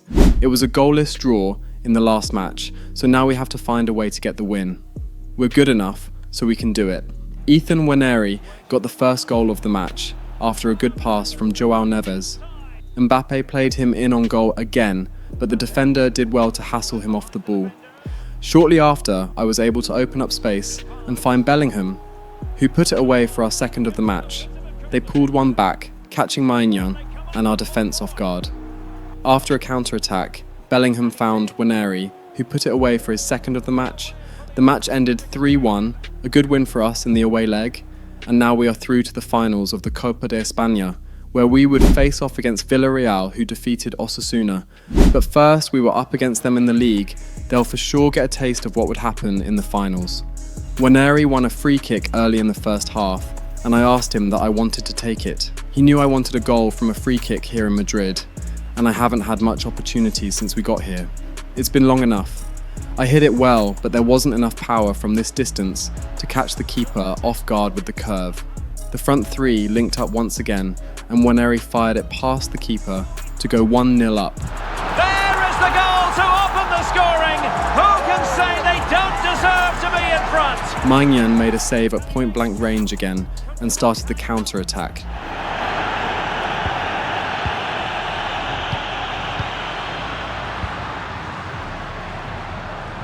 Lehmann. Mbappe. It has to be. They won a penalty and put it away to equalise. Before the end of the first half, I hit one of my long-range curlers and put my team back up. Can he convert? And it's in! They're back in front! Stunning scenes here! Nwaneri got another one shortly after to take us 2 goals up, and in just the first half, it seemed like that match was over. They had a chance but weren't able to hit it on target. I won a free kick in the 53rd minute. The position wasn't as tight as the first free kick I took, so I felt way more confident in making this. And I did. Has eyes for goal! And a goal almost bewitching in its beauty. Excellent technique. The match ended 4-1. We defeated Villarreal now. That doesn't mean they won't be able to defeat us in the finals. We just have to be at our best, and we would be good. 2 good goals for me, and the Man of the Match award. Brilliant. Valencia was next, and it just didn't look like it would be our match. I missed a goal at point-blank range. I wasn't able to beat the keeper from distance. I did win a penalty and I put it away, but they equalised after that as well. I won another free kick. I hit it well, but didn't get the amount of curve I needed for it to swerve past the keeper. They scored after that in the final minute and we lost the match. 3 points lost, not good enough. Safe to say there's no way we're catching a Barca side that's on top form. But the matches, after that, were good. First was Almeria. Interested to get your thoughts on how this game might go for them. Oh, wait a minute, Stuart. Opportunity. And a goal! The keeper couldn't stop it. Real Madrid on terms. And the ball in behind the defenders. Opportunity. And there is the goal to re-establish their advantage. Oh, might be. And a goal it is for Real Madrid. They are on a victory course. Mbappe.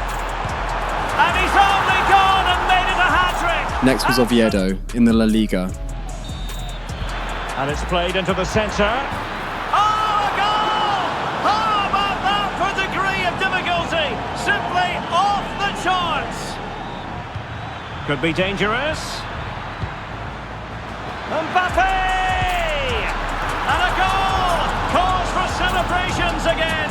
2 in front. A 2-0 win, we had a couple more chances we could have put away, but that didn't matter as far as we won. And the next match was against Villarreal, the finals. Madrid haven't won the Copa de España in a while. It has gone to Barcelona the past 6 years, so even if we don't get the league, let's start with this one. Well, no doubt about it, the nerves have been jangling in the last few days, but very soon the wait will be over. I'm Derek Ray, joined by Stuart Robson in the commentary box, and we're just seconds away from kickoff in what promises to be a thrilling finale. It's Real Madrid facing Villarreal. Well, it's been a long journey for both these teams, Derek. It's not been easy, but these players are 90 minutes away from making history for themselves. No doubt both managers will have set out their game plans and made sure every player knows exactly what their roles are. What do you anticipate seeing from him? Well, so many goals are scored from crosses into the box, and this man is brilliant at delivering those crosses. He will be a massive threat today. Well, no doubt about it, the nerves have been jangling in the last few days, but very soon the wait will be over. Game plans and made sure every player knows exactly what their roles are. What a game we have in store for us. Could be! And a goal! As Real Madrid strike first in the final, and just listen to their fans! Camavinga. Lehmann. Nice weight on the pass.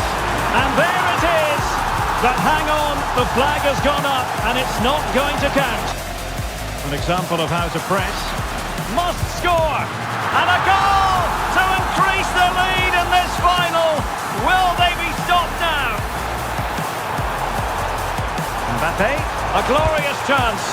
In it goes! A 3-goal cushion. This is astonishing stuff. Real chance, and getting across to stop it. A good hit, close shave. And a quick reminder, we've got more football from La Liga coming up for you live here on EA TV. It's Villarreal, and they'll be up against Las Palmas. Electing to shoot. A goal! An exceptional performance this. 4 to the good now. Perez. Oh, that's textbook goalkeeping. Playing it in. Not really the ideal clearance. It was a flawless 4-0 victory. Both our defence and attack were brilliant. More than brilliant even. And we have won the Copa de España, my first major trophy in Madrid. And now for the trophy lift itself. The cup winners. Well, you can just see what it means to those players and the manager. That's fantastic stuff. All that was left were the remaining 6 matches in the league. Barcelona were back to 9 points ahead. They could have a major disaster class. That was the only way I could see us winning. We won 3-1 against Getafe, 3-0 against Rayo Vallecano, and 2-0 against Leganés. 9 points out of 9, and Barcelona still haven't dropped any points. We would need them to lose all 3 matches, and we would have to win by high margins to win the league. That was just wishful thinking on my part. I scored a brace to win against Real Betis. Barcelona beat Atletico Madrid, which got us up to 2nd place, still 9 points behind. They won the league already and would be lifting the trophy in their next home match. Good for them. Just 2 matches left for us in the season, and we beat Athletic Club in the first, and for the final match against Mallorca. Things went well. This is the kind of match every football fan looks forward to. A lot on the line and the likelihood of a tension-packed occasion. I had a chance from my favourite spot, the right angle from the right. I hit it well, but my feet went under the ball and it went just over the bar. Lucky for me, I got fouled in that same position 15 minutes later, and this time I was not missing. That's a good-looking shot! Oh, what an exquisite goal! Absolute perfection! At the end of the match, Waneri missed a really good chance to take us 2-0 up, but we still won the match. A humble 1-0 win, and that was the end of our season. 55 goals and 29 assists were my final numbers for the season. 84 goal contributions, those were Ballon d'Or winning numbers. I matched the highest number of goals I scored in the Premier League with 38, a good season for me. It didn't start very well, but I picked myself up, and now I'm the highest goal scorer in all of Europe, but second to Saka in goal contributions. I won Player of the Season in the La Liga for the first time, a job well done for me throughout the season. There was a rough patch, a 2-month run of bad form, but I overcame it like I always do. And here I am, getting rewarded for my very impressive performance throughout the season. You're my twin. The new season was here, and a new opportunity to claim Spain back from our rivals, Barcelona. They won the Champions League last season against an equally as tough Arsenal side in a high-stakes match that did not disappoint in terms of entertainment. Rodrigo, chance here, has to score. And the keeper nowhere to be found, not that he's complaining. Can't miss, surely.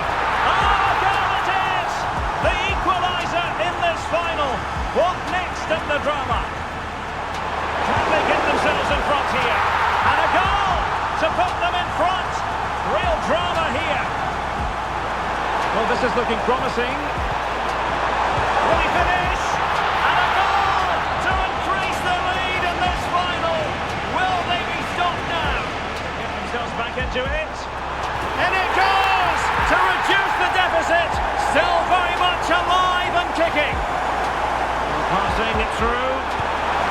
A goal! And that is going to be that. Name on the trophy for certain. So it was 2 in a row for them. They're strong enough to do a three-peat, but we have to stop them this time around by winning it ourselves. It's Barcelona's Champions League. Well, this is what they wanted. What a moment for these players. They've worked so hard to win this trophy. Ancelotti brought in a new player this summer transfer window, Cristiano Ronaldo Jr., a deal worth £165 million. A deal that turned heads, Ronaldo's son following in his footsteps.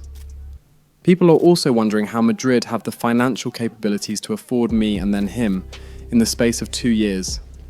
Ancelotti got him because he wasn't happy with Waneri's performance last season. It's also more for internal competition for Waneri and I to play better, because there's another world-class player available to replace us in the starting lineup. In the team meeting after the first training session of the season, Ancelotti said we need the competition to be able to perform at the top of our game in all matches. And that is exactly what I plan to do. XO in the blood, baby, I can feel. Smoke up in my lungs, money looks surreal. Shawty want the ride, tell her grip the wheel. 100 on the dash, fuck around my spill. Okay, Corey, what did you want to talk to me about? I'm just going to go straight to the point. Kai, who did you cheat on Chloe with? Wait, what? How do you even know that? The fact that you pretty much just admitted is proof enough that I'm right in it. Oh shit. Well, shit. Well, who is it? It's Flo. It's Flo.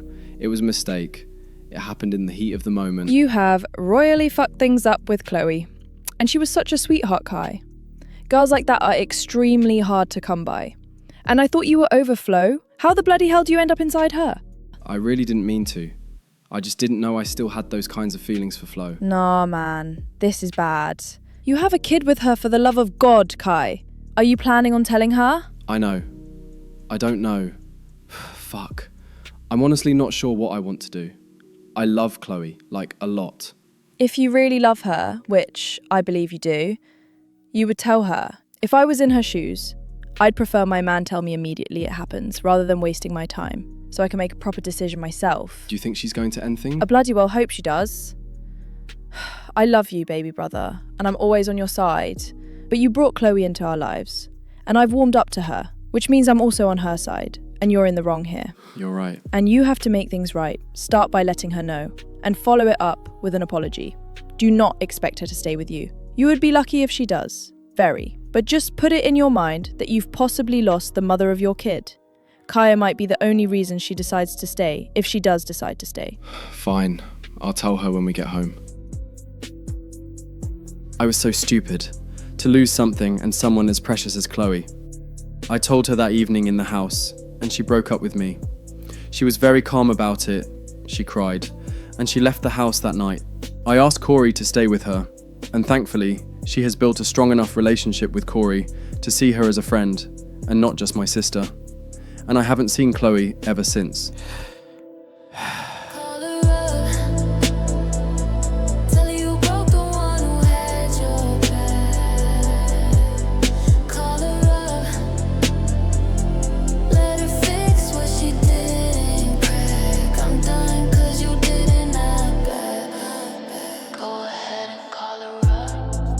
cut my hair, I decided to restart. Flo was still my agent. She was good at it, so we had a conversation to strictly keep things professional. She apologized for it, and I told her not to worry. I'm the one that was in a relationship. Pre-season was up, and we had a lot to do. I had a lot to do. The five of us, up top, Mbappe, Ronaldo, Waneri, Endrick and I had to compete for the starting positions this season. We were all dynamic enough to play in whatever position in the front three, so everything was up for grabs. The first match was against Chelsea, and it was a good match for us, and me in particular. Been building all week, and we're just moments away from kick-off time. Stay tuned for the live action. Giving it a try, and what a magical save it was! Firing it in, and just wide of the target in the end.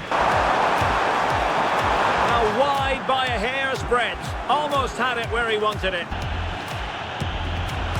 And a goal, almost bewitching in its beauty. Excellent technique. Oh, good vision. And he's made the run. And it's in! Real Madrid firmly in charge here. Lehmann. Well, the fans want to see a shot. Can he put it away? And a goal to put the final stamp on it. That will do it. Waneri started well with the free kick, and my brace certainly helped things for me. I later came off for Mbappe, and he also found himself on the score sheet at the end of the match. In the next match against Nottingham Forest, I started in the right. Ancelotti gave Ronaldo Jr. another chance to see what he can do, and he did really well. And here's how Nottingham Forest will line up. Kylian Mbappe. It's got to be a goal on the back of sustained pressure. Now they deservedly hold the advantage. And a goal it is for Real Madrid. They are on a victory course. Mbappe. And there it is! 3 goals in front now. An immense performance. And a long way out here. Oh, the crossbar is still reverberating. Him and Mbappe got on the score sheet, a good match for both of them, and me as well with an 8.7 match rating. And for the last match against West Ham, Ancelotti said he preferred the combination between Ronaldo, Mbappe and I, so it did seem like the main starting three in the forward positions were set. Today, will they stay high and wide? Will they come in field and support the centre forward? Chance here. Can he put them in front? Yes is the emphatic answer. And you have to say it was on the cards. My goal was the only one against West Ham. We didn't dominate as much, but we got the win. Ancelotti said his starting 11 was set for the season. But then an incident happened between Ronaldo Jr. and Mbappe after the last pre-season match. Mbappe was complaining about him being selfish with the ball and said something about him not measuring up to his father that way. And it apparently got out of hand. I'm talking physically, and because of that, after much investigation into the matter, Mbappe was suspended for starting the altercation and hitting Ronaldo's son, an incident that brought the Ronaldo himself into the fray. But it was quickly resolved, and Mbappe did suffer the consequences of his actions. He was dropped from the starting lineup, and Waneri was given a saving grace. Ronaldo on the left, Lehmann at the centre, and Waneri on the right. That was how we went out for the first match of the season against Mallorca. Well, thanks, Derek. It might be the first game. And that, a piece of goalkeeping you're going to see again and again and again. Let's see about the delivery. Oh, super header. Has a go. Oh, good work by the keeper. With 3 supports in the front. And the goalkeeper has outdone himself with that save. Hands away by the keeper. Oh, he's gone for goal. The keeper diving magnificently to make sure he got there. Lehmann. Militao. Gives it a go. And it's in! 1-0. They breached the defence. We're at half-time here at the Visit Mallorca Estadi. Could be. Goalkeeping of the highest order. Well, he's a great talent. Hopefully this move... Oh, might be. And a goal! Cause for celebrations again. 2 in front. And Bellingham, and a useful cross. And a fine stop to turn. In it goes! At the second time of asking, and the keeper feels hung out to dry. The match started really well for them, but we were able to acclimatise really fast and ended up scoring 3 goals. I got subbed off for Leao late in the match, and Ronaldo got subbed for Mbappe. They didn't greet each other at all, but Mbappe still got the final goal of the match to end the game 4-1. On my way to the dressing room after the match, the assistant coach told me that ESPN wanted to talk to me. During the interview, they asked about my hair. I just said I wanted it cut. I wanted to start over this season with a new look. They asked about my good performances and how it feels playing on the same team with my idol's son. Lastly, they asked about the rivalry with Barcelona, how we can't seem to fully reclaim the La Liga from them. I said that it's only a matter of time before we do. Our squad is getting better. There haven't been many changes, but we're getting more cohesive. And lastly, I said it seems like this is the season where we would be getting the treble. Let's see. Our first match in the Bernabeu went well. It was against Valladolid, a good side, but they were always going to be outmatched. Ronaldo got the first goal early in the match, after my one-touch assist towards him, which got the fans extremely excited after he hit his first Sui celebration at the Bernabeu.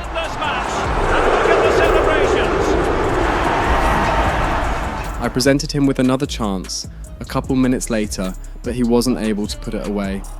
After a long cross from Timber, I was able to bring it down well and get my first goal of the season at our home stadium.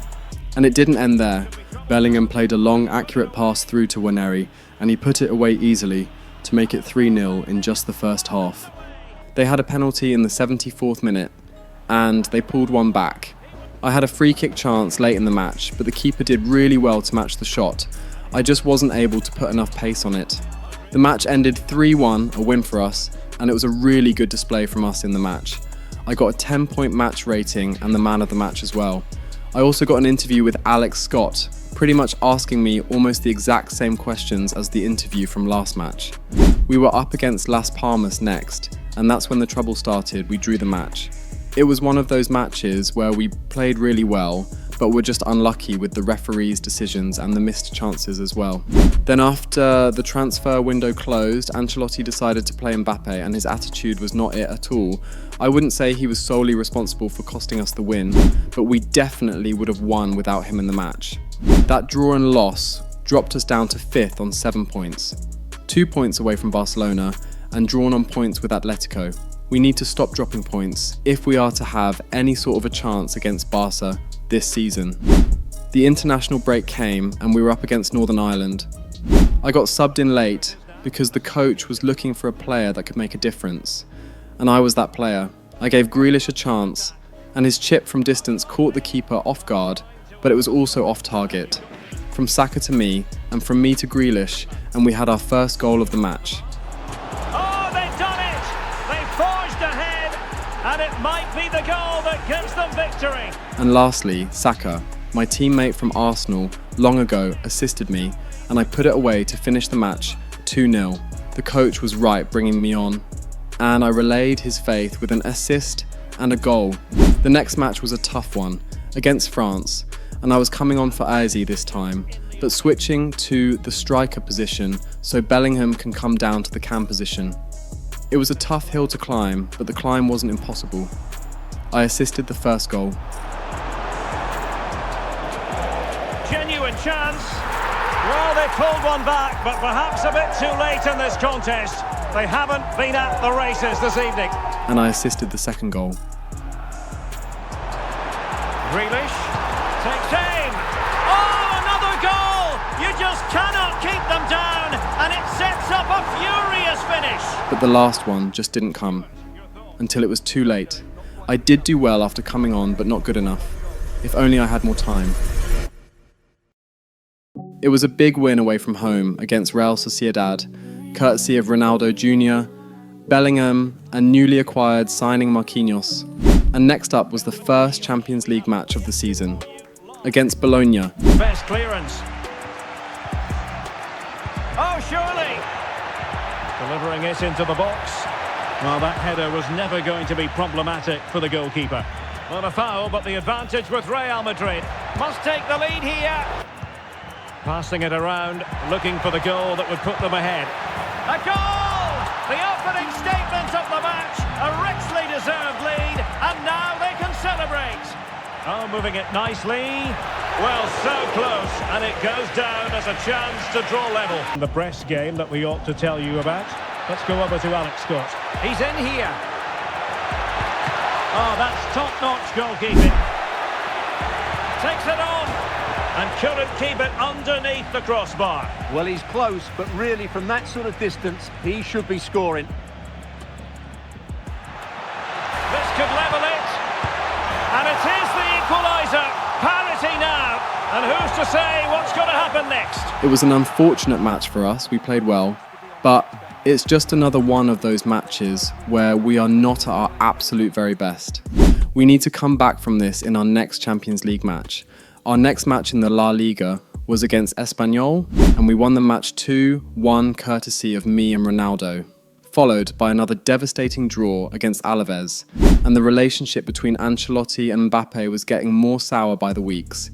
He was beginning to not show up for training sessions. It was a whole thing, but his contract wasn't expiring this season, and nobody seemed to be interested in paying the wages and transfer fee of a player like Mbappe. Next up was another tough match, against Atletico Madrid. They were just 2 points ahead of us, so a win in their stadium would be a monumental 3 points to push us up to third, possibly second, if Villarreal drop points. And remember this guy, Devin Stone? Yeah, they actually bought him from LAFC, and now he plays for Atletico Madrid and has done way more than most pundits expected him to do in the league so far. I was low-key looking forward to playing with him, but he wasn't in the starting 11, so I'd have to wait till later in the match, hopefully, to see what he's all about up close and personal. Well, after plenty of pre-match anticipation, the wait is finally over. My name is Derek Ray. I'm joined by Stuart Robson in the commentary box, and we're just seconds away from kickoff in what promises to be a spectacular final. It's Atletico Madrid, and they take on Real Madrid.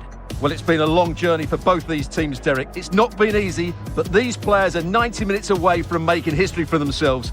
No doubt both managers will have set out their game plans and made sure every player knows exactly what their roles are. What a game we have in store for us. This ought to be special, Stuart. Well, this is a great derby, particularly in recent years. Let's hope we get a good game here between two excellent teams playing at their very best. Who will be the player to decide the outcome, to determine the course of events? No reason at all why it won't be this man, Stuart. What do you anticipate seeing from him? Well, if you give free kicks away to this man, he'll punish you. He really is brilliant from dead ball situations and has got great technique. The match started with me testing their keeper early on, and he caught my shot pretty easily. And after a couple of passes between Ronaldo and I got the first goal in the derby that stunned the fans into silence. How would you sum up their chances? Yeah, it was a good game, wasn't it? Opportunity and a goal! The first in the Madrid derby for Real! And that has stunned the fans into silence! I did the calm down celebration towards the Atletico fans while they were booing me to tell them that there's still more coming in the match. To think I've come this far to be able to bask in the jeers from our fans, as opposed to it affecting my overall match. Vlahovic did get the equaliser after a couple blocks and deflections, and we were back to square one. I had another shot after from a tight position and was able to win a corner. A couple minutes later, Timber passed to me and I couldn't hit the curler well with my right foot. I tried another shot with my right just before half-time. There was enough power on it, but I just missed out with accuracy. Half-time came and the Devin Stone guy came up to me in the tunnel. Good game, Lehman, but I'll be on in the second half to turn your hopes of winning this game to a nightmare. What in the hell was that corny-ass comment? Was your name again? Devin. At the end of the game, you won't ever forget it. Alright, Devin. How about you talk less and actually prove you're worth my time? That might have pissed him off a little bit, but he came up to me hostile. So I replied hostile as well. The second half started, and a bit later he was subbed into the game, a direct swap with Alvarez. He pointed at me with a smirk, and I decided not to acknowledge him. Let's see what he's got. Not a lot happened in the match after that, but in the 77th minute, he had a shot on goal. The shot was decent. It beat Maignan even, but lucky for us, it hit the bar. If he had scored, I probably wouldn't have heard the end of it. but maybe he might be a tad more dangerous as an opponent than he seems. A few minutes later, I got an opportunity, and I took it to clinch the win for us. Can he put it in? And a goal for Real Madrid! The Merengues take the lead. A special moment on a special occasion. Devon had another chance, but Maignan was very much alert to it. That was the last major attack in the match, and we got our 3 points. Well played. I saw him coming up to me in the tunnel again, and I quickly went into our dressing room. I'm not one for any type of altercation, and he was probably coming to meet me with the aim of annoying me again. I got the man of the match, well deserved after my brace that got us the win.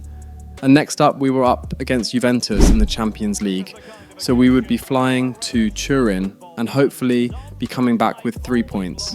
It is one of the greatest competitions on the planet. I'm talking about the Champions League, and both sides are thrilled to be here. Now they want to make it count on the big stage. Stay right here. We'll have every kick of the ball from the Juventus Stadium on EA TV. Well, just the sort of weather the fans were hoping for this evening. It's absolutely ideal. Just knocking it around, looking to carve out a chance. Really good diving save. To see more of the same today.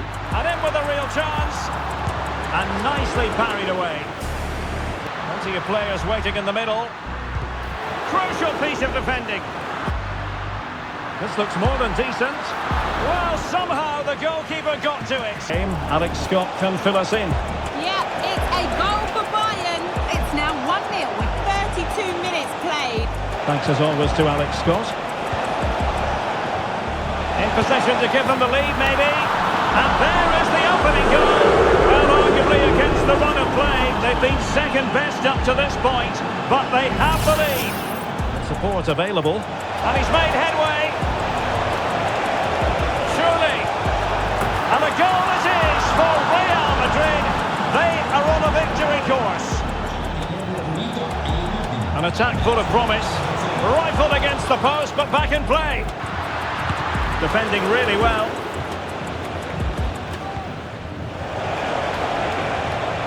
Space for Real out wide. He's in behind. And a goal! He's doubled his total for the day in superb scoring form. This looks interesting. And there is the goal to make it a hat-trick. Excellence in finishing, there for all to see. It was a very good match for me. A hat-trick, my first hat-trick of the season, and it felt good. I got subbed off for Endrick. Ancelotti wasn't even bringing Mbappe on in the matches anymore. A statement win against one of the bigger teams in Italy. We were 6th after 2 games, but there's still 6 other games in the league phase after this to prove that we're favourites to win the competition this year. The Villarreal match was next, and it was 2nd versus 3rd, a very important match at the top of the table. On my way to the stadium that afternoon for the match, I decided to call Chloe again. I just needed to talk to her. She had ignored every single one of my calls after the breakup. Kaya was also still really young, so I didn't want to put any extra burdens on Chloe to let me see her. She had rented an apartment here in Madrid because she had already made a lot of friends here and wanted to remain in Madrid. Corey had told me that she still really cared about me and did still love me, so I had a chance, but a very unlikely one. But I was willing to take that chance and do everything appropriate in my power to get her back. Hi, Kai. Hey Chloe, how have you been? I'm doing fine, thank you. Why did you call? To apologise once again and tell you that you and Kaya mean everything to me. If that were true, you wouldn't have did what you did and broken my heart, Kai. I know, and I'm really, really sorry about that. Give me a chance to make... She hung up the call before I could even finish. I guess she was still extremely mad at me, but I have to know there's absolutely no chance of winning her back before I completely stop trying. Love is tough. Well, what a game we have in store for you today. The hype has been building all week and the fans are pouring into the stadium. The tension palpable. Stay tuned, we'll have all the action for you live from the Bernabeu here on EA TV. This was a tough match at the top of the table, but we carried the same form from the last match against Juventus and absolutely outclassed Villarreal. And a decent delivery. In it goes! An early goal! No wonder they're celebrating! And it's opening up. Electing to cross into the centre. And it's in! Real Madrid firmly in charge here. Trying to open them up. And effectively parried away by the keeper. Gives it a go. 2 identical goals for my brace, and Villarreal was able to pull one back at the end of the match to end the game 2-1. Corey came to visit after that match. When she got back from Chloe's place, I asked over 1 million questions to make sure Chloe was okay. I wanted to take care of the bills, at least just Kaya's, but Chloe didn't want my help with anything. Corey told me there might be a chance, because Chloe still asks her how I am, even after 4 months of being separated, and she still watches my games. She advised that even though Chloe really doesn't need my help, I should still try to show her I'm here to help her, and keep showing her how much I love and care about her. I sent her a text almost immediately telling her that I'm here for her, and if she needs anything, I'll be there to help no matter what. The next match was against Celta Vigo, and sadly we drew to them, 1-1. We did win the next match in the Champions League 2-0 against Sporting Lisbon, and it was only fitting Ronaldo Jr. scored in that match. A good match overall for him. And next up was the El Clasico, Real Madrid versus Barcelona. If we can win here, we will reduce the gap to a 3-point difference. 2 years ago, I scored a hat-trick in this fixture. Last season, they were tougher, but we never lost to them.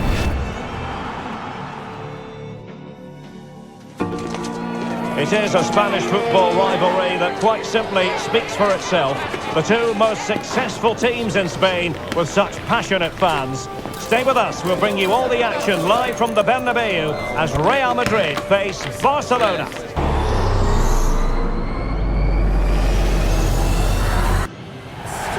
They are the 2 foremost teams in Spanish football, Real Madrid and Barcelona, and they're getting ready to face each other here at the Bernabeu. My name's Derek Ray, and joining me for commentary is Stuart Robson. Stuart, can't wait for this one. No, nor can I, Derek. They don't come any bigger than this, do they? The 2 giants of Spanish football. The atmosphere is incredible inside this stadium. Let's hope we see a top-class game as well.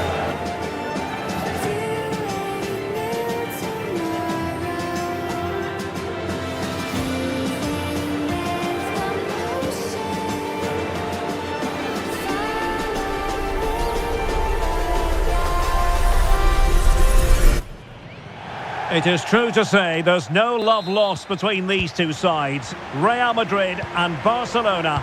And today they find themselves on a collision course here at the Bernabeu. And I just can't wait for this one. It should be an absolute classic. Must score! The high press was on, and that's a fantastic tackle. In position. Still could be dangerous. Oh, that is absolutely magnificent! Audacious and outrageous. What a goal it was. One that all football lovers will appreciate. A good run and good ball control. And a fine cross.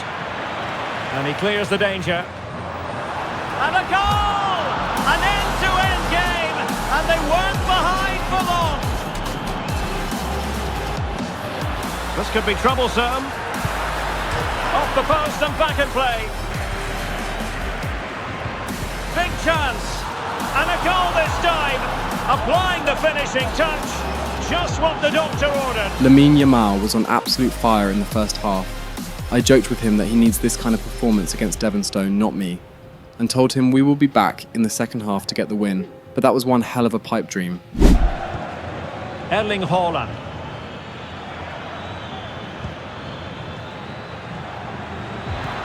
Oh, that's an interesting pass.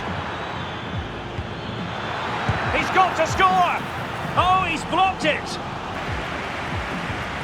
Koundé? Will he finish? And it's in! A goal for Barcelona! They are the team in charge! Excellent coaches. I can't wait for that one to come round. There it is! A fantastic goal, and no wonder he's off celebrating! Cuts in from the flank. This is looking threatening. And it might be. My goodness, that save. Fully stretched he was. One for his own highlights reel. Trying to open up the defence. Could be in. Oh, that is a moment of pure quality. A goal for football lovers to enjoy the world over. We were absolutely outclassed at the Bernabeu. Our defence crumbled in the final third, and we couldn't even get the ball forward for an attack. We were completely outplayed. I'm not looking forward to Ancelotti's speech when we get into the dressing room. On my way home that night, I got a call and the name on the screen caught me off guard. It was Chloe. I quickly picked up and she told me that we needed to talk. She asked if I was free this evening, and I immediately turned the car around to where she was. She told me to come to the park, one of the parks she really liked going to when we were together. A lot of things were going through my mind. Could it be about Kaya, about Flo? Maybe she wants to take me back. Or maybe she wants to make it clear that she doesn't want anything to do with me romantically anymore. I made a really, really bad mistake. And of course, I'm ready to face the consequences. By the time I got to the park, she was already there, looking calm as usual. I couldn't exactly tell what she was thinking, and we went to sit on one of the benches. So, what did you want to talk to me about? She didn't say anything, and we just sat there quietly for a while. I didn't want to bring anything up or say anything. Just needed to give her time to process her thoughts. We were like that for a solid 10 minutes before she finally spoke. Do you still have feelings for your agent? Or rather, do you still love Flo? That caught me off guard. Do I still love Flo? I certainly haven't even thought much about her in that light since I've been trying to win Chloe back.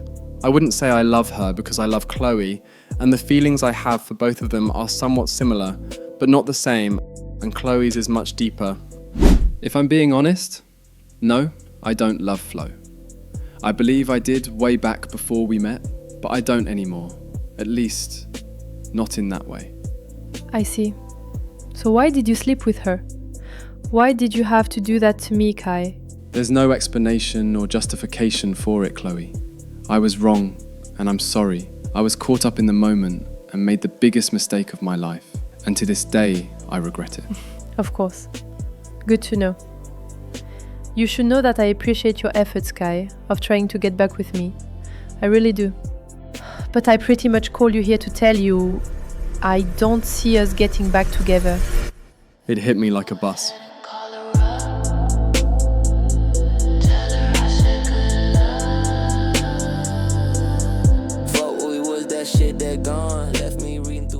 After the loss to Barcelona, we dropped back down to 4th and 9 points away from them. Villarreal and Atletico are still within reach, although they both have a game at hand. We just need to sit up in the next matches and find our way back up. 15 goals and 6 assists were my current numbers for the season, the highest in the team by quite a bit, something I'm used to, but I don't take everyone's efforts lightly. Haaland won the Ballon d'Or, well deserved. He was the second highest goalscorer in Europe last season, and he helped Barca win 3 trophies as well. Training has been going really well since the loss to Barca, and we're ready for the coming matches. First up was Valencia, and we beat them 2-0 away from home, courtesy of me and Winery. In the Champions League, we were up against Young Boys, and I found the back of the net again. We defeated them 2-0. I got the man of the match after my 10-point performance. We later went ahead to beat Osasuna 3-1 in the La Liga, and international friendlies were next. I was alone in my house the night before I travelled to England. Alone, in this big house. I felt surprisingly calm.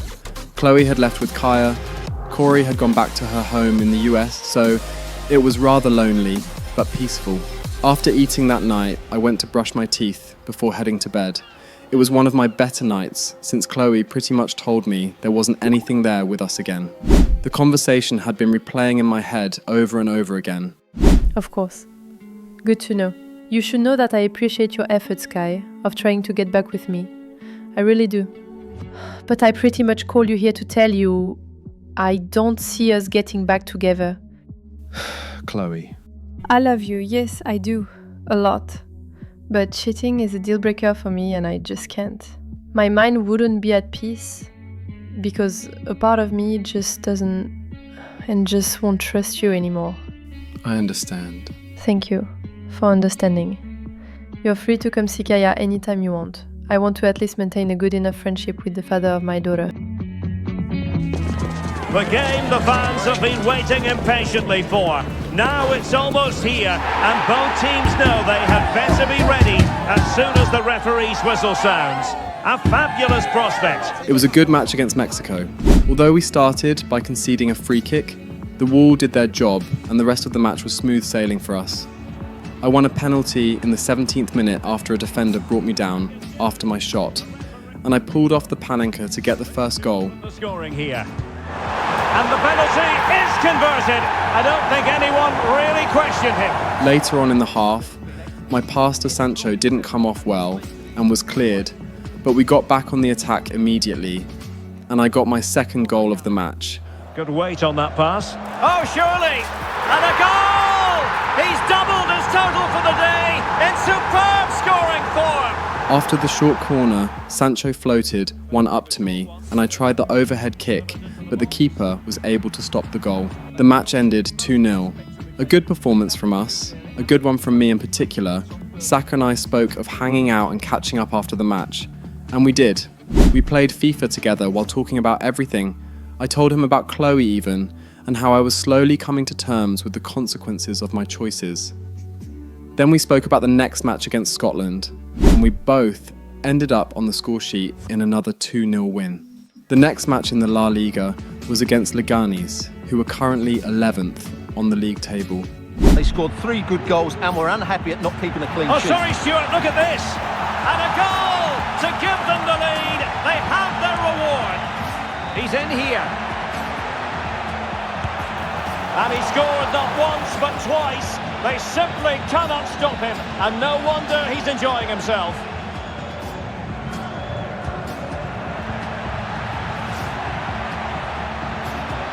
Surely.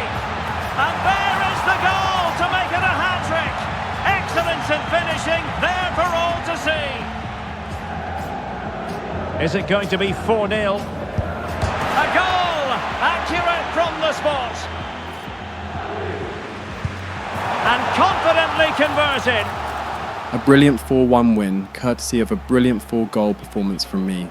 I got the man of the match and an interview with ESPN where they asked me questions about my match performance. Mbappe had started coming back from training, and during training for the next match against Manchester City in the Champions League, him and Ronaldo Jr. made up. He apologised to him and the entire team for his behaviour in the previous months. Ancelotti told him that he's locked in with the current front three, but there's always a chance he can snatch back a position in the starting 11. We're all going to have to work hard to keep our spots. And I'm currently leading the La Liga with goals, drawn on first position with Erling Haaland, but if history has told us anything, is that I maintain my goal-scoring consistency throughout the season. The City match was here, and this was going to be a very tough one. This is the kind of occasion we all relish as football fans. Non-stop hype all week long, and now for the action. The man to watch. 4 goals last time out. Can he light up the stage again? Don't go anywhere. This is EA TV. A temple of football, the Santiago Bernabeu, right here on the Spanish capital, Madrid. My name is Derek Ray, and ready with his tactics board to provide all the analysis is Stuart Robson. And very much looking forward to bringing you chance here. In it goes, an early goal. No wonder they're celebrating. Well, here it is. And it's with Isaac. And a goal! An end-to-end game, and they weren't behind for long.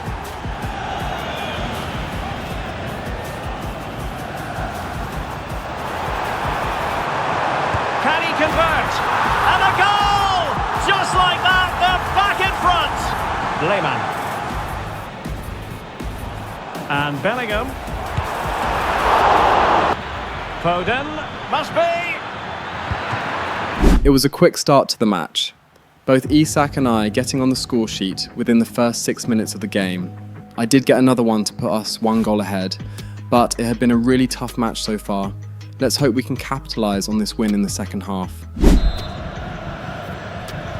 So back in business, the second half underway, facing Getafe. And he takes it on. And so 30 minutes left for play in this one. Mbappe. Trying to open them up. And a goal it is for Real Madrid. They are on a victory course.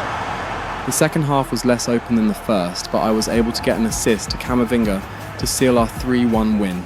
A fully deserved victory. I got the man of the match yet again and was looking forward to next match already. The next month, December, my birth month, and the fixtures didn't really pose too much of a challenge. The match against Sevilla fell on my birthday, so Corey called and told me that she would be coming to Madrid, so we'd spend the week before our birthday together. I went out for a run the morning before the encounter with Getafe. We were ready for them, and we were looking to hunt down Barca.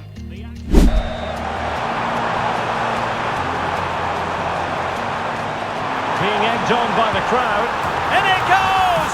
Real Madrid take the lead in the derby. And just look at the fans. Utterly delighted. Wonderful chance. And it's in! Real Madrid firmly in charge here. It was a 2-0 win with a goal and an assist for me. The press was really impressed with my sudden improvement. Maybe I've stepped up with the absence of Mbappe in the starting 11. Some say it's obvious, I just contribute more to my team in the striker position. I went on another jog. It was raining this time, but that won't stop me. I needed to stay fit and be disciplined enough. It was Girona next, away from home. This could be troublesome. Can he keep his composure? And a goal to give them the lead. They have their reward. And possibilities here. Is it going to be? And a goal at the second time of asking, but the keeper has let his team down. Lehmann. Trying to open up the defence. A goal! They're absolutely racing away with this. 3 to the good now. A goal for me and 2 for Ronaldo Jr. Ancelotti was extremely impressed with our performance. The morale in the team was through the roof. It was raining again that morning. Ronaldo is the most consistent athlete, and I want to be like that. My personal trainer was working well behind the scenes, and I appreciate him for it. We travelled to Ukraine to play against Zagreb. The fans want to see a shot.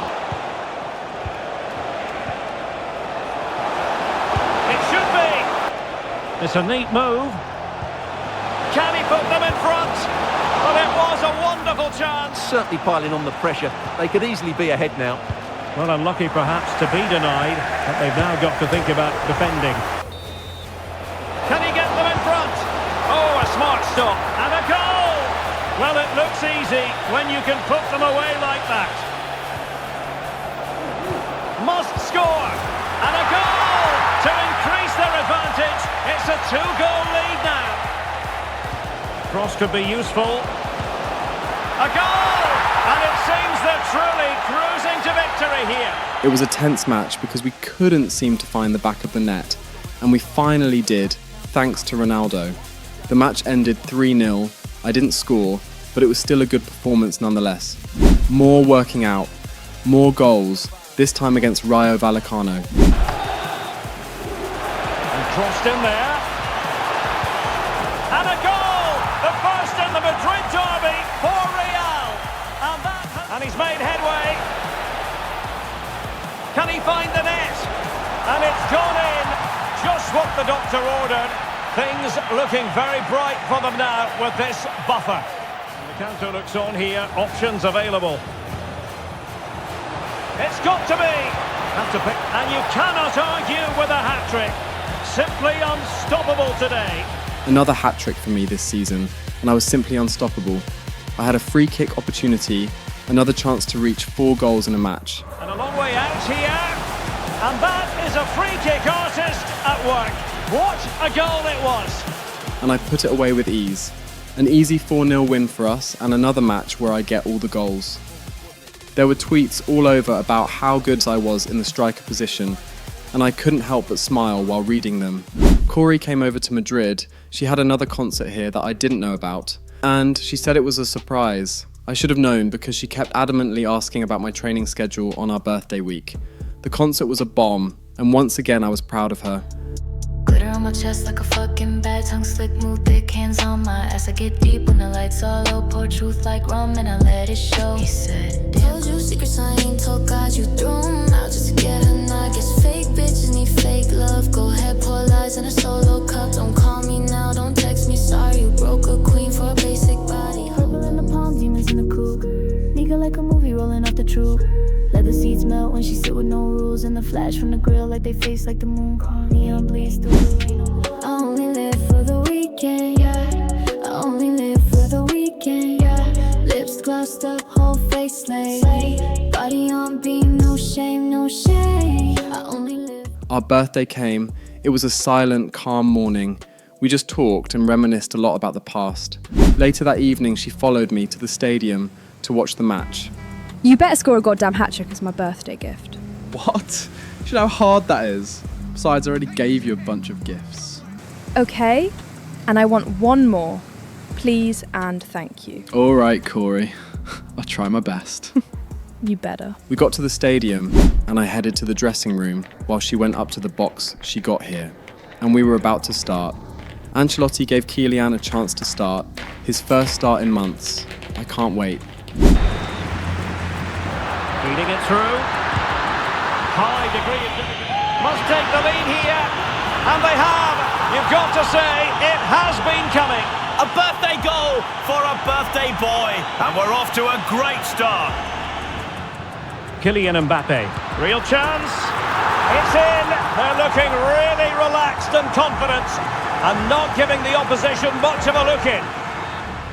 And passing it through. And you cannot argue with a hat-trick.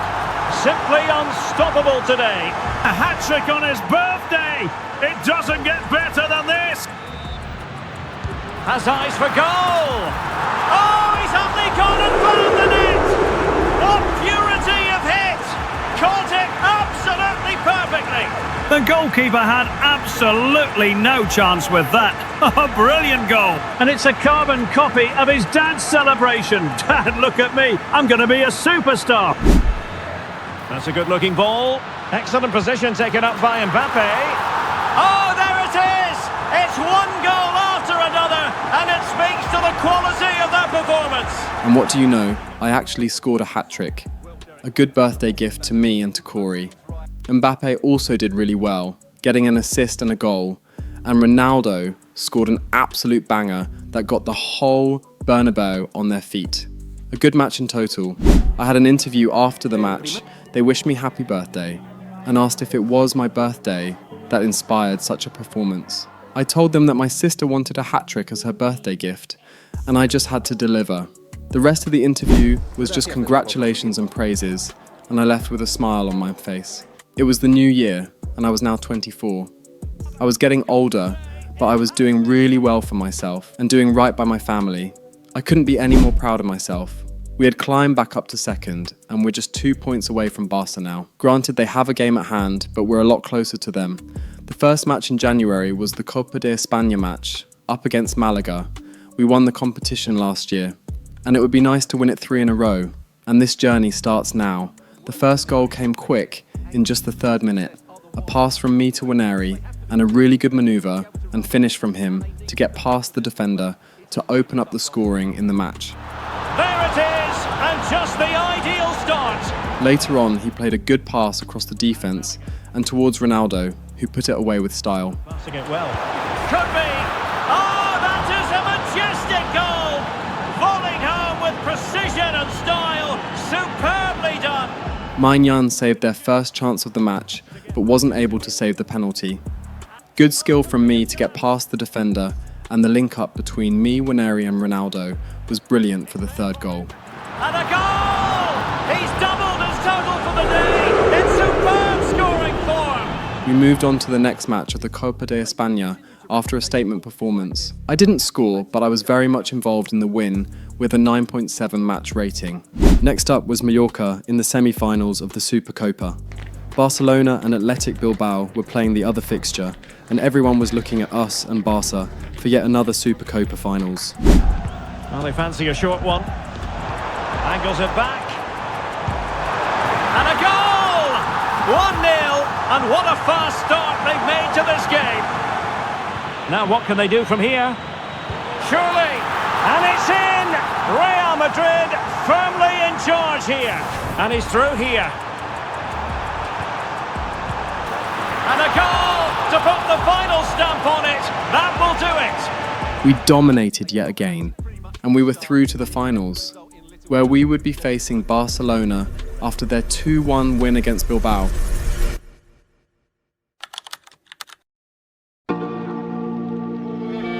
Well, what a game we have in store for you today. The hype has been building all week and the fans are pouring into the stadium. The tension palpable. It's Barcelona. They take on Real Madrid and it's coming up next on EA TV. This was going to be a tough match. We defeated Barcelona last season in this very same fixture to lift the Supercopa. If we win it here, that would be 3 times in a row since I came to Madrid. But Barcelona and Lamine Yamal would not make it easy for us. Him and Messi haven't had a good season in terms of goals, but the match was something. Messi tested Maignan. Opportunity, and the goalkeeper has outdone himself with that save. And made the wrong choice in the final third, and it cost us our first goal. It's a nice looking ball. A smart stop here. Well, he opted for power from close range. But I later assisted Bellingham for the first of the match. Oh, that is a majestic goal! Volleyed home with precision and style. Superbly done. Then Lamine Yamal equalised. Have a go. And a goal! An end-to-end game, and they weren't behind for long. I was in on goal, but unfortunately it was offside. And then, shortly after, Lamine Yamal was there to complete their comeback. And it's a double for him in this game. No way for the opposition to contain him. And no wonder he's off celebrating. He tried for his hat-trick, but Maignan got it covered. I had a chance to equalise, but my finish with my right was atrocious. And a really good stop. Well, that's a save of the highest quality. Great goalkeeping there. Another chance after the corner. I connected with the shot well, but it was just over the bar. I did well to assist Mbappe, and we equalised again. Could be for Mbappe. And a goal! The keeper couldn't stop it. Real Madrid on terms. This was an end-to-end game, and none of us were giving up anytime soon. This trophy wasn't the biggest in Spain, but we were looking for bragging rights. Late in the first half, I picked up the ball deep in our half and started my run. And it ended up with the ball at the back of the net for my first goal and completed the comeback of our own. Must take the lead here, and they have. You've got to say, it has been coming. Halftime came. This was the most entertaining El Clasico. Even for us players, tensions were high, and I'm glad we were ahead during the break. It's better for morale. Lamine told me in the tunnel that first to get a hat-trick owes the other 10k. It was an insane bet, but I was down for it. He already had a brace, so it would be easier for him. I told the defence to hold Lamine no matter what, because he was on fire in this match. The second half started with a showcase of the tension. Haaland made an unnecessary tackle on Bellingham and earned himself a yellow card. To the book. Well, he was late and he deserved a booking for that. Lewis Skelly floated one to Yamal, but Maignan did well to save his header. Ronaldo put Mbappe in on goal, but he couldn't complete his brace. Here, and he's kicked it out, fully stretched, somehow reaching it. But after the corner failed and they got us on the break, Lamine Yamal assisted Haaland and they were back level. Big moment here, Derek. And it nestles in the back of the net. Barca are level. Marquinhos did well to block Lamine Yamal's shot. They were really on him. I had another break on goal after their own corner failed, and this time I was not going to miss.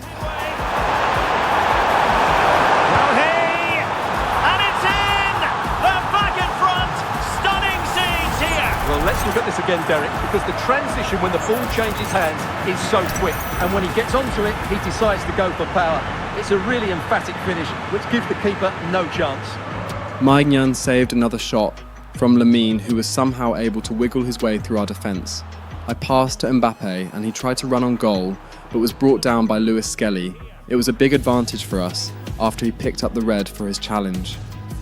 I tried putting Mbappe in on goal again, but he hit the bar, and painfully so. Then this happened. Could they come to regret that? Well, Barca are struggling here. Had that gone in, they would have been in a very... Stewart, an opportunity! Oh, that is a majestic goal! Volleyed home with precision and style.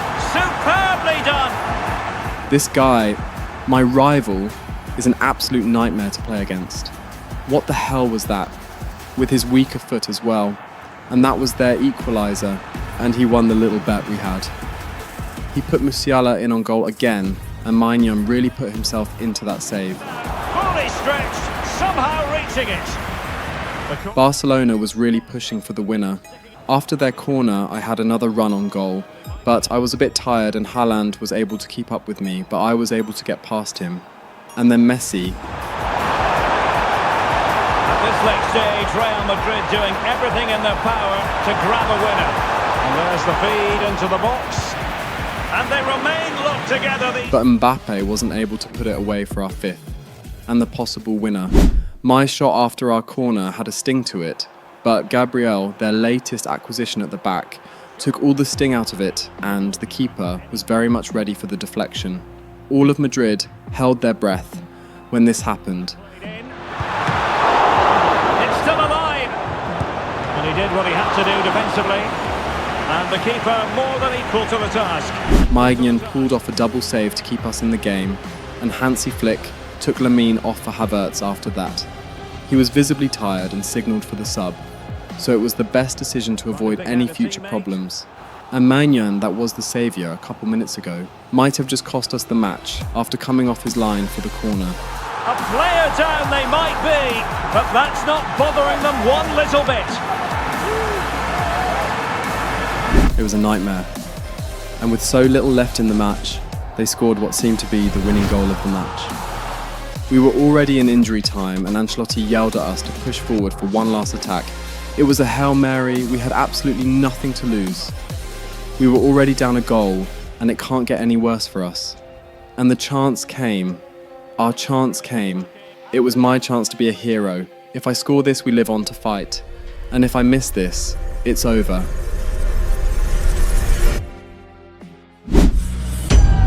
Well, what a game we have in store for you today. The hype has been building all week and we're just moments away from kick-off time. Stay tuned for the live action.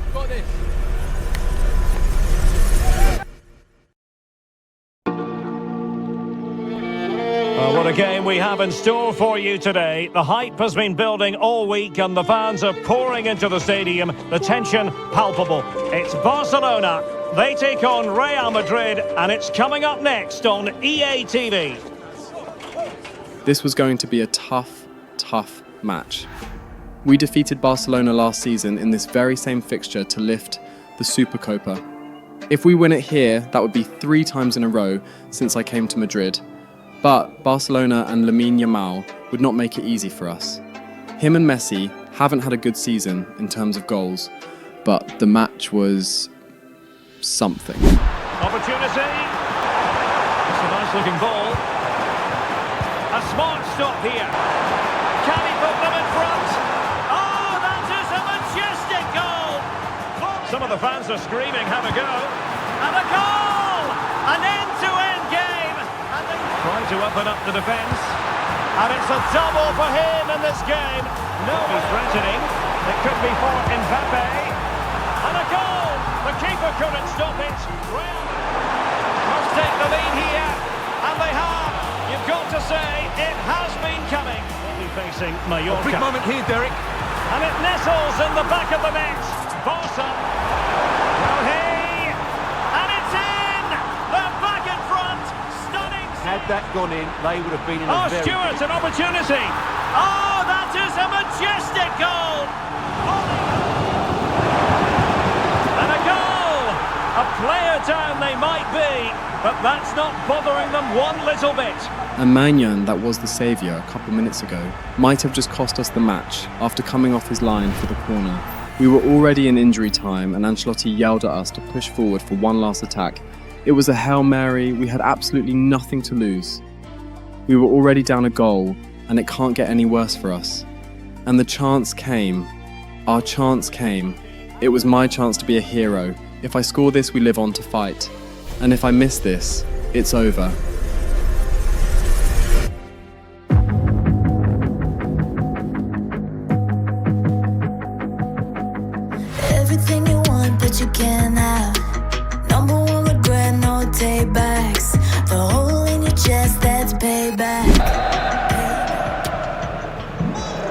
honestly, I'd have to go back quite a few years to remember the last time I covered a game with a scoreline of 5-4. Real Madrid attacking, and they have to... Well, it's the late show, and they are level again. I scored. It was an insane moment. Nobody could have ever believed that we were going to be able to equalise that late. 5-5 was the scoreline at the end of the match, and it had to be settled in extra time and penalties if needed. And indeed it was. Mbappe scored in the 93rd minute. And passing it through. Oh, a goal! And is that going to be the one that wins it for them?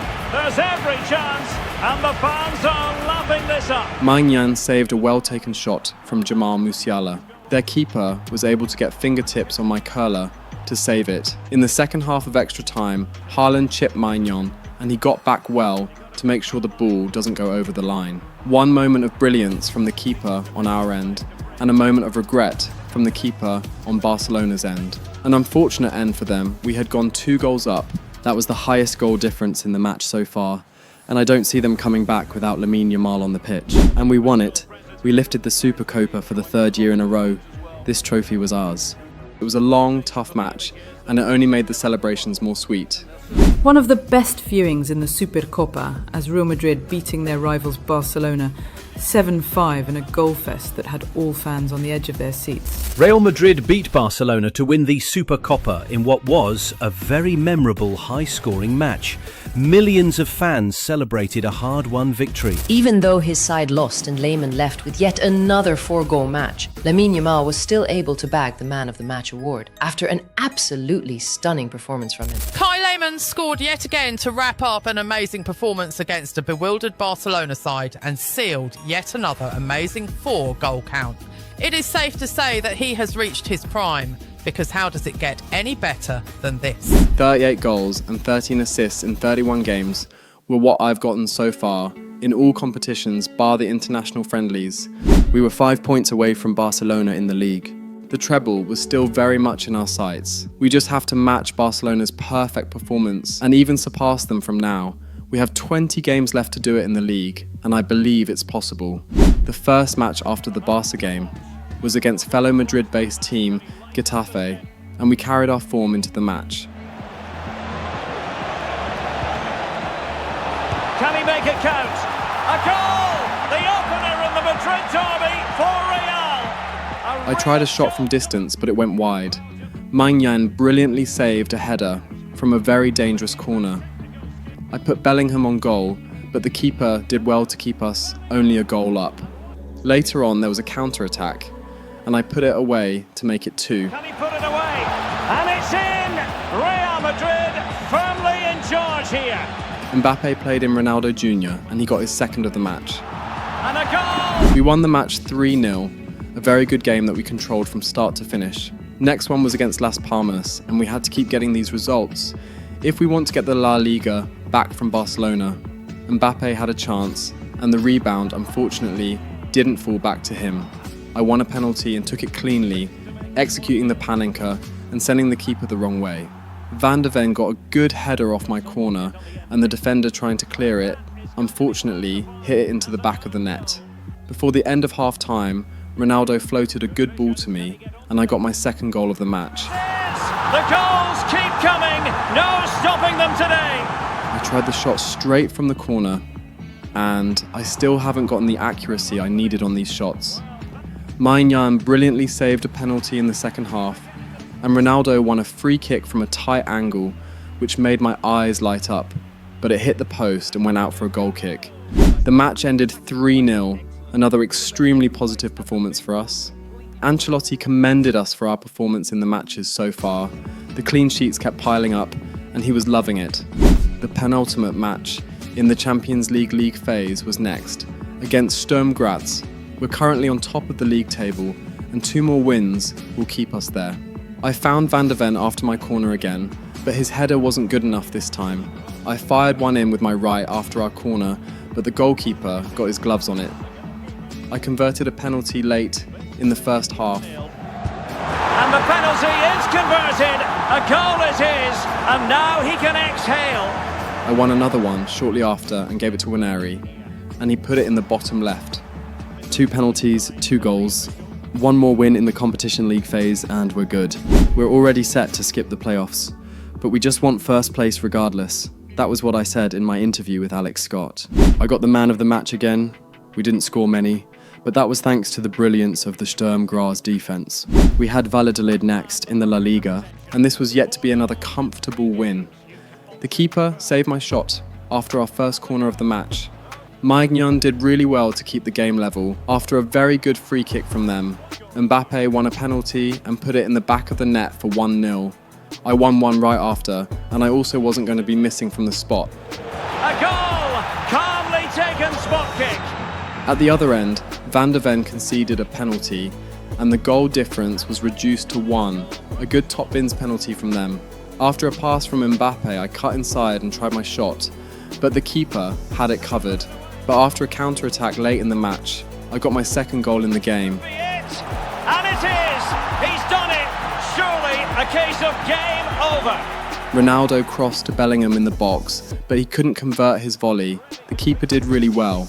It was another good performance for us. We were matching Barcelona's good form, which means they are still 5 points ahead of us. We just need to keep getting these good results. Now we have to focus on Monaco in our final match of the league phase. We were drawn on points with Manchester United, so a win here would definitely seal our spots first. The quest for success, the big showdown almost upon us, and the likelihood of a game to be savoured and cherished. But who's going to win? We'll leave that to the courageous amongst you. It is Monaco. They take on Real Madrid, and it's coming up next on EA TV. If we win this match, we would go unbeaten in the league phase of the Champions League. That's another little detail that we would like to add for more morale in the squad. Ancelotti started Mbappe in the match. He has been using me, Ronaldo and Waneri more often. He said we click more. And Mbappe, who was also getting older and less effective, might not be a fit for what he has planned in the far future. Although he is still a very great player with over 800 goals to his name already. It's Monaco facing Real Madrid. World tops Mbappe. There it is! The opening goal of this match, and what a start they've made. He takes aim. Oh, good work by the keeper. And he's fired over the corner. And he's gone and scored to level it again. It's got to be. And there it is! 2 goals in a matter of minutes. Incredible stuff. And he's broken free. And really good goalkeeping. Oh, good run this. Now what can he do with it? This could level it. Oh, but the keeper with an important save. Pointed to the penalty spot in one of the other games. Let's hear more about it from Alex. Well, it was a penalty for Stuttgart. The goalkeeper comes away as a hero because he saved the day. It remains 0-0 with under 5 minutes left to play. Mbappe! Well, you have to say, he's going to be very cross with himself. Oh, surely. Unable to close down the shot. And the big news confirmed. Manchester United have succeeded in getting their man, Stuart. Well, I think it's a good move for him. He has great ability. Oh, opportunity here, Stuart. And it's in. Beyond the goalkeeper. Real Madrid are level. Oh, wait a minute. Could be in here. And a goal! Just like that, they're back in front. They'll be facing Espanyol. Oh, could be. Oh, good work to deny the opportunity. Bellingham. Well, the counter chance looks very real. And nicely parried away.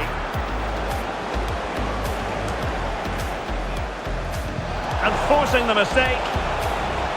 Chance here. And it's in. Beyond the goalkeeper. Real Madrid are level. The replay, he does well to find that bit of space in the box, and then he shows a lot of composure to finish it off. That's a good goal. Kylian Mbappe. Still level. Real Madrid continue. Really smart stop. Monaco put up a good fight. They were the better team in the match. and I dare say an unfortunate error cost them the win. This performance needed to be a one-off. We needed absolute brilliance till the end of the season if we want anything to happen.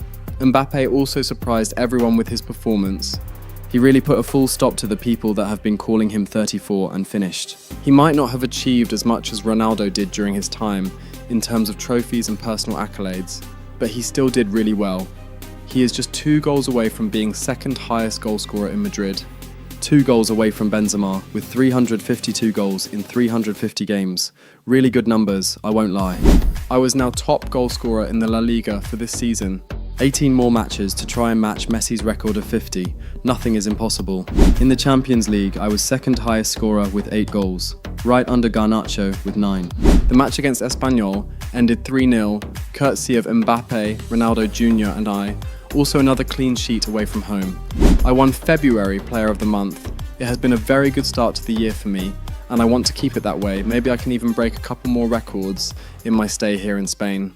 Camavinga and I scored in the 2-0 win against Mallorca in the Copa de España quarter-finals, and we were on to the semi-finals of the competition. I had been going to Chloe's place to see Kaya, and her, obviously. I cared about both of them a lot, so I told myself I'd visit them at least once every week. Kaya was already a year old. Her first birthday was really good. My mum, Chloe's parents, and a lot of her friends and their kids were there.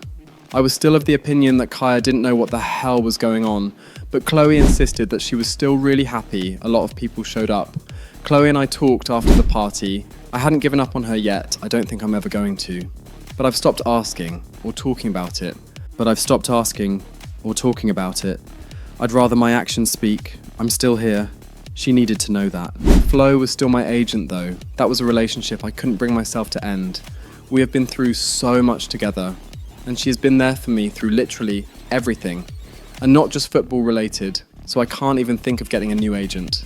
Chloe said she was fine with that, even though deep down she probably isn't. Flo also did say she'd understand if she stopped being my agent, but I made the decision to keep her in my life, still as my friend and as my agent.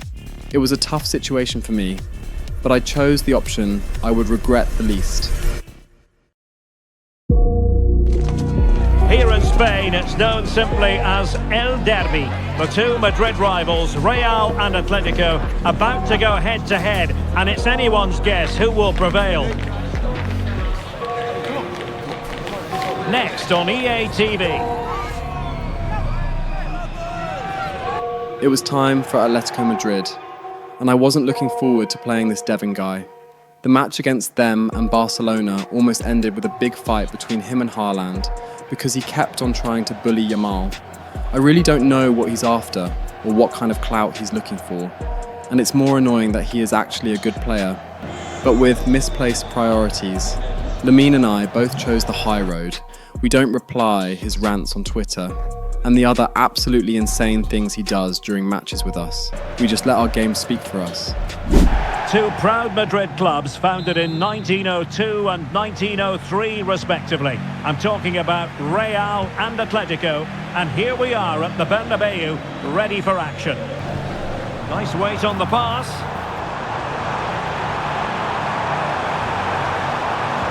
It's a good cross, has to be. He's gone and found the net! Brilliant piece of finishing, magnificent goal! Maybe make an argument for this fellow, Stuart. What do you think we'll see from him today? Well, he's certainly on... A glorious chance! He can't hold on to it! Oh, that's a fine-looking pass! Oh, superb technique! But off the frame of the goal! Eduardo Camavinga. Good visualisation and execution. Can he put it away? And a goal it is for Real Madrid. They are on a victory course. Well, here it is again, and it's really poor defending. They just don't show enough urgency to get tight or make a block, which is why the ball's ended up in the back of their net. That's a good-looking ball. So near. Oh, tremendous vision. Well, making considerable progress with the ball. It might be. And he's gone for power, so close to finding the net. Oh, this looks useful. And a goal! Not over just yet.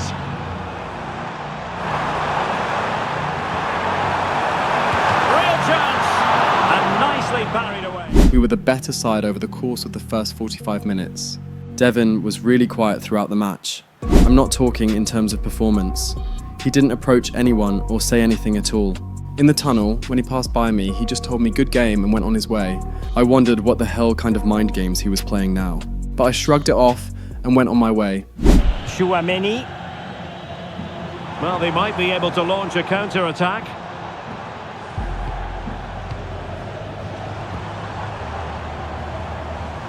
Oh, good play this. Is this the moment? And it's in! Real Madrid firmly in charge here. Well, here it is again. He goes past his marker so easily with just a drop of the shoulder, but there's still plenty to do from here. He hits it so well, though. Lots of pace, lots of power, and the keeper just can't react in time. It's a great That's strike. a fine-looking pass. Chance to reduce the arrears. Vlahovic. Still alive.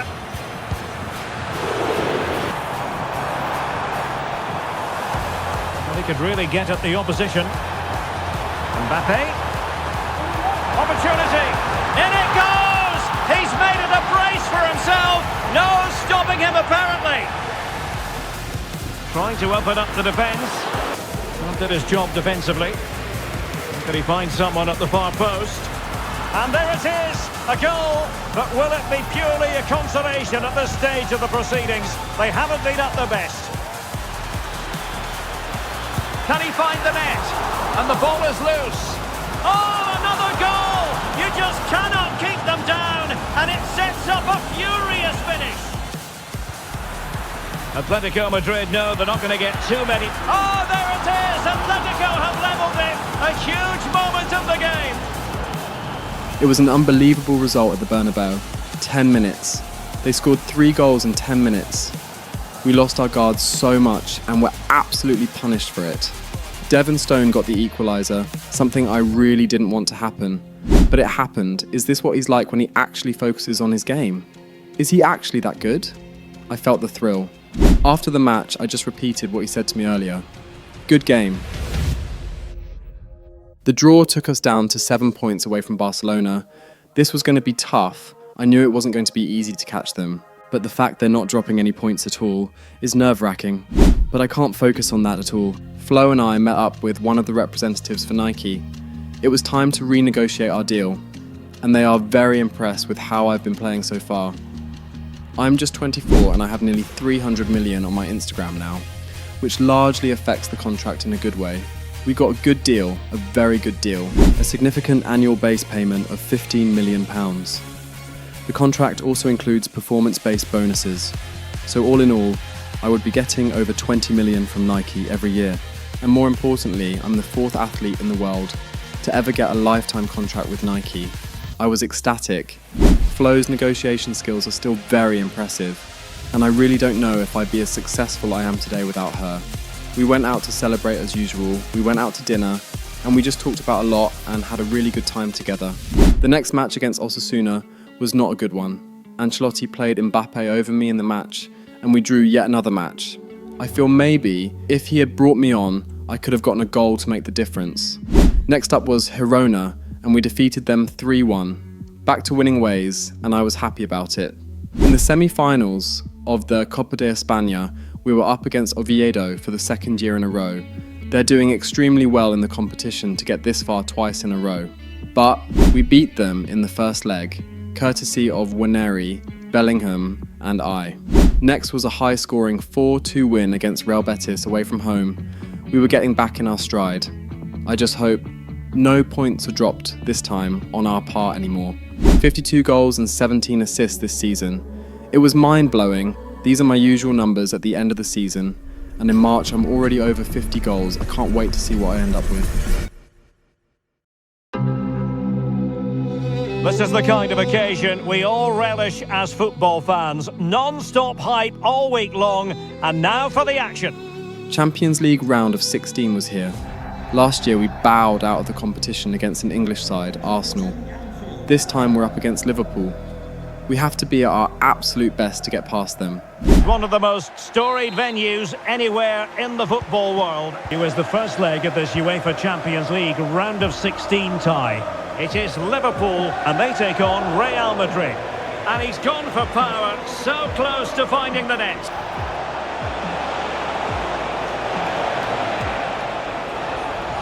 Shot attempted. Really good piece of goalkeeping there. And he's missed the opportunity to net the opening goal. Feeding it through and tossing through. Well, it's great when you can rely on your keeper. Shaping to shoot. Oh, and he puts away the second chance. Goalkeeper error. And that brings to an end the first half here at Anfield. So into the second half, and the challenge has been thrown down to Liverpool. Let's find out if they can bounce back. What a block! And Real's creative tendencies coming to the fore. In it goes! That will greatly help the cause. Now they only need to keep concentration levels high. Well, just look at this again. The speed of counter-attack is so impressive, but there's still plenty to do from here. He hits it so well, though. Lots of pace, lots of power, and the keeper just can't react in time. It's a great strike. Firing it towards goal. And no-nonsense defensive clearance.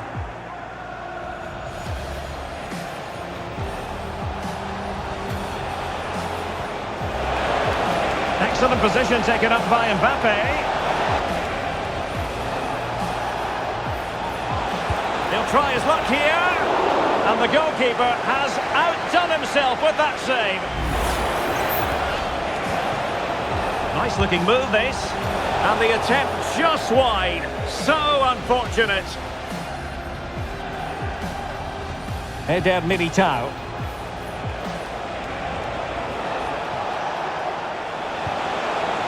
Might be able to set up the chance. And a goal! If there were any remaining doubts, that will settle the issue. The high press was on, and that's a fantastic tackle. And there it is, a goal. But will it be purely a consolation at this stage of the proceedings? They haven't been at their best. The match ended 3-1, a good enough result away from home, and we're sure to win at the Bernabeu. 2 more goals in the Champions League and another man of the match. Ancelotti said in the press conference after the match that it wasn't over yet. It's just a 2-goal difference and anything can happen, so we can't be complacent, and we would need to give everything we've got at the Bernabeu. Before the second leg we had Rayo Vallecano. Waneri got a well-deserved hat-trick, while Ancelotti rested majority of the first team, so we'd be ready against Liverpool in the second leg. And the match came. We started well and I assisted Waneri for his 4th goal in 2 games. He was really in form nowadays. And a goal! That is a very bright start. Perfect way to open.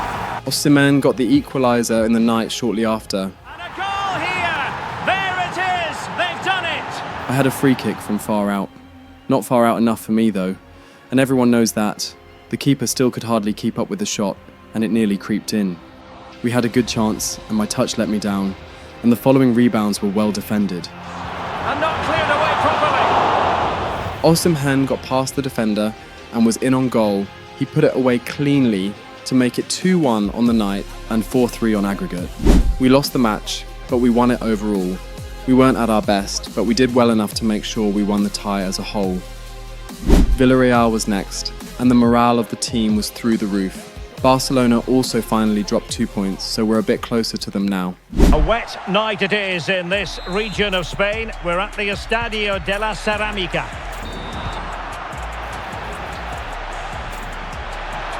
Oh, it might be. And a goal to give them the lead. They have their reward. That's a good-looking ball. Can he put it away? Well, it's all going so swimmingly for them here. Another goal. And now it's a matter of avoiding any silly mistakes. We won the match 2-0. 2 more goals to my name.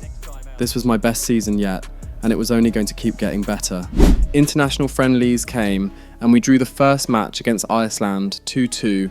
I got a goal and an assist and the man of the match, and the next match was against the USA. I was looking forward to another battle with Devon Stone, but I heard he was not called up for the match. Before the match started, the Champions League quarter-final draw came out.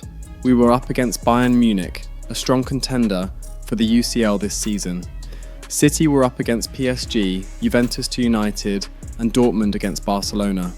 I put that aside for now. I needed to focus on the match at hand. Hello, and here we are today underneath the Wembley Arch at one of the most instantly recognisable venues in the football world.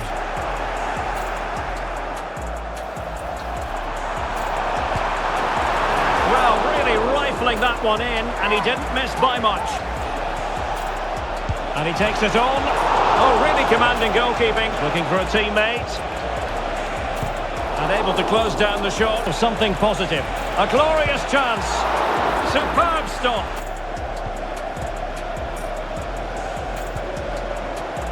Can they forge ahead? Off the post and back in play. An attack full of promise. It has to be. And there it is. The breakthrough. That will do nicely.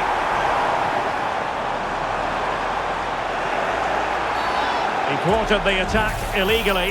Perhaps a card is forthcoming. Well, it was apparently a bookable offence. Oh, that's a great piece of goalkeeping. And England with acres of space out wide. Oh, surely. It's gone in! Well, they're really in the mood here. Can they be stopped? You can see the weight of the through ball is key to this goal. And then through on goal, he just goes for power and smashes it past the keeper. There's no stopping that. What a great finish. Lehmann. Well, the supporters think it's on. Opportunity it is. There it is!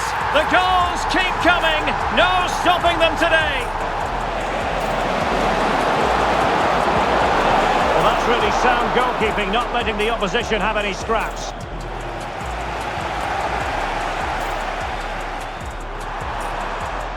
Great opportunity. A goal! How about that? He's put it away to make it a hat-trick. Well, as we see it again, he was never going to miss that, was he? That's a really simple finish in the end. It was a hat-trick and an assist for me. The first half was really tough. Their defence was tight, but the second half opened up for us and we punished them. In the La Liga, we had Leganés next. Barca had dropped 2 points and we were a game at hand. So a win here would bring us 6 points closer to them.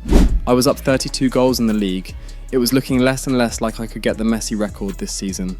But I've still not given up. Haaland, Vlahovic, Yamal and Cristiano Jr. were the other players in the top 5. Individually, I had done really well this season. 56 goals and 18 assists in 47 appearances. Those were numbers that I have gotten almost every year. But to have them this early, a lot of my fans, a lot of pundits have been talking about it. Am I going to beat Messi's record of most goals in the La Liga? Maybe I will. There's fewer matches every game that passes, but I will try my best.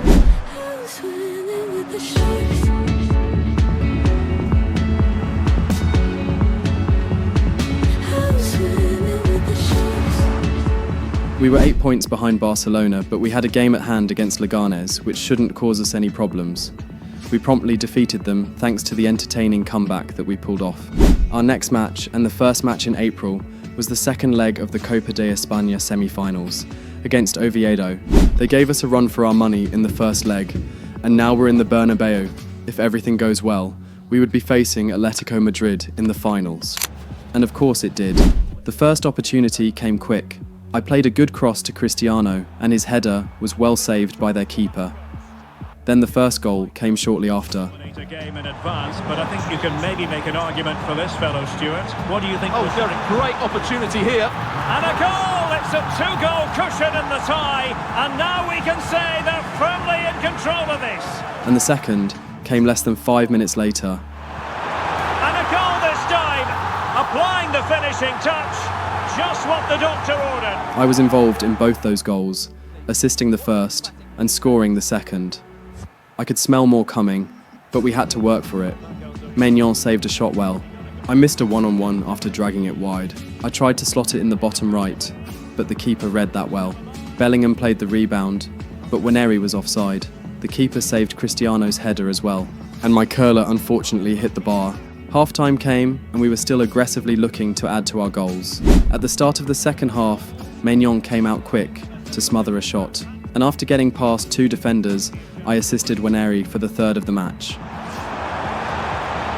Oh, good vision. And a goal! They're running riot here, almost out of sight. And after that, I was subbed off straight for Mbappe. It was already settled that this was his last season for Madrid.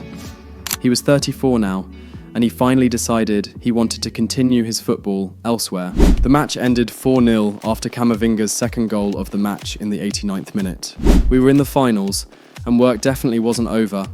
I trained hard, both with the team and on my own. I had put on a little more weight, but not as much as I'd like. I also don't want to slow myself down on the pitch, so I was working on my legs a lot more than usual now. On days off, I spent time with Chloe and Kaya, and on days where I have training, I spend time on calls with Chloe. She was happy and comfortable enough to talk to me for hours, which in turn made me happy. The next match was against Valencia. Can he take advantage? And a goal! They start as they mean to continue. They make the opening statement.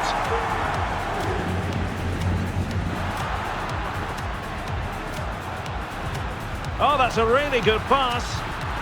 And a goal it is for Real Madrid. They are on a... Feeding it through.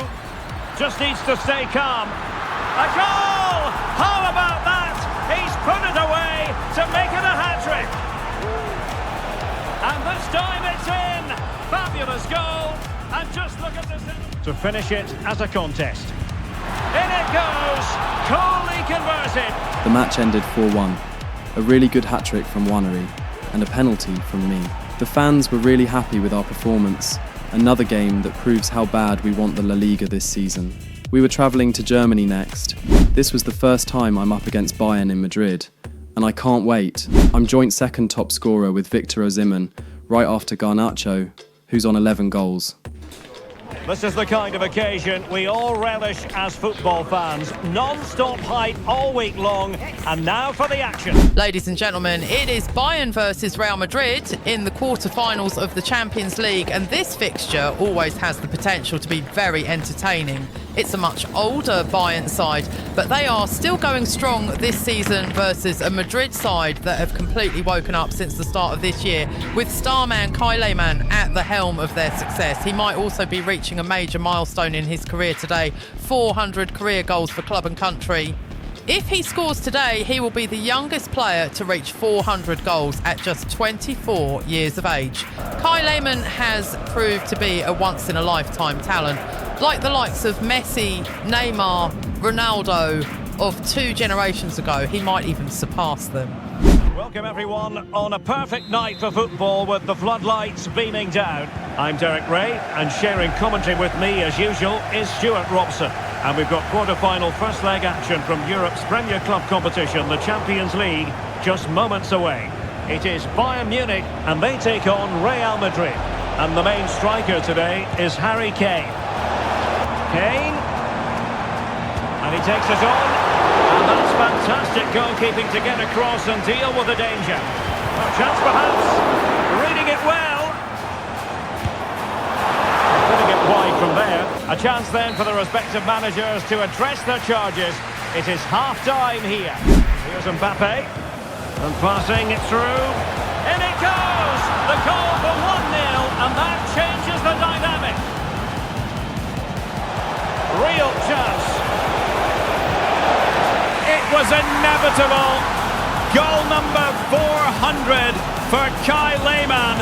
No wonder they're celebrating. Well, I have to say, this is a really good goal. Just look how well balanced he is. He knows he's going to be under pressure, but he shows great composure to hit the target. Very effective pass. Not out of the woods yet. Good looking move. And goes for goal! Just fractionally wide, so unfortunate. I got subbed off for Ethan Waneri in the 83rd minute. It was a really good match for me. I got my 400th career goal. After the match I was really happy. I got massive congratulations from the team. On my way home I got calls from my mum, Corey, Flo, my friends back at home, and last but not the least, Chloe, and that one made me the happiest. She offered to take me out, and who am I to say no? It was a good time, a really good time. We talked a lot, and when I drove her back to her apartment that night, to my surprise, she kissed me.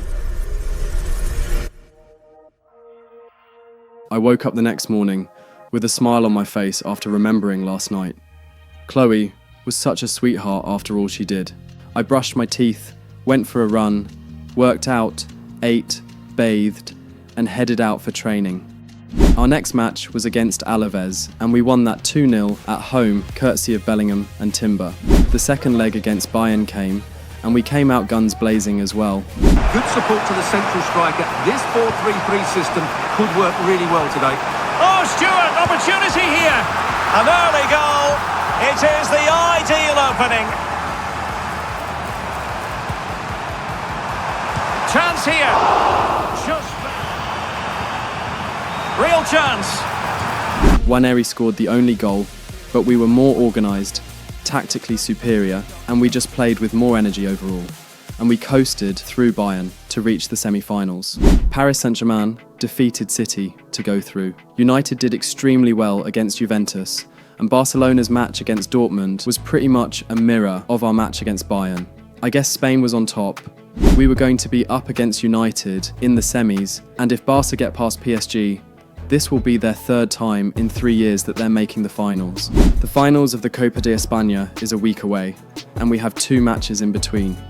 The first against Athletic Club. It's very much a temple of football, the Santiago Bernabeu. He takes aim, and a goal! Just when we wondered if this might finish 0-0, there it is, they're in front. Waneri's singular goal got us the win. Barcelona lost a match, and we were now just 2 points behind them. It's looking more possible than ever now. We dare not drop any points at all from now. Next up was Getafe, and it was another 1-0 win. This time I'm the one that got on the score sheet. Not a lot of goals, but the 3 points stay the same. I got a 10-point match rating with that performance, as well as the man of the match. And next up, that was the finals of the Copa de España against Atletico Madrid. This is it, the ultimate test. The 2 best teams in the tournament go head-to-head, but there can only be one winner. Who will it be?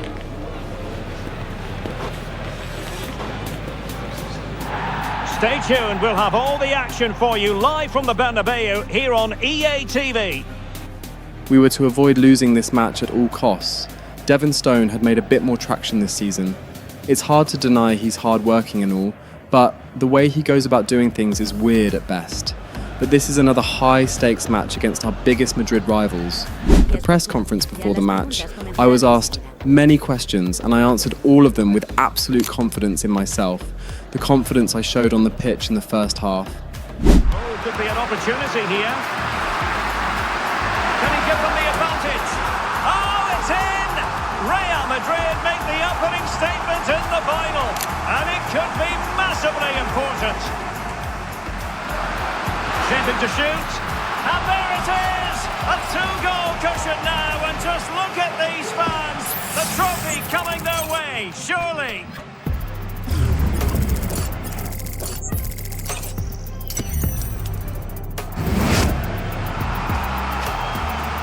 Room to roam for the Merengues here.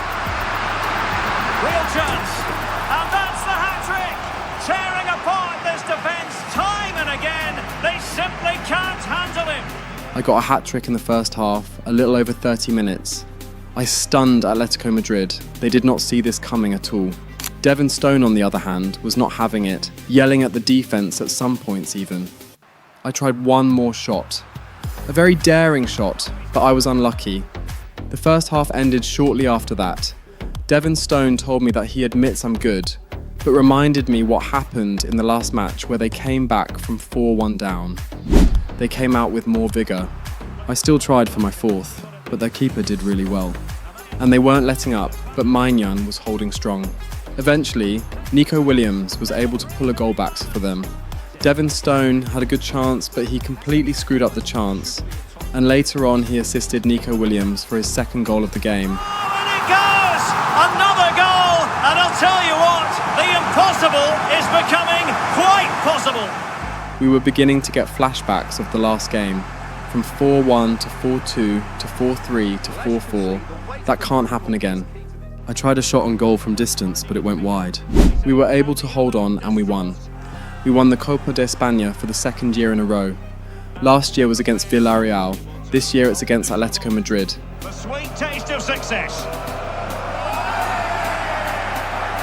And they don't want to let go of that trophy, do they? Thanks to my hat-trick, we were able to get yet another trophy this season. Now we're setting our sights on the treble. We have to get past Manchester United first though. This is when it really gets tense. Only 4 teams remain in the biggest club competition in the world, and we're not far away from kick-off in the first leg. Stay with us, we'll have all the action for you from Manchester here on EA TV Live.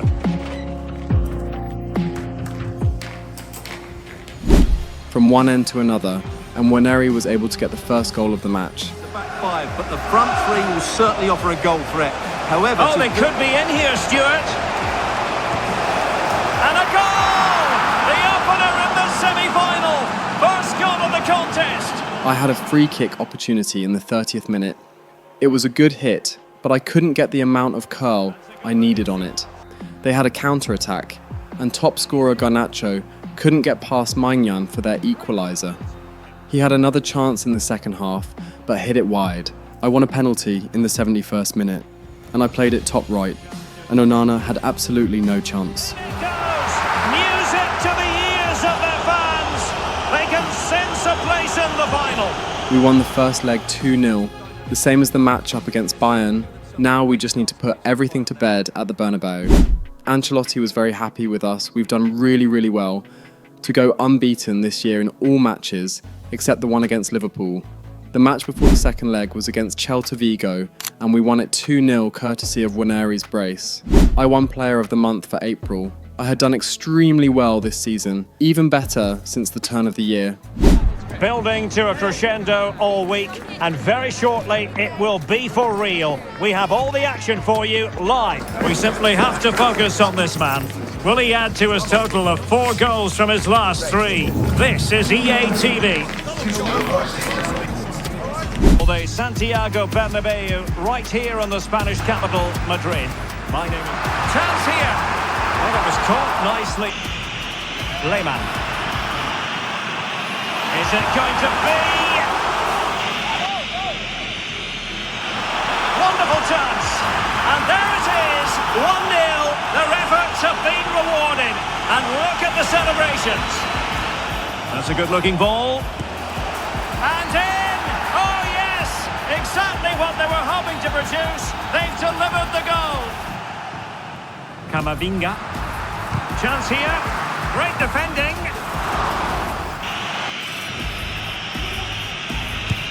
In it goes. Coolly converted. We won the match 2-1, 4-1 on aggregate. Barcelona also won their tie against PSG. What a final the world of football has in store. The first Super El Clasico. And I have to say, playing Barca 2 more times this season would be tough, but I believe we can do it. The stadium is buzzing already, and with good cause. 2 top sides ready to go at it, and this should be something special on the pitch. It is now or never for Real Madrid as they face Barcelona in what could be the decider in the race to win the 2032 La Liga title.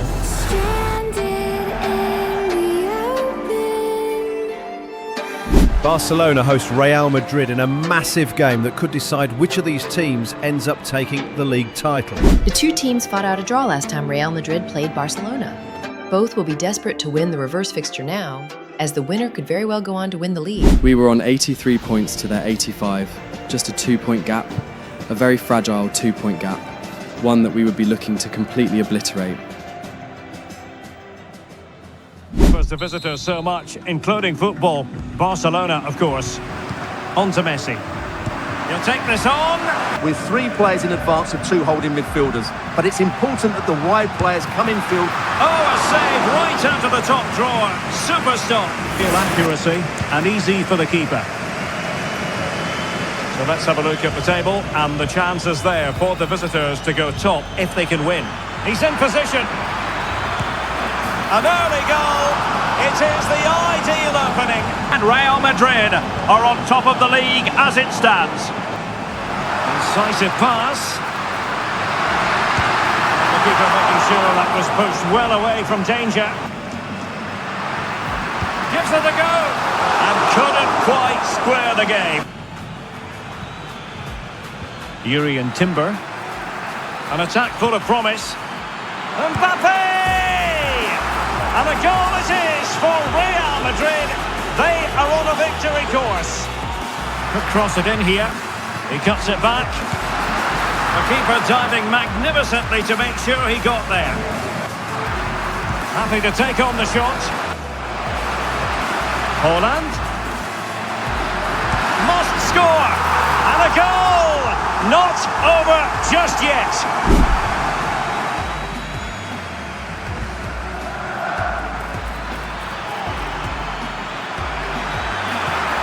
Opportunity, and the keeper really reacted brilliantly. Holland looking for that final pass and for that chance to level the game. But it counts for nothing unless they are clinical in front of goal. And now they need to put in the effort to win the ball back. Could be! Oh, the post denied him. Who can he pick out? Thwarting him. Trying his luck. Well, it looked as though it had a chance of going in. Well, he should make the keeper. Another La Liga treat in store for you soon on EA TV. It's Barcelona, and they'll be facing... Oh, Derek, there's a chance here. And it's in! Real Madrid firmly in charge here. And players waiting in the centre. And a super header. It looked as though it might be going in. Can someone get on the end of this? No keeper will mind that sort of corner. 20 minutes remaining. He might be through here. Will he? In it goes! A 3-goal cushion. This is astonishing stuff. Well, let's see this again. This is counter-attacking football at its very best. And once he gets onto it, he just smashes it past the keeper with great technique. What an emphatic finish that is. Real using width to good effect. Is this the moment? Great defending. Another goal! The lead grows to 4 now. A rampant display. Lehmann. And a long way out. Well, he was a long way from goal, but that didn't seem to bother him. Well, he won't strike a football much better than that. That certainly had the keeper worried. 5-1 was the final score. And we didn't just beat them. We got our perfect revenge. The exact same scoreline as their win against us earlier this season, and now we've gotten the last laugh. I got the man of the match and attended a couple of interviews here and there. I even attended a press conference the next day with Ancelotti, talking about us going ahead to win the league now.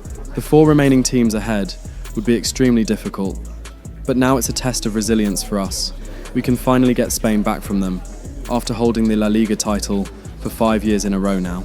And hopefully we can also stop them from getting the 3-peat in the Champions League. The matches against the remaining 4 teams came by fast. We beat Mallorca 3-1, courtesy of my brace and Ronaldo's last goal. Before the next match, Barca had played already, so they were a game at hand. All we have to do is win this match against Sevilla, and we would be back on top. And we did. A high-scoring 4-2 win, and well-deserved at that. Next up, we defeated Bilbao 2-1. Courtesy of Bellingham's brace. We had one more match to go. We were on 95 and they were on 94. Just a 1-point difference, so Barcelona and their fans would still be clinging on to hope. And I am going to be the one to kill that hope. It truly is a special place, a stadium every football fan should visit should he or she get the chance. He'll have a go here! Oh, just the start they were hoping for. As it stands, they will be champions. Well, they're playing with great intensity and they've got their reward. What a start for them. He's he's got to score! And a goal it is! What does it mean? Well, it means silverware could be coming their way. That's a big moment. They can't let it slip now, surely. Must score! Still could be dangerous. Oh, yes! What a classy goal! And make no mistake, there aren't many in the game who would have the confidence to even try. Could be threatening. Real chance. A goal! And I'll tell you what, on this sort of form, very few would lay a glove on them. A glorious chance. A goal! We're really being spoiled. This is attacking football at its finest. It's promising. Opportunity here. A goal! He's dispatched it, much to the sheer delight of the fans. And the referee has blown for full time. It's official now. The champions have been crowned. 5 goals. I scored 5 goals in the match, and honestly, I was speechless. I had won other trophies with Madrid, but this one, and the Champions League, are what I really wanted. There were tears of joy in my eyes. Jude and Ethan knew how much I wanted the La Liga, and to finally get it in what has been my best season yet. The head injury, the unfortunate moments, the losses against Barcelona, all led to this moment, and we had one more trophy to win. The sweet taste of success. And it was none other than Lamine Yamal and Barcelona standing in our way. They would want to try everything in their power to stop us from getting the treble. Before the match, I won La Liga Player of the Season for the 2nd season in a row, and this season it was way more deserved. The most prestigious club competition in European football, and now it comes down to this, the final itself. Who will prevail? It's Real Madrid, and they take on Barcelona. It's coming up live next on EA TV. My family and friends came to watch the finals. It was at Wembley, so everyone came. Chloe even brought Kaya. Corey rented a box in the stadium for everyone. She said she would have wanted them to be in the stadium to take in the atmosphere, but that would be too much stress for Chloe and Kaya. I've won 3 other UCL trophies in my career, but winning one with Real Madrid, to get the 17th for the club, it's a whole different kind of special. I have to perform at my best here. The whole of Real Madrid, both the players and the fans, have to do their best here. And the match kicked off. They had a chance early in the match, and I held my breath, but Maignan was able to pull out a good save to stop Musiala's shot. And not long after, this happened. Jude Bellingham. It's a fierce effort. Oh, in it goes. The opening goal in the UEFA Champions League final. Well, just look at this strike again. He hits it so well. That's a great bit of skill. No wonder he's pleased with himself. It is a goal for the ages. One of the greatest Champions League final goals of all time. I had another chance for a long-range shot, but this time their keeper got it covered. Pedro put in Musiala yet again, and Maignan came out fast and made himself big enough to smother the shot. I had another really good chance after a good pass from Wannery, but I wasn't able to finish properly. Haaland crossed into Lamine Yamal, but his header was tame, and the Maignan claimed it easily. Half-time came, and it was one brilliant goal from me that separated the two teams. We were defending really well, and I know with the kind of attacking quality that Barca have, it's only a matter of time before either Yamal, Haaland, or Messi find the back of the net. But I want to believe in my defenders, and believe in myself to get another goal. Second half started, and that's exactly what happened. Wait on the pass, just needs to stay calm, and a goal! I'll tell you what, they're going to be very hard to catch now. Name on the trophy, maybe. Lewis Skelly found Yamal, but his header went really wide. And as I predicted, Lamine Yamal assisted Haaland, and he was not going to be missing from there. A goal! That's exactly what they needed. That should get them believing again. Lewis Skelly found Haaland in a very promising position from them, but Maignan had our backs there. Cristiano and I played a couple passes to each other, and it ended up with my goal. The might be on for them. Can they convert? In it goes! And surely that's the end of the story. They cannot throw us away from here. A hat-trick in the Champions League final. For Real Madrid, I don't even know if I'm the first player to do that in this club, but it felt good. And it didn't even take time for them to pull the goal back again. Haaland assisted Musiala this time, and it was an insane shot. You can't even blame anyone for that. After kick-off, I got past Haaland and Pedri. Ancelotti wanted us to push for another goal, not to park the bus, and it almost paid off. And the margin just one. Must be! Keeper did his job to begin with. But then, it eventually did. And this time, Ronaldo found the back of the net. A goal! And that is going to be that! Name on the trophy for certain! We won the match. We won the Champions League. Finally, after 6 long years, we're back to being champions of Europe. And we defeated the trophy holders to win it, which made it sweeter. And the fact that they're our major rivals made it even way better. The Champions League winners, Real Madrid. Well, this is what they wanted. What a moment for these players. They've worked so hard to win this trophy. They've been fantastic. And you can feel the emotion. The team celebrated far into the night. The whole of Madrid was buzzing. Even the Madrid fans here at Wembley. We were back, and I loved it.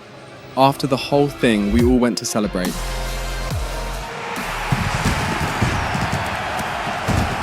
It was a big get-together in my family home, and I loved it. Later in the night, after talking to Corey, I was looking for Chloe, but she was nowhere to be found. I also noticed that Flo wasn't around either. I decided to look around a bit more before I called. I went out back and saw them talking in the backyard lounge, both with serious expressions on their face. Well, shit. You're my twin even when we fall out of line. Same soul that should fucking split down the spine. You the calm and the chaos, heartbeat of mine.